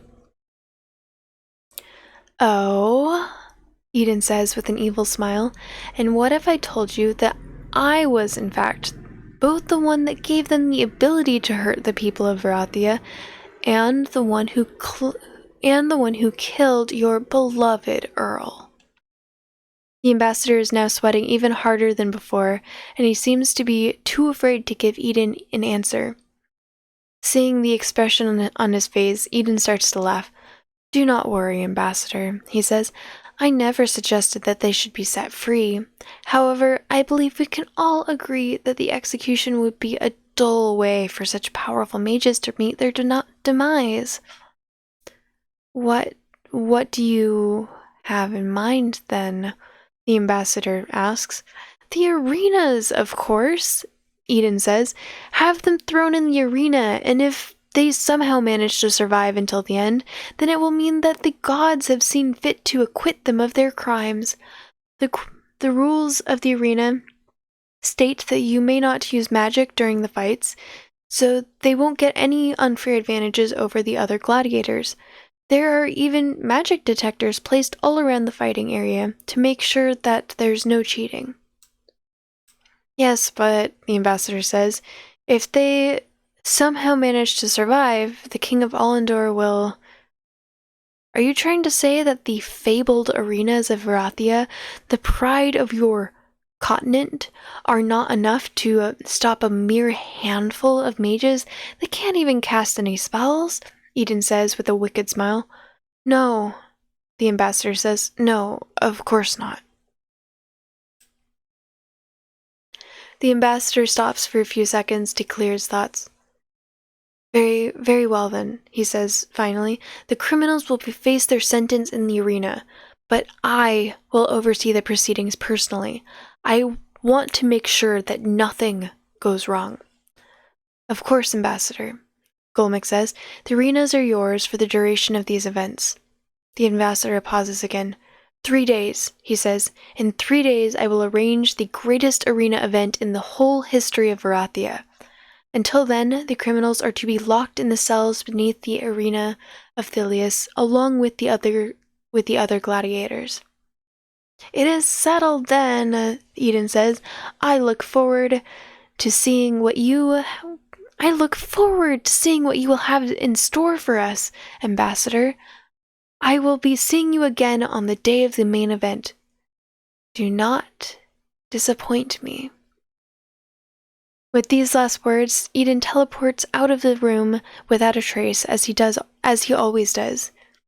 You criminals are coming with me, the ambassador says.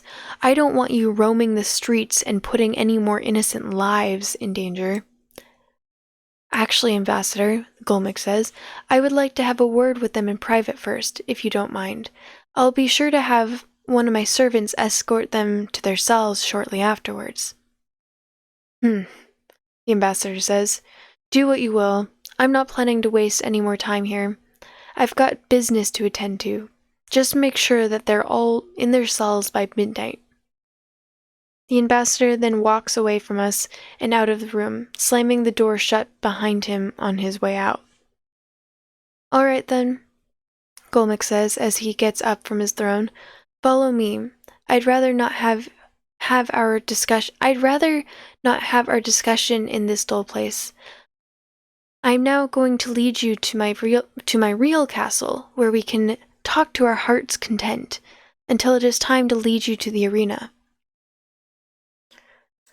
What makes you think that we'll simply agree to be led to the arena? Real castle? How many castles do you have in this place anyways?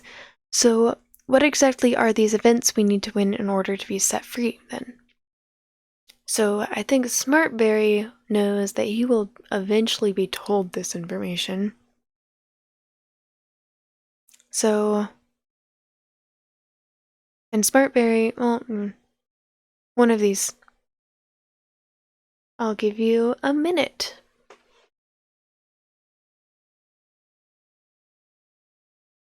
I'm hoping to finish this chapter, but I've been reading for an hour and 14 minutes now, so I'll have to wrap this up soon.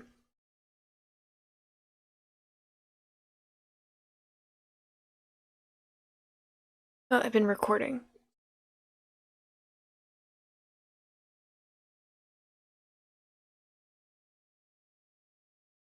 Streaming for almost 5 hours.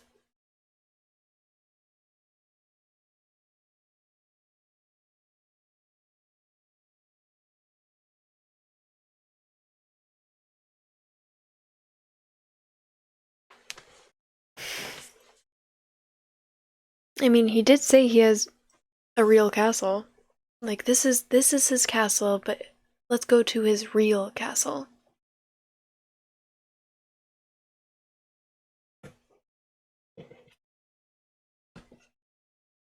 So is that the one you want?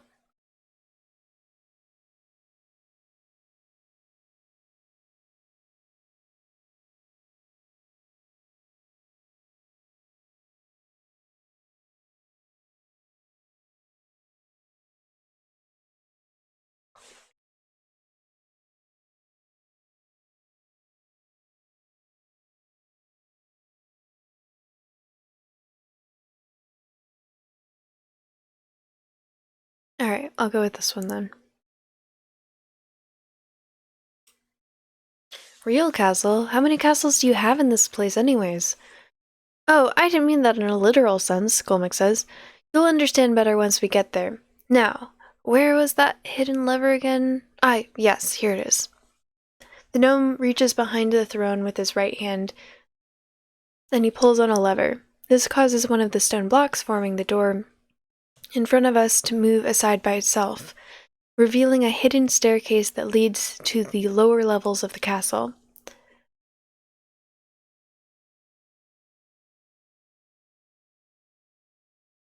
Barry, I leave the throne room in your care until I return, Golmik says. What? I say. Yes, your highness, the king's servant says, almost at the same time as me. Oh, my apologies, Golmik says, after realizing the confusion he's created. I was talking to my servant. His name is also Barry. He then turns to face all of us. All right, this way, if you please, Golmik says as he starts to go down the stairs. The rest of us exchange a few looks, and then we follow the gnome until we reach an underground room filled with machine parts and prototypes, as well as various tools that seem to have been thrown around randomly after their use. In the middle of the room, there is a workbench on top of which we can see a large device that looks like a bigger version of Darren's transmitters, with a green light at the bottom. When we enter the room, Golmik was in the process of taking off his mantle and crown and putting on the oil-stained lab coat that we saw him wear earlier when he appeared on the hologram. Now that I look around more closely, I realize that this is in fact the exact room that he was transmitting from, and that the device on the workbench is likely the one he'd finished fixing right before the transmission. Lighten the mood before shipped off to death. You have no idea how many times I killed my characters when I did my first playthrough. It's part of the game. Chill. In fact, I knew that you were going to get him killed, but I let it happen anyways. It's part of the game. And we're not in combat.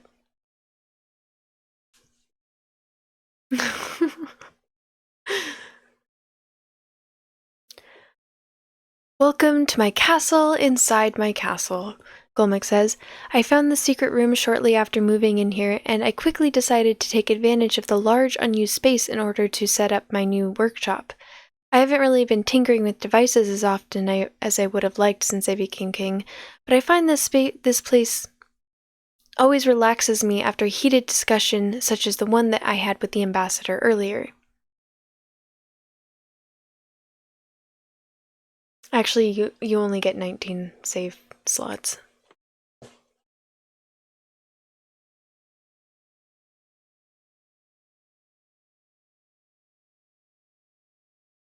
You said that you had something you wanted to discuss with us in private, Darren says. Yes, I did, Golmek says. Let's start with your giant friend over there, who is currently shape-shifting into a dwarf. Damn it, Hadrick says. I should have known that it was all too good to be true. Is this the part where you kick me out of the tournament? Of course not, Golmek says. The rules of the tournament never explicitly stated that giants were not allowed in the tournament. We only avoided inviting giants to this contest because of the overwhelming advantage you would get from both your size and your strength. However, given that you have willingly shrunk yourself into the size of a dwarf, we have decided to make an exception in your case. You will be permitted to participate in this tournament as long as you do not shift yourself into anything bigger than what would normally be possible for a dwarf.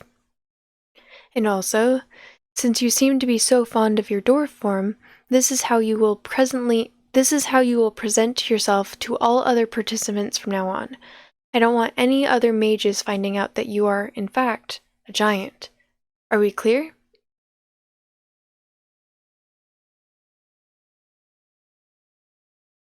As clear as can be, Hadrick. As clear as can be, Hadrick says, grinning happily. Well, in that case, you are free to go, Golmek says. I no longer have any business to discuss with you. You mean that I am free to go to the arena, or...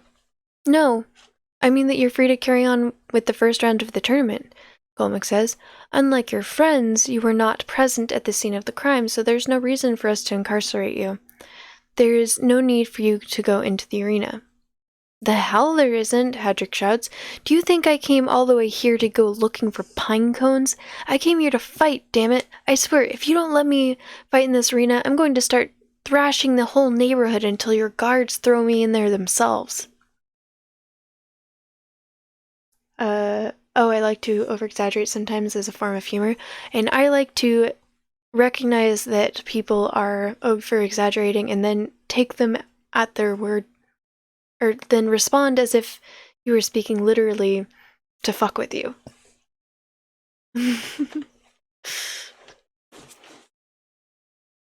It is my form of sarcasm. I know that I need to be more obvious with it. I've been told that I need to just start delivering my sarcasm in a less subtle manner. Okay, good. Shape-shifting into a lawn gnome. I believe he's a little bit taller than a lawn gnome, but, you know, his dimensions are off. It gives him a little bit of a handicap.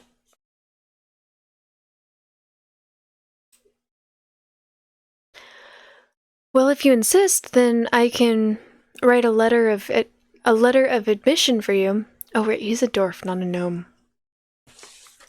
Well, if you insist, I can write a letter of admission for you, which you can give to the guards at the arena entrance, Golmek says. They'll be sure to let you in once they see the royal seal. Perfect, Hadrick says. Much obliged. Should I also be writing a letter for the girl in the banshee over there? Golmek says as he looks towards Flower. Well, Flower starts to say, but Aluna interrupts. No, we're fine, she says as the girl's eyes turn blue. We'll watch the show from the spectator seats. Very well, Golmek says. Then I'll be sure to provide you with a ticket. I see you've done your homework, Hadrick says. I didn't think you'd also know about Aluna. My spies have been instructed to be extra vigilant when it comes to the mages from other continents, Golmek says. We've been keeping a close eye on you ever since you entered the city. Does this mean you were also watching us when we attacked the noble? Darren says. Yes. This is the reason why I wanted to speak to you in private. First of all, I would like to offer you an apology. I imagine that the scene you witnessed that day must have been quite shocking for outsiders like yourselves. You don't sound like you approve of what was happening with the slave girl, Kate says. I do not. I personally find that the way our society treats slaves is sickening, and that we are all responsible, in a way, for allowing the system to continue. I, myself, am not much better than my predecessors because I've barely done anything conclusive to address the problem since I moved into this castle. But why? Darren asks.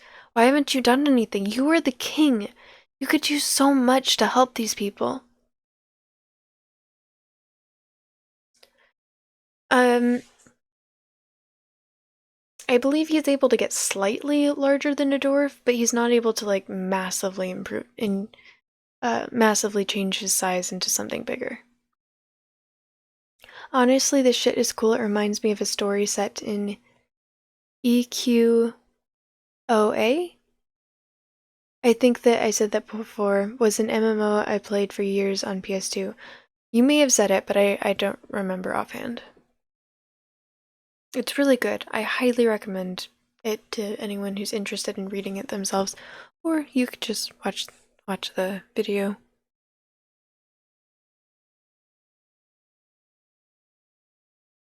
I don't think I've heard of it. Is there a phone version of it? It sounds familiar. Look up there, Golmek says as he points towards a metal device hanging from the ceiling.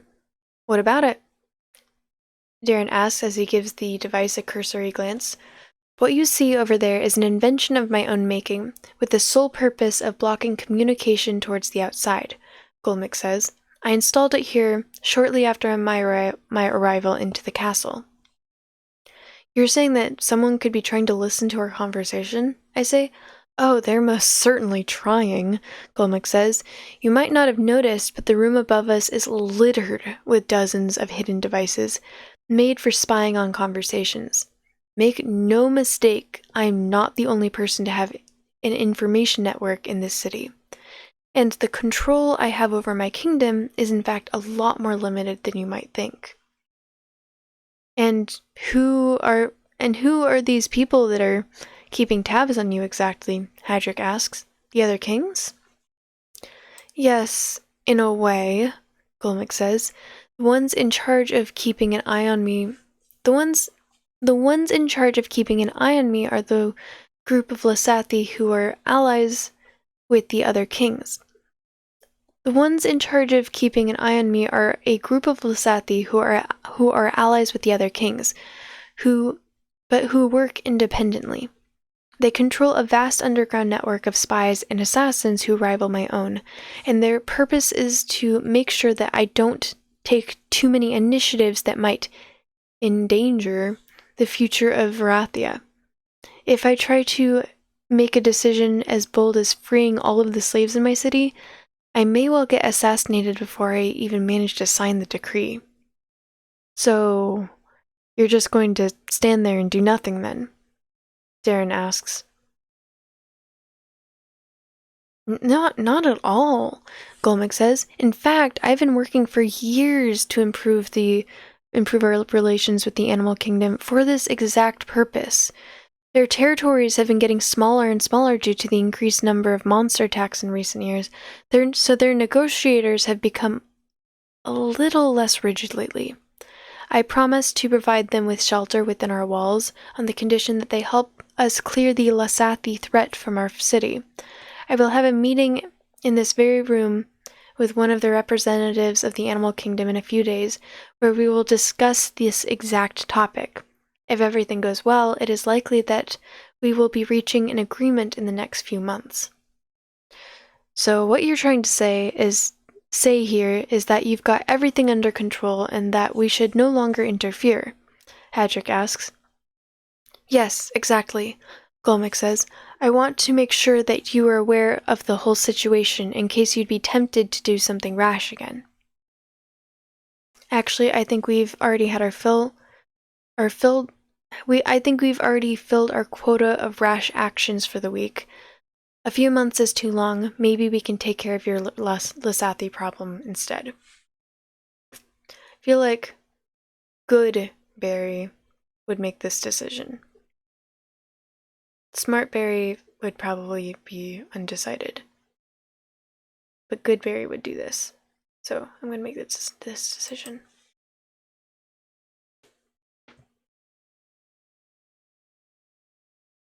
A few months is too long. Maybe we could take care of your Lasathi problem instead. Oh? Golmick says while stroking his chin. And do you speak for your entire team when you are making this proposal, young Lasathi? Or do you speak for yourself?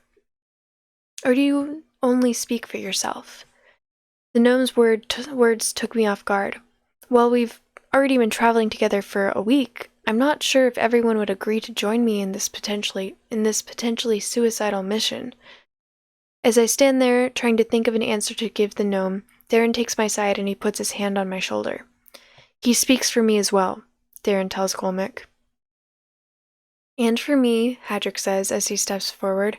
After hearing what happened to the slave girl yesterday, I would be more than happy to teach these bastards a lesson if they are the ones responsible for what's going on in the city. Interesting, Golmick says, and then he turns towards Kate. What about you, artificial mage? Are you volunteering for this mission as well? These Lasathi you spoke of, Kate says. Do you know if they are working with other artificial mages? Is there a woman called Diane who controls electricity helping them? As far as I know, the Lasathi in my city are not using any mages as bodyguards, Golmick says. My spies would have certainly found out by now if there were other artificial mages in Thilius. I see, Kate says as she pauses for a few seconds. Even if Diane is not in the city, there is still a chance that the Lasathi might know something about her current whereabouts. If you're planning to storm their headquarters anyways, then I'm coming as well. Well, if everyone else is going, then I guess we're going too, right, Petal? Flower says enthusiastically. The girl's eyes turn blue again, and Aluna takes a deep sigh, but she doesn't say anything. I'll have to admit that I wasn't expecting you all to offer your help so wholeheartedly, Golmick says. He takes a few moments to clear his thoughts before he continues. Very well then, Golmick says. I will think about what you've said. We will continue this discussion further once you return from the arena. After you manage to earn your freedom, you will need to stop by my castle again in order to receive some documents which will prove that you've served your sentence for your crimes. While these documents will most likely not be needed in Thilius, they should help you to While these documents will most likely not be needed in Thilius, they should help you deal with the guards that might try to have you arrested in other cities for the murder of the Earl of Allendor. Now, unless you have anything else to discuss with me, I will start writing the letter of admission for the dwarf, and then you can be on your way.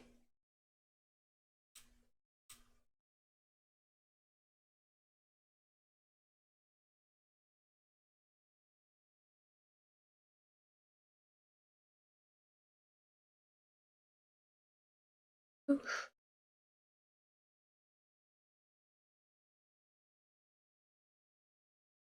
There's a very aggressive knot right here.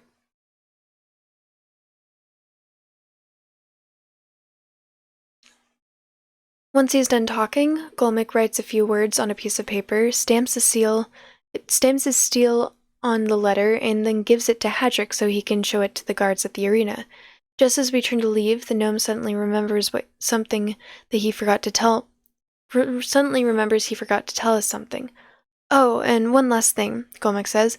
I believe this should go without saying, but I will mention it nonetheless. You should never talk about anything you've discussed in this room as long as you are inside the city. Not even amongst yourselves. You never know when someone might be listening. I called you into this secure room to chat privately because I felt that I could trust you with this information. I hope that you will not betray my trust. Of course not, Darren says. We will take care. Very well then, Golmick says. In that case, I wish you good luck in the arena, and may the gods be with you. May they watch over us. May they watch over us all, Darren says. Cool. After we finish our discussion with Golmick, we say our goodbyes to the gnome, and then we left him to work on his devices, while we start to climb up the narrow stairs one by one. When we reach the throne room, the king's servant was already waiting for us at the top of the stairs. This way, if you please, the servant says.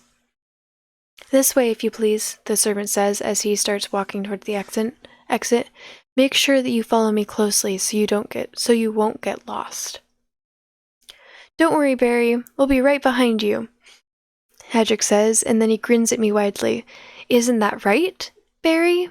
Oh, shut up, I tell him, as we all start to follow the servant out of the room and towards our new prison. Alright,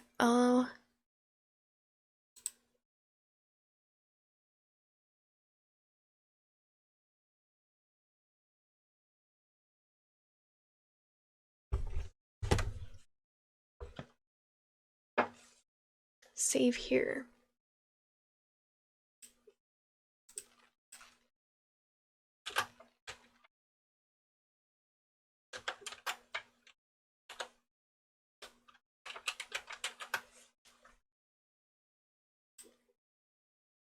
Cool.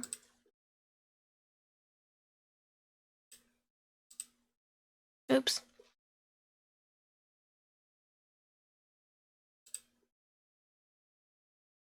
Let's look at the achievements.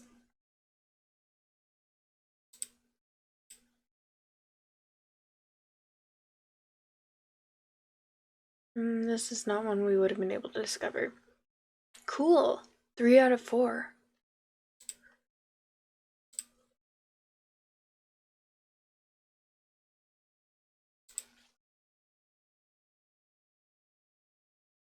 Transfer achievements to the cloud.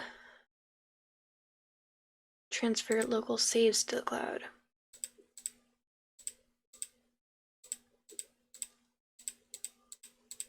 Anyone who's wondering why I'm doing this, I've lost my saves before and had to speedrun this game multiple times for the stream. And now I'm paranoid, even though it hasn't happened since I switched to this emulator.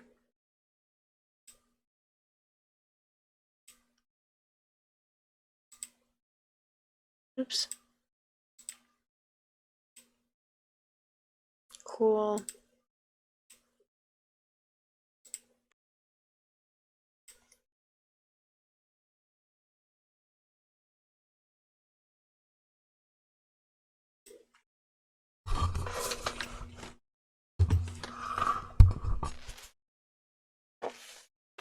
Alright, well, I hope y'all enjoyed that. I'm now going to end the recording, but I'm not going to end the stream quite yet.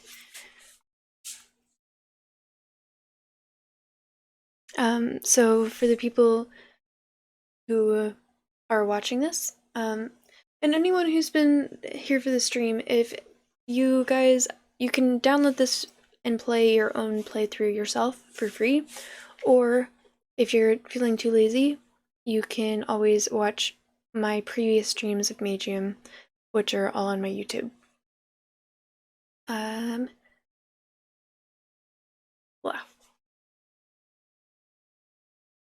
So yeah, I hope that you guys enjoyed this, and talk to you next time. Stop recording. Cool. Okay, so yeah, this has been a really good stream. Been a long stream, although I've definitely done longer streams.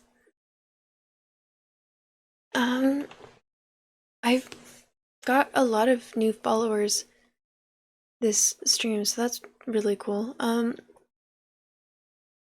think I greeted you, but just to make sure, welcome Temptress of the Mood and the Long Cat in Esberg. Thank you guys so much for joining. And then also Porn Star. Thank you for hanging out if you're still here.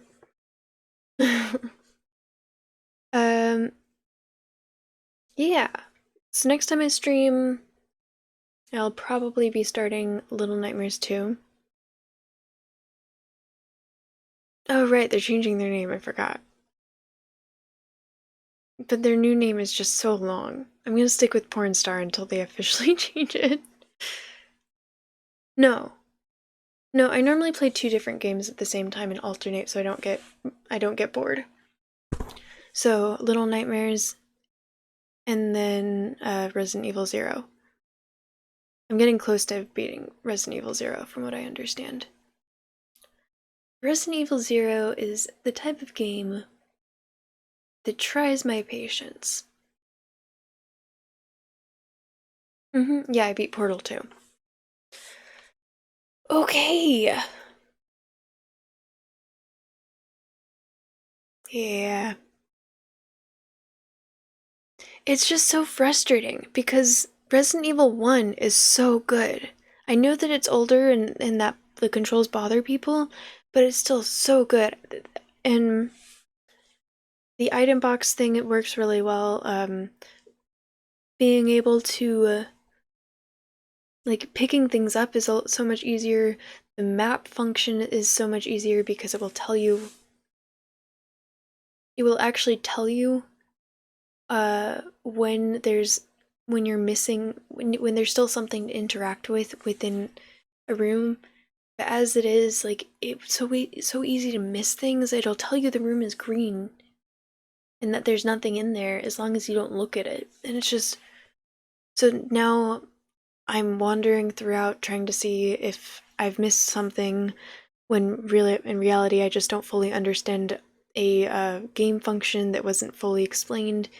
And if I'd known for a fact that there was nothing, that I hadn't missed anything on the map, then I probably would have looked at the other game functions. I'm just complaining, I'm sorry. It's just frustrating. The story is really good, but how Resident Evil 0 came out after Resident Evil 1. And I just don't understand how they made it so much worse. The mechanics are so much worse. The story itself is very good, but the mechanics of the game is just, how did they mess it up?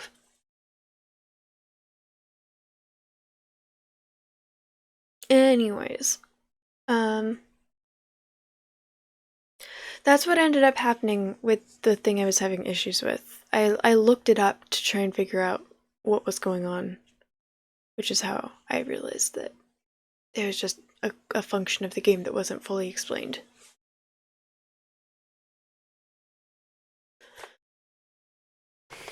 Or at least I don't remember it being fully explained. Okay, so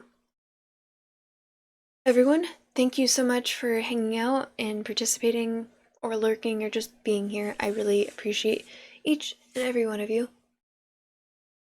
Now, I think my nose is slightly sunburned. I can tell that it's very red in this picture. My mom made a comment about my face being sunburned earlier today. Sorry, I'm just noticing it right now for some reason. Oh, I need to turn on the sound alerts again. But yeah, it is time for me to go to bed. I hope you are all having a lovely day or night. It's not a runny nose. It's a sunburn.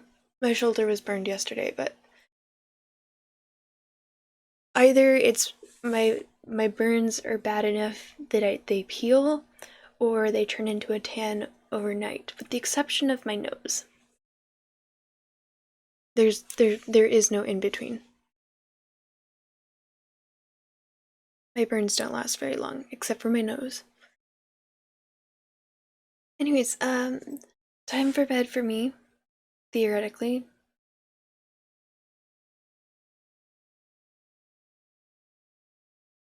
I burn a lot easier than I used to. Anyways, good night.